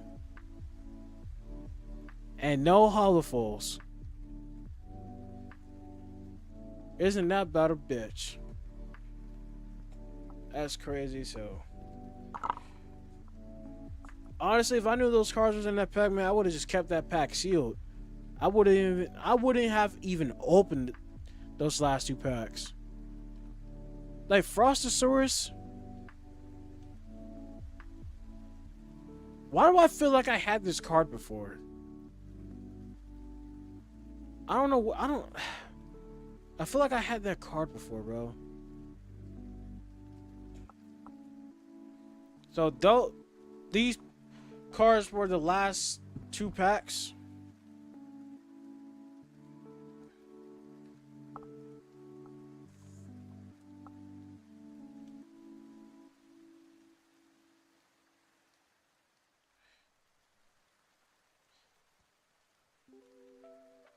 So I made 2 decks out of the packs that we just opened. Some of these cards are trash. Nothing but bullshit, just bulk. Bullshit bulk. Just same shit, bro. Just duplicate cards.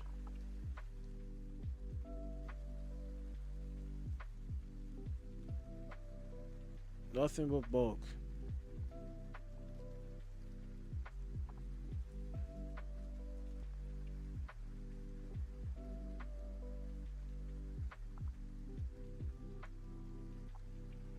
Yeah.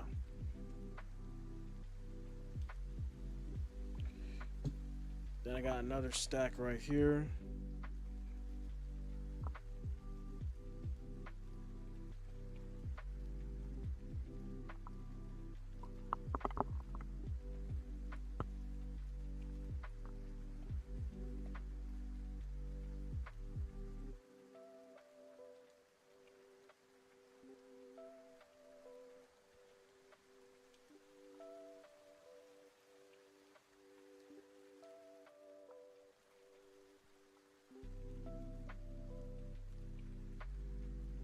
Nothing but bulk in this, guys.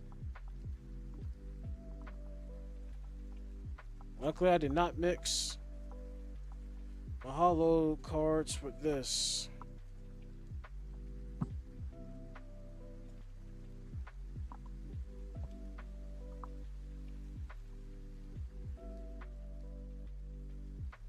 I'm gonna put those cards in here. Well, so far, recently, so I opened up Legacy of Destruction and Legendary Duels from the Deep. See, at least with Legacy of Destruction, I actually opened up, I feel like, better cards out of this set. There were way better cards in this set.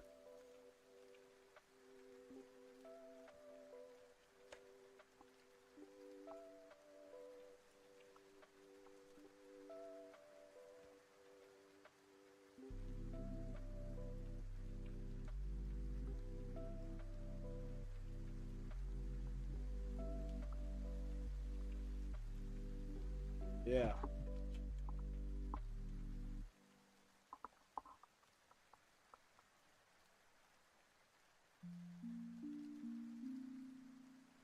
So here are the cards I pulled from Duels from the Deep. So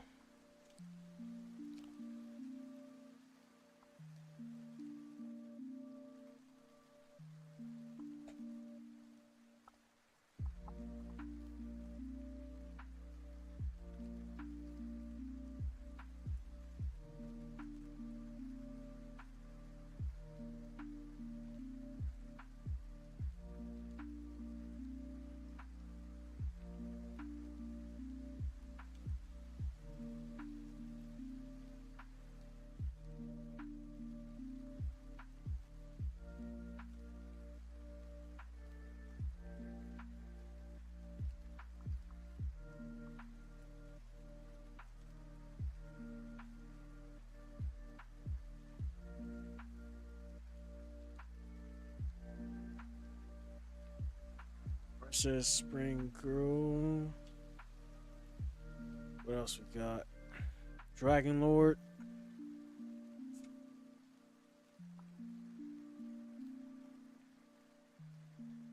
Varian's Chaos Draw.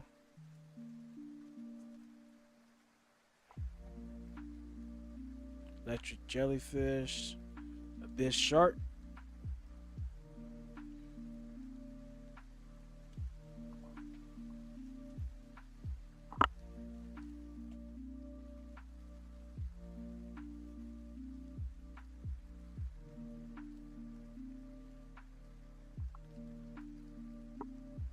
So chat, take a good look.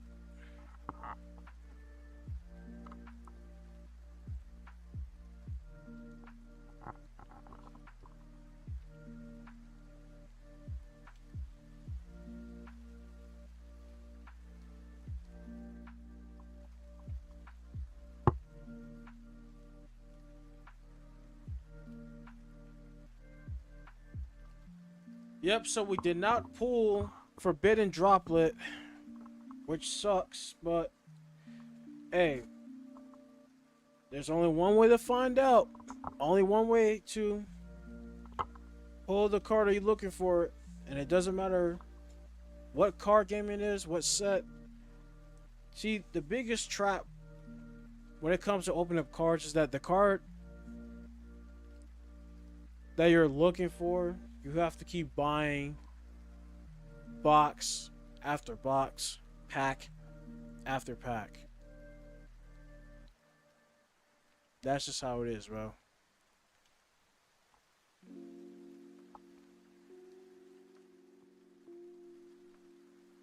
But some of these cards are actually not bad.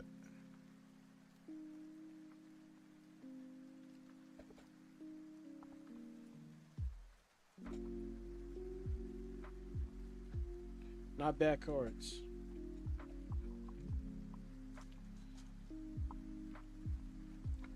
All right.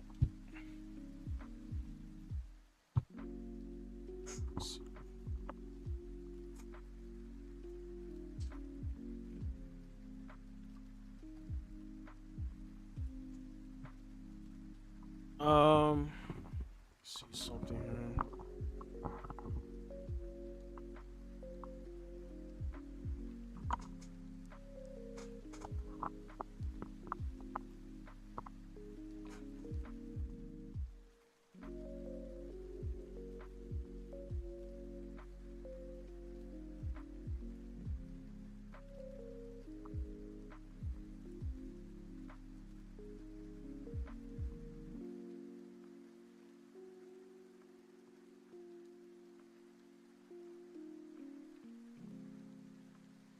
Let me watch this quick YouTube short.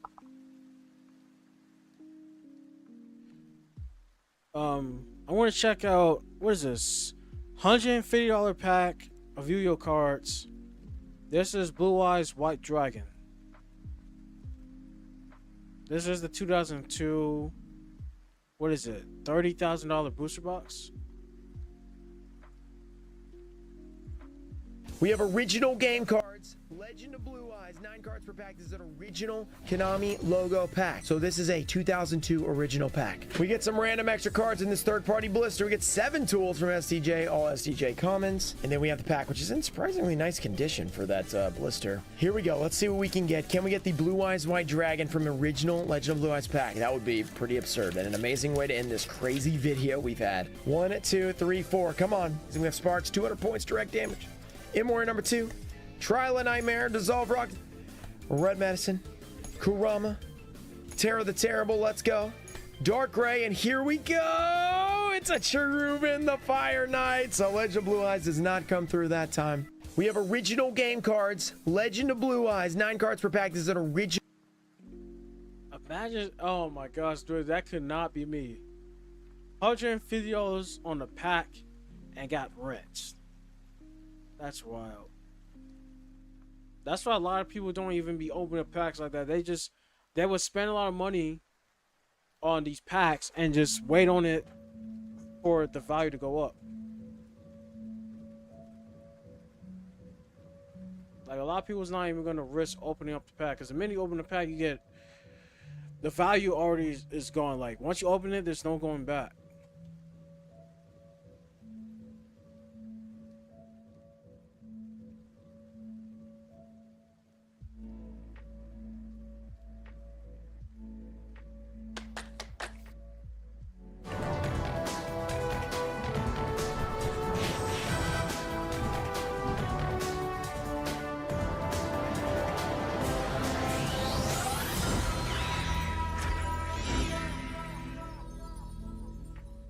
Yo, what's going on, guys? Welcome back to Team Samurai X1. It's your boy Soom, and today we got something special. We're going back into collecting the best Yu-Gi-Oh cards. So what are we doing today, Soom? So basically, you guys know a series that I'm doing here on the channel with Sam. I'm trying to collect cards from scratch. You know, I'm trying to rebuild my binder, build my collection, and today we're gonna be going back to Dolly's Sports Cards and Craft Dolly's, and we're gonna be buying some more packs and opening up some packs. You guys ready? So the best thing about Yu-Gi-Oh is that, you know, you can collect cards from old school, new school. You know, I know a lot of old school cards, but the new stuff I don't even know. But you know what? We're gonna see what I can get with my budget today. Sam, what's my budget, brother? You know what, Soom? Actually, you know what? I'll let you be in charge of the budget today. Anything you want, Soom. Anything I want? Anything you want. You know what? I want to be reasonable. I don't want, you know, $50. Can I have $50? That could buy me like 10 packs. 50 bucks? Yeah. Old school cards. There are a collector, not so much, but it's perfect for you guys. What are in these things? These are specialized. Yu-Gi-Oh 5Ds is my favorite Yu-Gi-Oh show of all time. I fuck with 5Ds. You get like a promo. It's just like today's specialized, or the newer ones from today. You get one of the 2 promos, and you get 3 packs. 3 packs that the set is, and this is the Duelist Revolution set. I'm pretty sure that's Ash Blossom. No, I think that's Dante. Who knows, man. Yo, Stein, isn't Ash Blossom in the set? There's something close to Ash Blossom and Effect Failure in this set. But ooh. Yeah. Over budget, guys. This is obviously during COVID. That's guys wearing masks. Scrap Goblin. Lock. Oh, Lightning Tricore. Wow, $100? $100. Yeah, I think it's $100 at least. Scrap Hunter. Persistent 80 Changer, Barrier Wave, Scrap Screen. Wow. Okay. Soom. Ultra rare off the first pack. That's insane. That's insane. I'll take that. Well, Lightning Tricorn. I will take that.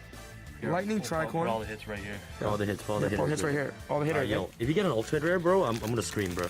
Yeah. Guys, come on. I got the God hands. You gotta snip it, man. You know why you open an Ultra? Oh, can I snip it? On 2. Boom! Nope. Oh, this one's pretty good. Oh, Horn of Enemies. Okay. You got this, Soom. You're a little bit excited here, man. Mind Mole. Miracle Synchro Fusion. Flame Well, and... Oh my god! What is that? Lawrence, that's insane. Wow. Lawrence, Whoa. that is insane. Ghost Rare! That is Chat, look at that. insane. That is in... Bro, yo, can I What see that? the fuck? You can't even see the that's actually damn ridiculous. monster. Come here, come Guys. here. Can I see that for a second? Guys, I got it. Yo, this can be a PSA 10, fam. I'm like... Oh my god. There's That's a my little first band, bro. That's my first ever Ghost Lawrence, Rare. there's a little ding there. Oh, is there? Soom, I think you got a little bit too excited, Soom. Oh, Y'all really blaming me? Roll the footage. Roll the footage. That is why when you open packs, you don't. Oh my gosh, bro. This is why you don't fucking bend the pack or any of that shit, because you never know if you'll hit the chase card. You treat every single pack like it's the pack that you about to rip the damn chase card out of, bro. You know what I'm saying?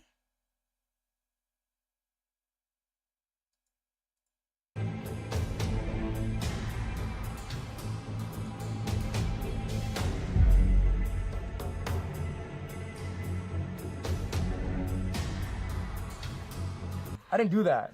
Zoom. I didn't do that. This is what happens when you have diamond hands, man. Like, Zoom. It's okay. It's all good. Don't be sad, man. This is serious, bro. you know No. what? Crazy ghost. Zoom.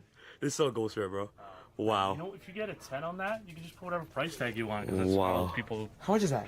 Like it's like at least $100, I think. Yeah, at but least. if you grade it, you can just put whatever price you want. That's how graded stuff works. Wow. Guys, you know what?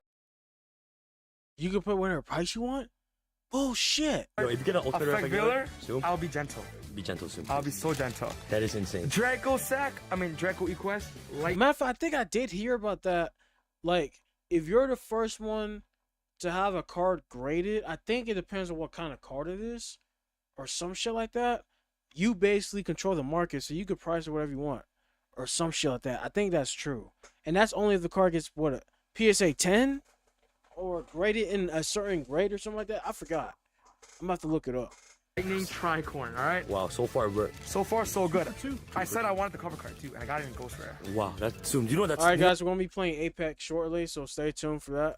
that's really hard to pull. You know, like Sam, you understand how ridiculously hard it is? Sam, I do the impossible. That's why I'm here, man. Come on. Anything is possible. Anything possible, bro. Let's go. Come on. Oh, so you get an ulti. Next worker.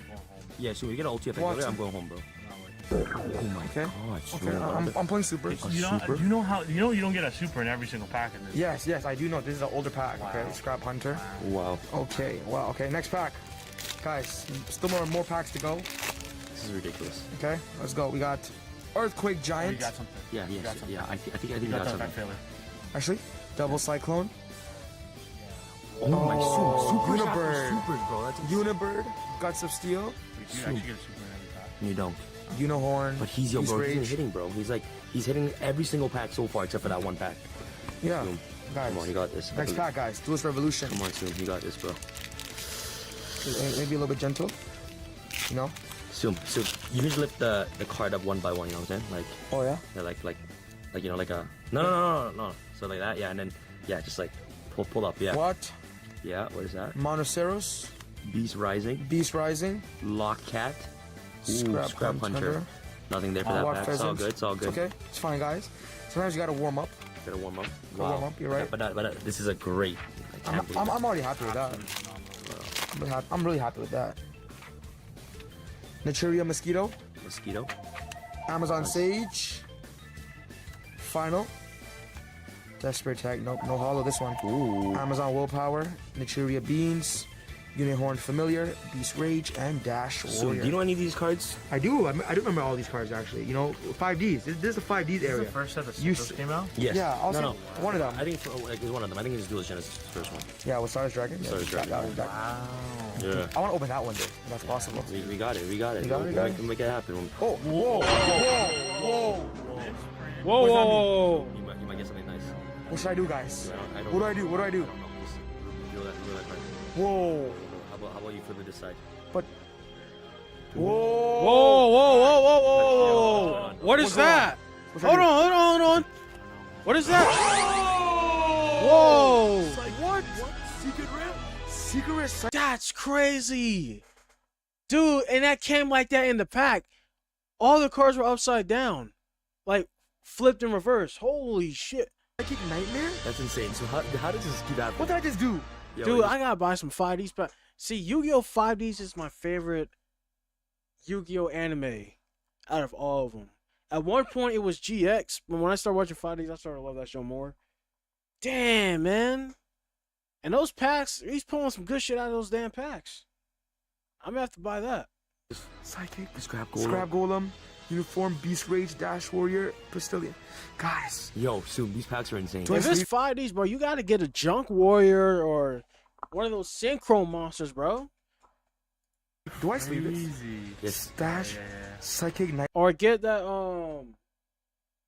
what's that shit called? What is it? Stardust Dragon? I actually used to have that card. I'm gonna have to check my deck and see if I still have that. Because I actually had that card. And I had a lot of the Junk Warrior. I had Junk Warrior and I had a lot of those other Synchro monsters and shit. I've never seen this card in my life. What card is that? Like some of the Elemental Hero cards, I still have those. Like, there's like, I'm gonna have to check my shit, bro. Have you seen it? I've never seen a card ever in my life. Yeah, Farfel used this to beat me in a tournament once. Oh wow. Wow. Yeah, it's pretty crazy. Psychic, guys, Secret Rare, Ultra Rare, some of this. You just need an Ultimate Rare to finish it off. Yeah. Yo, this is like a booster box right here. No, Psychic Rare, Lightning, Tricorn, Draco. Actually, Forest, Cured Amethyst. Oh, I thought it was like. You got Summoning Curse, no, DD Destroyer, Watt Beta, Postillions, Amazon Trainee, and Blind. Wow. Unfortunately, fire, man. 1, 2, 3, 4, 5, 6, 7 out of 12 packs were holos. Guys, unfortunately, we weren't able to get an Ultra Rare Effect Builder, but come on, guys. We got the Ghost Rare Draco Equest. Look at that beauty. Wow. Zoom. Guys, let's go next. That is awesome. But guys, our journey is not finished today. We got 5 more packs of King's Court, and you all know what I'm trying to get. Slifer the Sky Dragon, Pendulum Rare. This card exists! Let's go. King's Court pack number 1. Let's go. Let's get into it. Oh, nice. Unexpected Die, Constellar, Queen's Knight, Dawson, boom. Oh, sorry. Super. Oh, super nice. Super rare. Scrap Twin Dragon. Okay. Nice. Next pack. Pendulum Rare. Jack's Knight, King's Knight. Please be a queen. Converging Wishes, Boxia, Dawsing, and one Arsenal, and Phantom of Yang. Okay. Don't worry, guys. I know supers come in this pack. All right. You guys tricked me last time. You guys didn't tell me. Next pack of King's Court. So far, nothing crazy yet, but you know what? I still believe. Arcana Extra Joker, Constellar, the Wicked Eraser, Golden Eyes, number F, boom! Ooh, Crystal Girl. It's crazy, bro.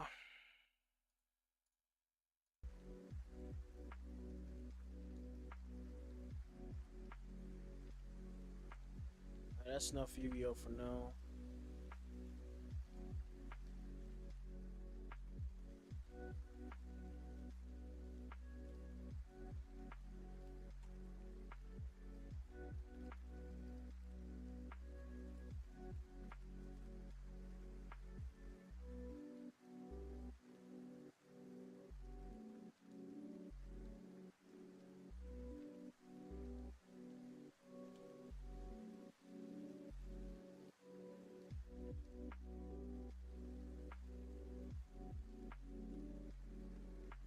This is interesting. Like games are so boring. The story is old as time. You're bored, and you want to play a game that's up there with the peak of your era, just to be disappointed time and time again with the quality, or rather lack of quality, that these new age games have to offer. You decide to play one of the dime a dozen highly stimulating soulless live service titles that are rife in the market today. And after a hefty grinding session of getting nothing but frustration and ass cramps, a lingering feeling of disappointment seeps into you. This cheap depiction of flashy colors and repetitive gameplay doesn't hold a candle to even the worst of your era. Yet here you are, routinely spending your hard-earned free time, grinding this garbage hour after hour, day after day. You ponder on how to get out of this lame-ass cycle that only serves to line the pockets of the likes of greedy CEOs, and ding ding ding, of course, you've got it. You can simply play the older games that you didn't get a chance to play when you were younger. It's genius, actually. You wouldn't even have to spend a dime. You can simply emulate and go on from there. So after reading dozens of articles, watching tons of YouTube videos, and of course, browsing the forums to no end, you finally amass a litany of games in your hard drive. They're hailed as the best of the best by the greasiest of form-dwelling spurg lords. And there's so much to choose from. In fact, there's too much to choose from, because you have no idea where to start. This gives you anxiety. And after thinking about it for way too long, you eventually pick the game that got the most praise from your favorite e-celeb. So you boot it up, create a character, get past that long ass intro, and then something hits you with the impact of a prime Mike Tyson uppercut. Pure, unfiltered, unadulterated boredom. You try your hardest to keep playing despite your obvious disinterest growing by the second by telling yourself things like, I'm not bored. This is actually really fun, really. I'm having the time of my life. But you can only lie to yourself so long before the insidious boredom takes full control of your body, manifesting into a swift Alt F4. Now you're confused, befuddled, absolutely, higgly-pigglied. Why is it that after trying our hardest to enjoy good games, we simply just can't? Is it that our brains decayed from when we were naive, carefree children? Or is there something more sinister that causes this unfortunate conundrum? And why are we able to mindlessly play live service abominations like Fortnite, Overwatch, and God forbid League of Legends for hours upon hours without any problems? Well, it's a good thing I'm here to explain, and possibly even fix this problem of yours if I'm ever so lucky. Alright, so to put it simply, your problem is that you spend too much time engaging in short-form, high-stimulation giving activities that raise your dopamine levels to a point that's unsustainable. The godless abundance of short-form stimulation has led to your folly, not only in the social media form, but also in the video game form. In pretty much any form you could think of, really. Short-form stimulation is the king of today. Like many people of this era, you're an addict, and your addiction is stimulation. My advice to you is to stop engaging with these highly stimulating live service games, as well as these cancerous apps like TikTok that prey on your addiction. And finally, once you're done with that, develop habits to give you long-form stimulation. So right now, man, once you start watching TikToks, Instagram Reels, and YouTube Shorts, your mindset is literally sucked into watching that short form content. Like, I swear, bro, I kid you not, once I watch a YouTube Short, once my eyes are synced in, there's no way it's gonna be hard for it to get synced out of that shit, because the way it's designed, if you read between the lines and understand it, that short form content is literally made for you to stay in sync with it and not leave it. Like, it's like once you start watching it, it's like you just can't stop watching it, bro. And instead, and there you go. Now I'll see you next. There's times where I would find myself watching just short YouTube Shorts, just scrolling and scrolling just for 5 minutes straight. Like, I was supposed to watch a few videos and end up just scrolling and scrolling and scrolling. Like, that's that TikTok shit, bro. Cheer. I don't be on that type of time. Yugioh, what the hell? It's not that simple. Stimulation in words, it's basically the triggering of our senses, good and bad. Now, stimulation is made up of 3 branches: physical, mental, and emotional. And when these are triggered enough by external stimuli, they often cause you to develop habits that are constantly reinforced depending on factors like how easy is it to do, how long does it take to trigger the reward center of our brain, etc. Now, this is crucial when it comes to motivating. There's nothing else to play? Bullshit. There's so many games to play right now. It's absurd how many games that you could possibly play at this moment right now. I've been playing games since I was fucking 4 years old, grinding these fucking jam-packed piece of shit games on the PS2 that used to be marketed as like 5 games in one, but in reality, they're just a bunch of demos. I obsessed over games like Jak and Daxter, Ratchet & Clank. It was the peak of my era, and that were there for me when I had no one else. So in my 20 years of playing video games and beating games left and right, I still got about 200 incredible games that I've never played in my life on my backlog. And I pray to the best, the mightiest God, that I finish my backlog by the end of my lifetime. Because this shit's growing every month, and I honestly don't have faith if I'm being honest. Now, this is why I find it crazy when people say that there's nothing to play right now. Even completely ignoring all games that have come out in the last 5 years, there's enough games out there that will keep you occupied for a century, and then some. The problem isn't that these games are too old, or the gameplay sucks, or that the graphics are bad, or the writing's horse shit. It's that most people are spoiled by the intense amount of stimulation that these new age live service games have to offer. That's God's honest truth. I'd say that's probably the #1 reason why people don't like video games right now. It's that they're spoiled. You're probably spoiled. You, watching this video here. But here's the weird part. You're not spoiled like some Roman elite dude in 100 AD getting fed grapes by some beautiful woman with massive tits and drinking wine by the gallon while watching gladiators fight to the death. You're spoiled like the guy who's wearing a beanie with holes in it and some fucked up old jacket that weighs about 90 pounds, always asking me for a frickin' dollar whenever I happen to leave the 7-Eleven. You're like a junkie, man, hooked on this colorful deception that's intended to get you buy worthless pixels in a game that's going to die in about 3 years, give or take. Now, this shouldn't stop you completely from playing these games. You can still play this garbage every now and again, but when it's blocking you from doing the things that you love,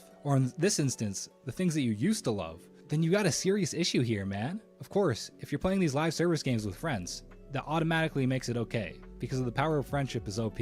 It's a lot like drinking, actually, now that I think of it. Doing it with the homies is a fun time, but doing it by yourself is depressing. I know from experience. A lot of experience, I'll tell you that much. But in essence, you should strive to play games that give you fulfillment and genuine joy, not cheap flashy colors and a false gambling fix from ELO going up and down. If I was in your shoes, I'd probably ease down on the live service and immediately create a backlog. Here's mine for reference. Link in the description. It's basically just a website that you can track the games that you've beaten and mark down the games that you intend to beat in the future. It's so fucking helpful when it comes to avoiding the paradox of choice. You can literally just hit random on the list and boom, just try to beat that one. If you can't, no sweat, change it to shelved or abandoned. Play the next game on your list and you're good to go. You guys would honestly be so surprised on how much of a game changer the site is, with the amount of games that are readily available to us through legal means, of course. So why don't we do this? How about instead of putting money in the pockets of out-of-touch CEOs that could not care less about our well-being, why don't we just do the opposite? Let's get on that you will own everything and they will be seething grind set and actually start completing some game. And once we do that and ignore all the noise that's in the market, I guarantee you we'll all be so much happier. But yeah, that's the video. If you want to join the Discord, and later.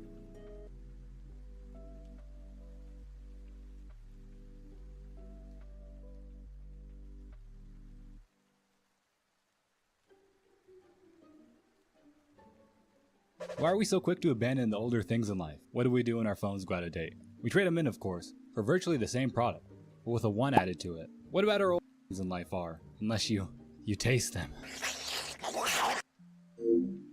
Brings back memories, right? You see, this could be you right now, playing AAA games suck. Why aren't games fun anymore? Is that games are pretty decent right now, in the sense that there's a fair amount of high quality AAA games, and especially indie games, that are available for pirate. I mean purchase. But I won't ignore the fact that the quality of these games nowadays are way less consistent, along with bugs being so common in a majority of massive projects. And this is so ubiquitous in modern games that most of us gamers have been completely desensitized to it by now, which is pretty depressing, I'm not gonna lie. Overall, I think that we're getting less quality and more quantity in regards to games nowadays, at least compared to my era when I was growing up. Playing older games has to be one of the best decisions I've ever made in my life. Okay, that's a little dramatic, but it was too complicated for a kid in America. But somehow Japanese kids would solo that shit without batting an eye.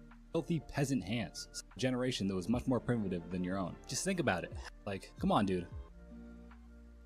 What the fuck is soul, man? Is this some esoteric bullshit? Now bear with me for a second. Often people in gaming spaces use the word soul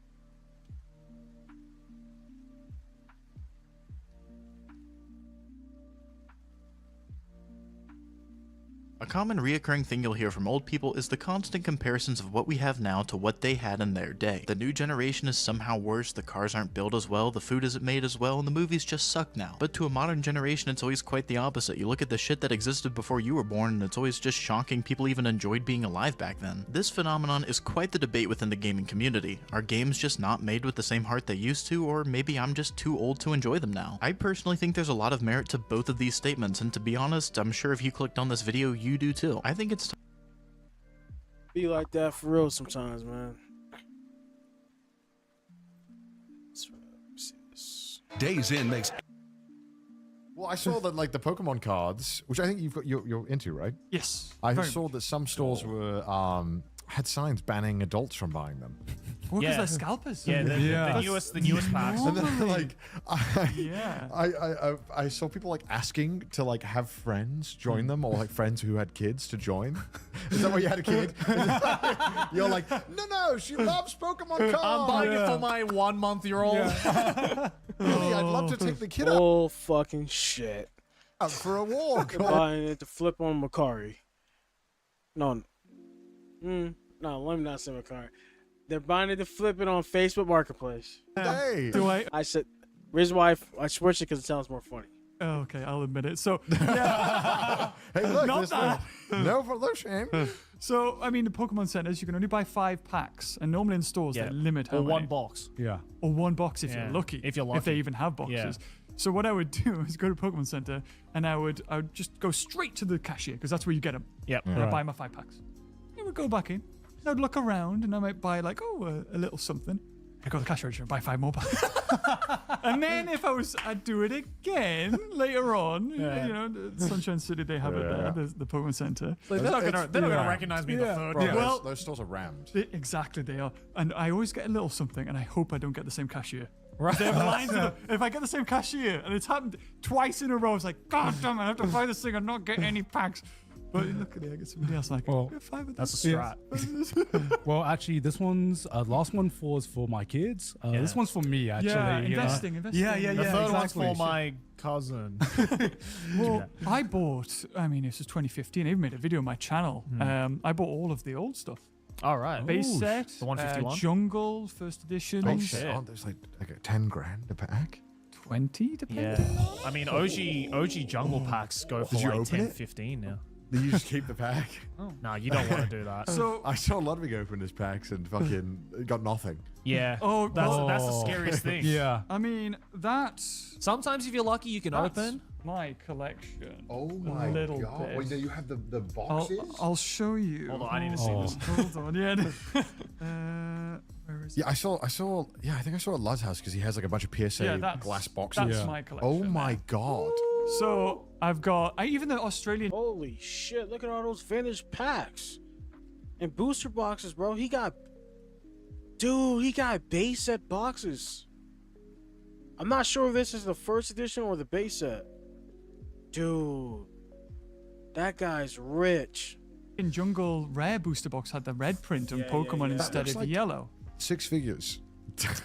It is. That's easily Oh, 6 my figures. Wait, no. That's, Yes, it yeah, is. that's easily Oh 6 my figures. lord! Yeah. You have a down payment on a house. Yeah. Well, I remember back in 2015. I'm jealous of this guy. That's crazy. I bought. Sorry, go I on, admire, don't know. I Oh my admire your God. dedication so Yeah. much. Oh I my wish I God. could commit to something. So Oh, I he must be a scalper. You could buy booster boxes on Amazon when I was buying them. could buy I got all a the legendary shit. collection booster box, which was about. Can you send that to me so I can? Oh yeah. Yeah, we can put it on the episode. That's crazy. I bought that. It's like £300, and now it goes for like I don't know, 20 grand or something. Yeah, like yeah. that. For £300. Yeah. And in the video, I mentioned this. I mentioned that because I'm sort of unboxing all my posts and all the cards. Yeah. And I say, oh, there was a first edition base set, but it was going for 10 grand. I would never spend 10 grand on Pokemon cards. And then of course 2020 came around. Yeah, you're stupid. You should have bought it for 10 grand because that box ended up being worth 30, 40 grand. $250,000. And I'm like, damn it, why not buy that 10 grand, you know? It's always like that. You always could have been the guy who bought. And I could have got Bitcoin when it was. Exactly. Because I remember there was a guy in my university. What year would I have been in university? I would have been, what, 18? How old's 10 years Yeah, ago? 18 is 2015. 2015. There was a guy who he had a fuck ton of Bitcoin. And it was when it had already kind of gone up a bunch. Oh. And he was, he just had like tons of it at that time. And I remember we were all like, oh wow, lucky guy. I got into it. And even if I'd just gotten into it then, or something like that. Yeah. But I don't know. God knows how much money he's got now. Did he? Oh, wow. Yeah, he had a lot still. And I met him. And I didn't understand what it was. I was asking him to explain it to me, but I didn't fully understand and I thought it was weird. But Yeah, it probably- was. It was. yeah, when yeah, it first was came weird. around. It was like, And I mean, No one thought it was going to go anywhere. I had a friend in uni as well who bought Bitcoin like 2-3 days after it got announced or whatever. And we were just like, this is shit. And he's like, I don't know. I've just paid like, $10 for one. It's like, whatever. And I think he spent it on something. Oh, did he? Yeah, He didn't say it was like a dinner well, I mean- or something. He was just Oh, like, at oh, that- this place you can pay in Bitcoin. I happen to have some. And he bought dinner with it. at that point, you got to be like, you got to hope that you were smart enough to keep your Bitcoin. Exactly. Or keep your hard Yeah. drive with the Bitcoin on it. Was that you know? person in Wales who lost their hard drive that had 600 million? Yeah. And My he said he won't stop looking through this tip. Anybody that that's invested in really Bitcoin when it fun. first came out is rich now. And I'm talking about the people that invested in it and still kept it and never sold their shares. All them motherfuckers are rich. Yeah. But it would probably be crushed if anything, right? Like it could have been, and it would be in I mean, cards. you just have to. At that case, you got to be like, man, I know this sucks, but you just got to move on. Yeah. You just have to Yeah. get on with your You life. can't- you cannot can't- have your whole life be dedicated to this hard I've got a drive. friend who he was into Bitcoin, but it was one step too complicated, and where he had to download something else and he didn't do it, and he still to this day is like, if only I'd done that. And you can't live your life like that. You can't. Like, what And who else? knows? You might have, even if you had it lying around, I'm sure a bunch of people sold the moment it like went up even a little tiny bit. bit. Yeah, they were like, "Wow, it's gone up! Wow, $100 a Bitcoin." I mean, I'm Yeah. sure, I'm sure every kid who grew up with like Pokemon cards, taking it back to this, like, who were just like, oh, it's irrelevant. for I'm sure. just gonna chuck it out now, not knowing that that was a down Lord payment knows on I a did house. that, yeah. Exactly. I mean, I think my parents actually made jokes about that at some point where I'm like, oh, I'm sure it'll be worth something someday, and it was always like with this sarcastic flair. Yeah. And now you look at them and you're just like, shit, what the hell? Like, oh, yes. it was actually going to be worth So something. you're telling me this picture of a lizard is gonna pay for my next house? A bit of cardboard. Yeah, sure, all right. It is scary though when you're just thinking, why is there such value for this? Well, that's the what value feels like too much. It terrifies me. I Yeah. bought them because I just wanted to look at them Yeah. and be a kid and be like, man. Yeah. And now I look at them and it's scary. Yeah. It's Yeah. like, how, like, It feels you know? reminiscent of the what was the tulips in the Dutch auctions way back. The you hear about this? inflation? The Yeah, inflation, where they were buying the tulip futures. the tulip bubble. Yeah, they had a bubble where yeah. they were buying like the promise of tulips because they were so expensive at the time. Right. And Yeah. I think, and they were getting to the point where it was something ridiculous, like $10,000 a tulip. Jesus Yeah. Christ. Yeah, it was insane. Jeez. And then obviously it crashed. It does. I mean, I know it probably won't because it's a collectible, but Yeah. it just does feel insane to think this pack of cards worth $100,000. Yeah. Yeah. Or a quarter of a Yeah. million. You're like, this just doesn't make sense. Yeah. Like I know that there's like history behind it and there's a reason, but like when you're looking at it, like, what the fuck? It is. Yeah. It can become a very, very slippery slope. Like I'm probably one step away from where you are currently. Oh. Where like I've looked at some jungle boxes and I'm just like, that's 30 What is grand a right there. jungle box? It's the booster. Yeah, Jungle is the name of the booster set Yeah. that they had. So you had base Right. set, Jungle, Fossil, Team Rocket, Legendary Collection. And those are the originals. Oh, Yeah. okay. And when I bought in 2015, Legendary Collection was the most expensive Yeah. because it had reverse hollows. Yeah. And now What is a they're- reverse hollow? It's where the image of the Pokemon isn't hollow, but the rest of the card is. And then there's different types of hollows. So those are fireworks, so they look like they're spritzing out. So, But Jungle, I think, out of all the OG stuff, is probably the most popular right now in terms of boosters, right? Is it? Yeah, Oh, I have okay, a okay. feeling. There's been a huge surge of Jungle. I just watched recently. that guy that opens them on the shorts. Oh, it was Should like, I open it or should I keep it sealed? sealed? Yeah, fuck Yeah. Yeah, I watched that guy too. Should I open it or should I keep it sealed? And then they like just freak out, and I'm like, okay, cool, Yeah. man, good for you. Yeah. But I love watching it. I love Is- watching them open it, just because I'm like, I think I just want to watch someone gamble. Yeah. Look, it's just real. Is that what it is? No, it's Oh. just real life gacha. That's all Yes. it is. It's Yeah. just And every now and Is then. it gacha if you're? If it's that much money. It's a lot of money, and you're trying to. Well, some people are trying to collect, but there are a Yeah. lot of people who are just trying to Invest. attain Flip. value. Yeah. Well, that's what the right? slabs are. All the PSA, PSA slabs. slabs. They're Yeah. all, that's investment. That's Yeah. what that is. yeah.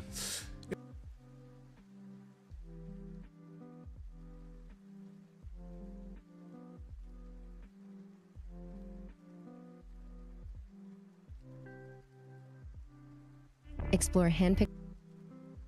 Hello everyone. I wanted to make a short video talking about all of the ways that I would recommend for people to improve at Apex Legends. I also want to talk a little bit about how I went about improving at the game, how I went from being Hardstuck Diamond to being a top Apex Predator in basically one season. And in the meantime, I'll be fighting for my life, so it should be fun. So I want to get the story out of the way of what I did early, and maybe you can draw some good info from that about it. So basically how I improved the game was I was Hardstuck Diamond, and then I was like, you know what? I'm tired of dying. I'm tired of losing. So I went to an LFG Discord. I typed in Apex LFG. Yep, I typed in Apex LFG and joined one and found 2 people to play with, and I played with them. Didn't like them, and then I played with 2 more people and 2 more people and 2 more people until I found 2 people that were as dedicated as I was. They had good work ethic. They took accountability. They didn't scream when they died. They realized that their own failures were due to no one's fault but their own. And then I played with them a bunch. We played together a bunch. We got the masters, got to like low masters. And then I found the group that I ended up playing with all the way to top pred. I found my friend Blur and my friend Hims. And we played together every day, 8 hours, 10 hours. And we woke up and we played Apex until we went to sleep, basically. Obviously, we'd have some chores here and there stuff to do, but for the most part, we'd play every day for 8 hours, and we all held each other accountable. Nobody flamed each other. No one hated each other.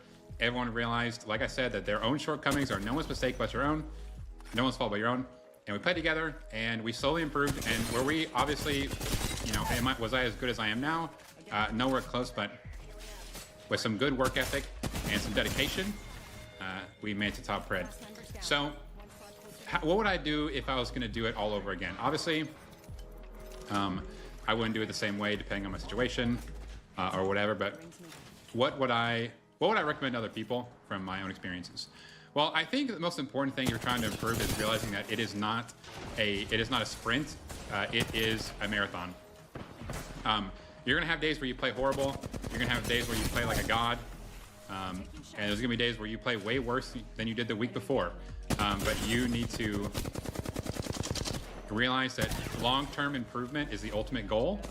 And if you fail in the short term, it's fine. Please kill that guy. Thank you, let's go. If you fail in the short term, it's fine. So what I would recommend is obviously playing the game as much as possible. And I know a lot of people will say, well, I don't have time, like I have a job, full-time job, or, you know, I have whatever. And obviously there are valid reasons for stuff like that, but I do want to give the example of a player named Waltzy, who had a full-time job. I think he worked more than full-time.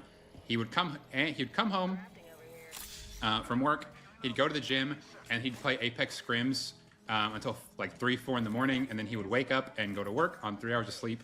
And he did that for a very long time, and he ended up playing, being very good, winning a LAN, being very good. So he made the time. Obviously, I wouldn't recommend sacrificing sleep if you can avoid it. I was unemployed. I was 18. But just because you have responsibilities doesn't mean it's not possible. Obviously, it's going to be a lot more difficult, but it's still possible to improve, or at least improve to a level that you're happy with. Obviously, winning a LAN is a pretty high goal, but he did do it. So what I would recommend and what I would do if I was starting from zero is I would LFG until I found 2 people that I thought had similar mindset to me, right? Like I vibe with them, and there's LFG discords, all kinds of places to find teammates. You just have to actively look. You have to, you know, they're not just going to come to you. You got to go look. So I would play, and I would LFG until I found 2 people that were willing to play with me for long periods of time. And obviously, it's going to take quite a bit of searching, but they're out there. I'd play as long as I can, and then I would make sure I would never sacrifice anything for sleep. I'd make sure I got as much sleep as possible. Having the highest quality sleep is one of the most important things for your brain, and this is a brain game. Your reflexes don't really matter that much, I don't think. I think you know, if you think you have slow reflexes or you're not physically goated, I think it's a mental game. Like, I think sleep is most important. I'd eat and drink early in the day, so I wouldn't wake up to pee, wouldn't wake up to use the bathroom. I'd just get 8 hours, 9, 10, I'd do no alarm if I could. Just best sleep possible. Do sleep research on your own, get as good sleep as you can. I would never sacrifice sleep for anything if it was possible. And then, like I said, I'd play as much as I could and hold each other accountable. If your teammates mess up, don't be afraid to tell them that they messed up. If you messed up, you should expect them to tell you you messed up. If your teammates aren't telling you what you did wrong, don't play with them. Don't play with people that don't want to improve even the smallest things. Even things as fast as looting faster while you're clicking faster in the box. Even small things like that seem very incidental, like very small, add up over time. The best players aren't the best because they're good at one thing. They're the best because they're good at a bunch of things. You know what I'm saying? There are tons of players I see and that I play against that are they have really good aim, for example, but then they suck at everything else. You know, it's a jack of all trades kind of thing, right? So any little thing you think you can, even things you think you can improve, try to improve them. Don't just give up. I'm in a bad spot here. Okay, I need to focus on surviving right now. So I think the most important thing is if you want to you should do training outside of Apex that you think will help you improve at Apex. So for example, aim training, for example, every single person watching this video, your aim can improve. I promise, mine can improve. And the best ways to do that, whether you're playing on MK or controller, I've done a bunch of stuff. I guess I'll say this first. The reason I think aim training is the most important is because no matter how bad of a position you're in, no matter how stupid of a push you just made, no matter how dumb your teammates are, if you hit more bullets than the enemy, you will win. You hit more headshots, you hit them fast, you shoot them first, you will win. That's how this game works. So aim training, I think, is the most important thing you can do. The aim trainer I would recommend the most of all the things I've tried. I've tried Kovacs, I've tried Aim Labs, I've tried R5, I used to play a lot of Overwatch, played Cassidy and Soldier 76. The number one thing I would recommend is that you play Hella on Marvel Rivals. I think that is the best aim trainer I've found. A lot of people laugh at me when I say that, but I've played hundreds of hours of different things trying to aim train, and my aim has never felt better than when I was doing that. And then after I was doing that, I came back to Apex. It is very engaging. That is one of the things that other games like Kovacs and Aim Labs don't have. They're not engaging. If you're engaged, you're way more willing to learn. I think it's very engaging. I think there's a large variety of different size hitboxes, things like that, different size characters moving.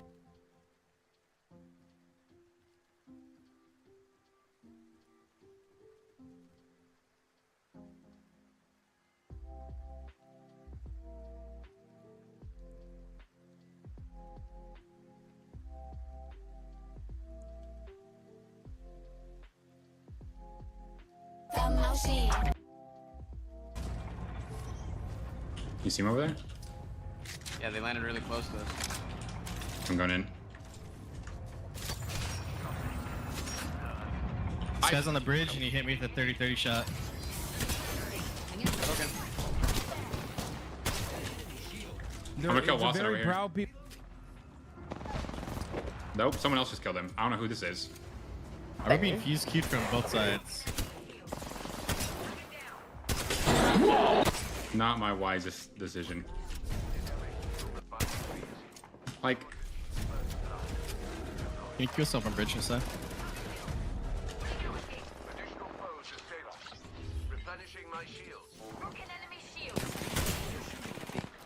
Dude. He dropped inside. Was that like a blue skin? Went up. Sparrow's on top. I'm on the Sparrow up here. Okay, well, you know. Hit a Phoenix. Ballistic, and that was fun. In the Phoenix, in the Phoenix. This has just been a disaster. Your favorite movies and shows together. Believe in you, buddy. Disney Plus has Hulu. And that's all that matters.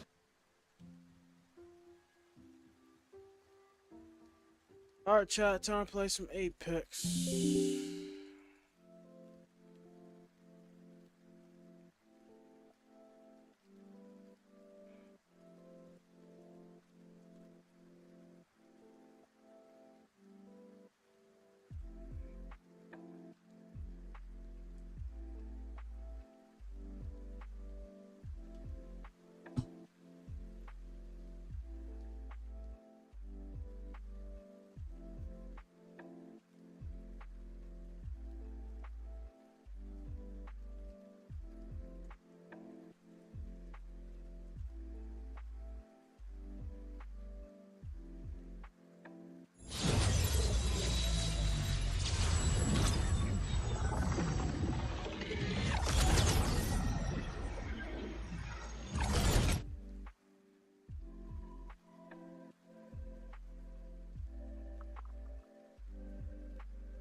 are back. Let's do it.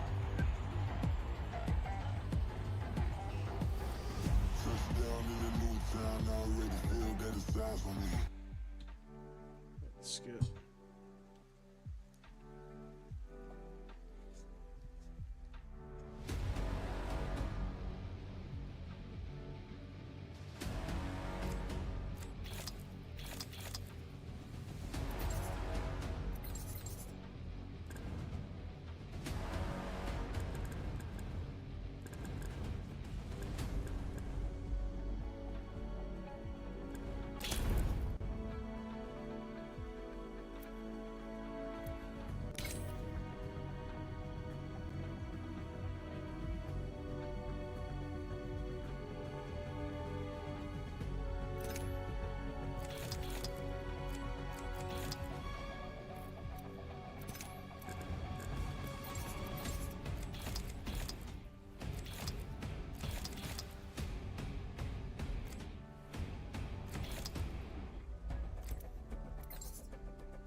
I haven't played Apex in months.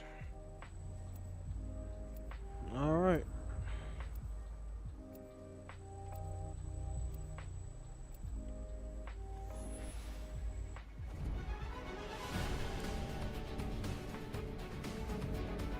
Anybody got the mics on? This is gonna be fun, brother. Real men use iron sights? I use heavy artillery. Being on this side of the screen never gets less exciting.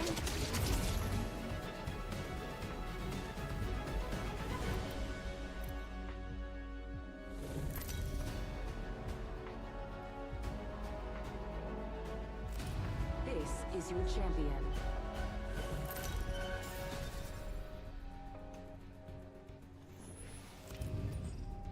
I'm the jump master. Ready up.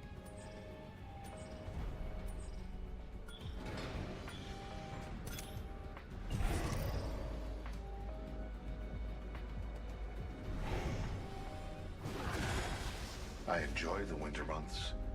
Everything dies. This is a good LT. With the jets, we're dropping hot.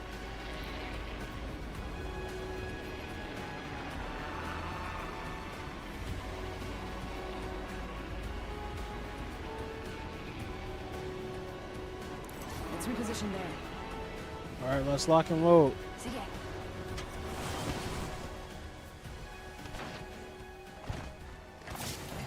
Watching this sector.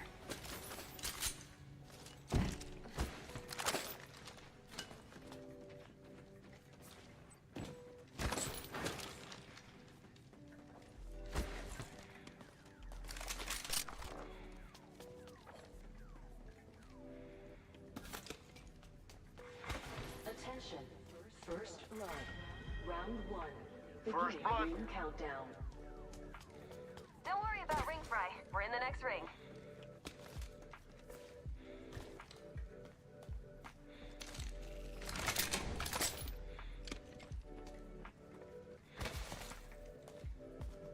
Sniper stock here. Level 2. It'll take time off your reload. Attention, Evo harvesters are online.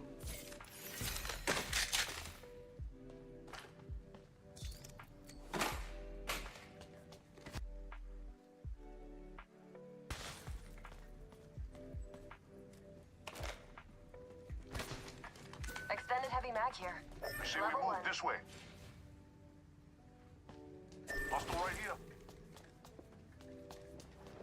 Enemy nearby. Alright, we're coming. Enemy shield cracked. Reloading. I'm getting shot. Contact outside.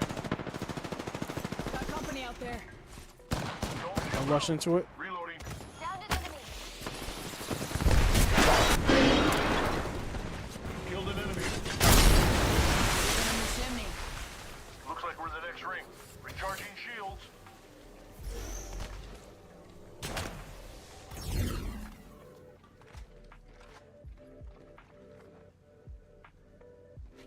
Man, I'm lagging. What the Eating lead. Throwing a frag. Fine. Double timing it. Let's move this way. Okay. Attention, delivery package. Retreat. Care package. I love these things.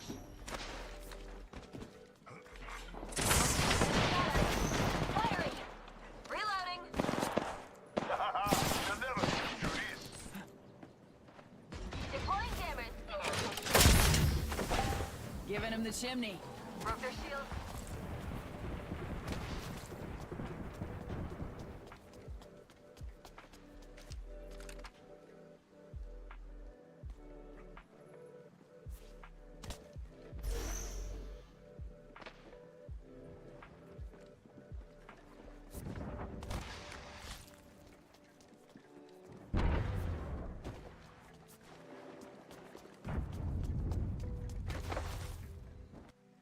Cracked an enemy shield. lagging like a motherfucker. Reloading. Watch out, I'm opening the sky. Frag out. Reloading. Cracked an enemy shield. Everybody stay up top. Got the high ground. Reloading. Watch your backs.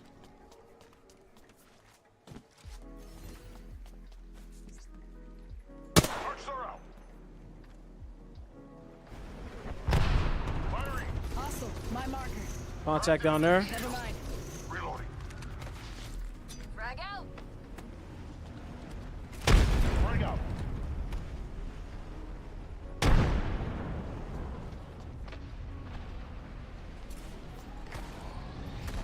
I'm throwing a thermite.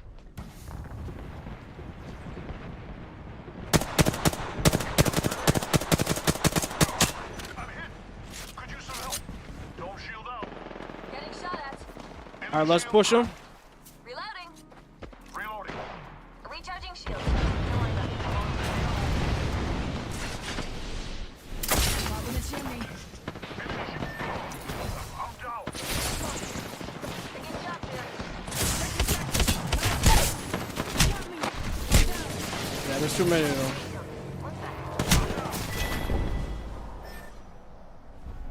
Yeah, we're dead. GG's.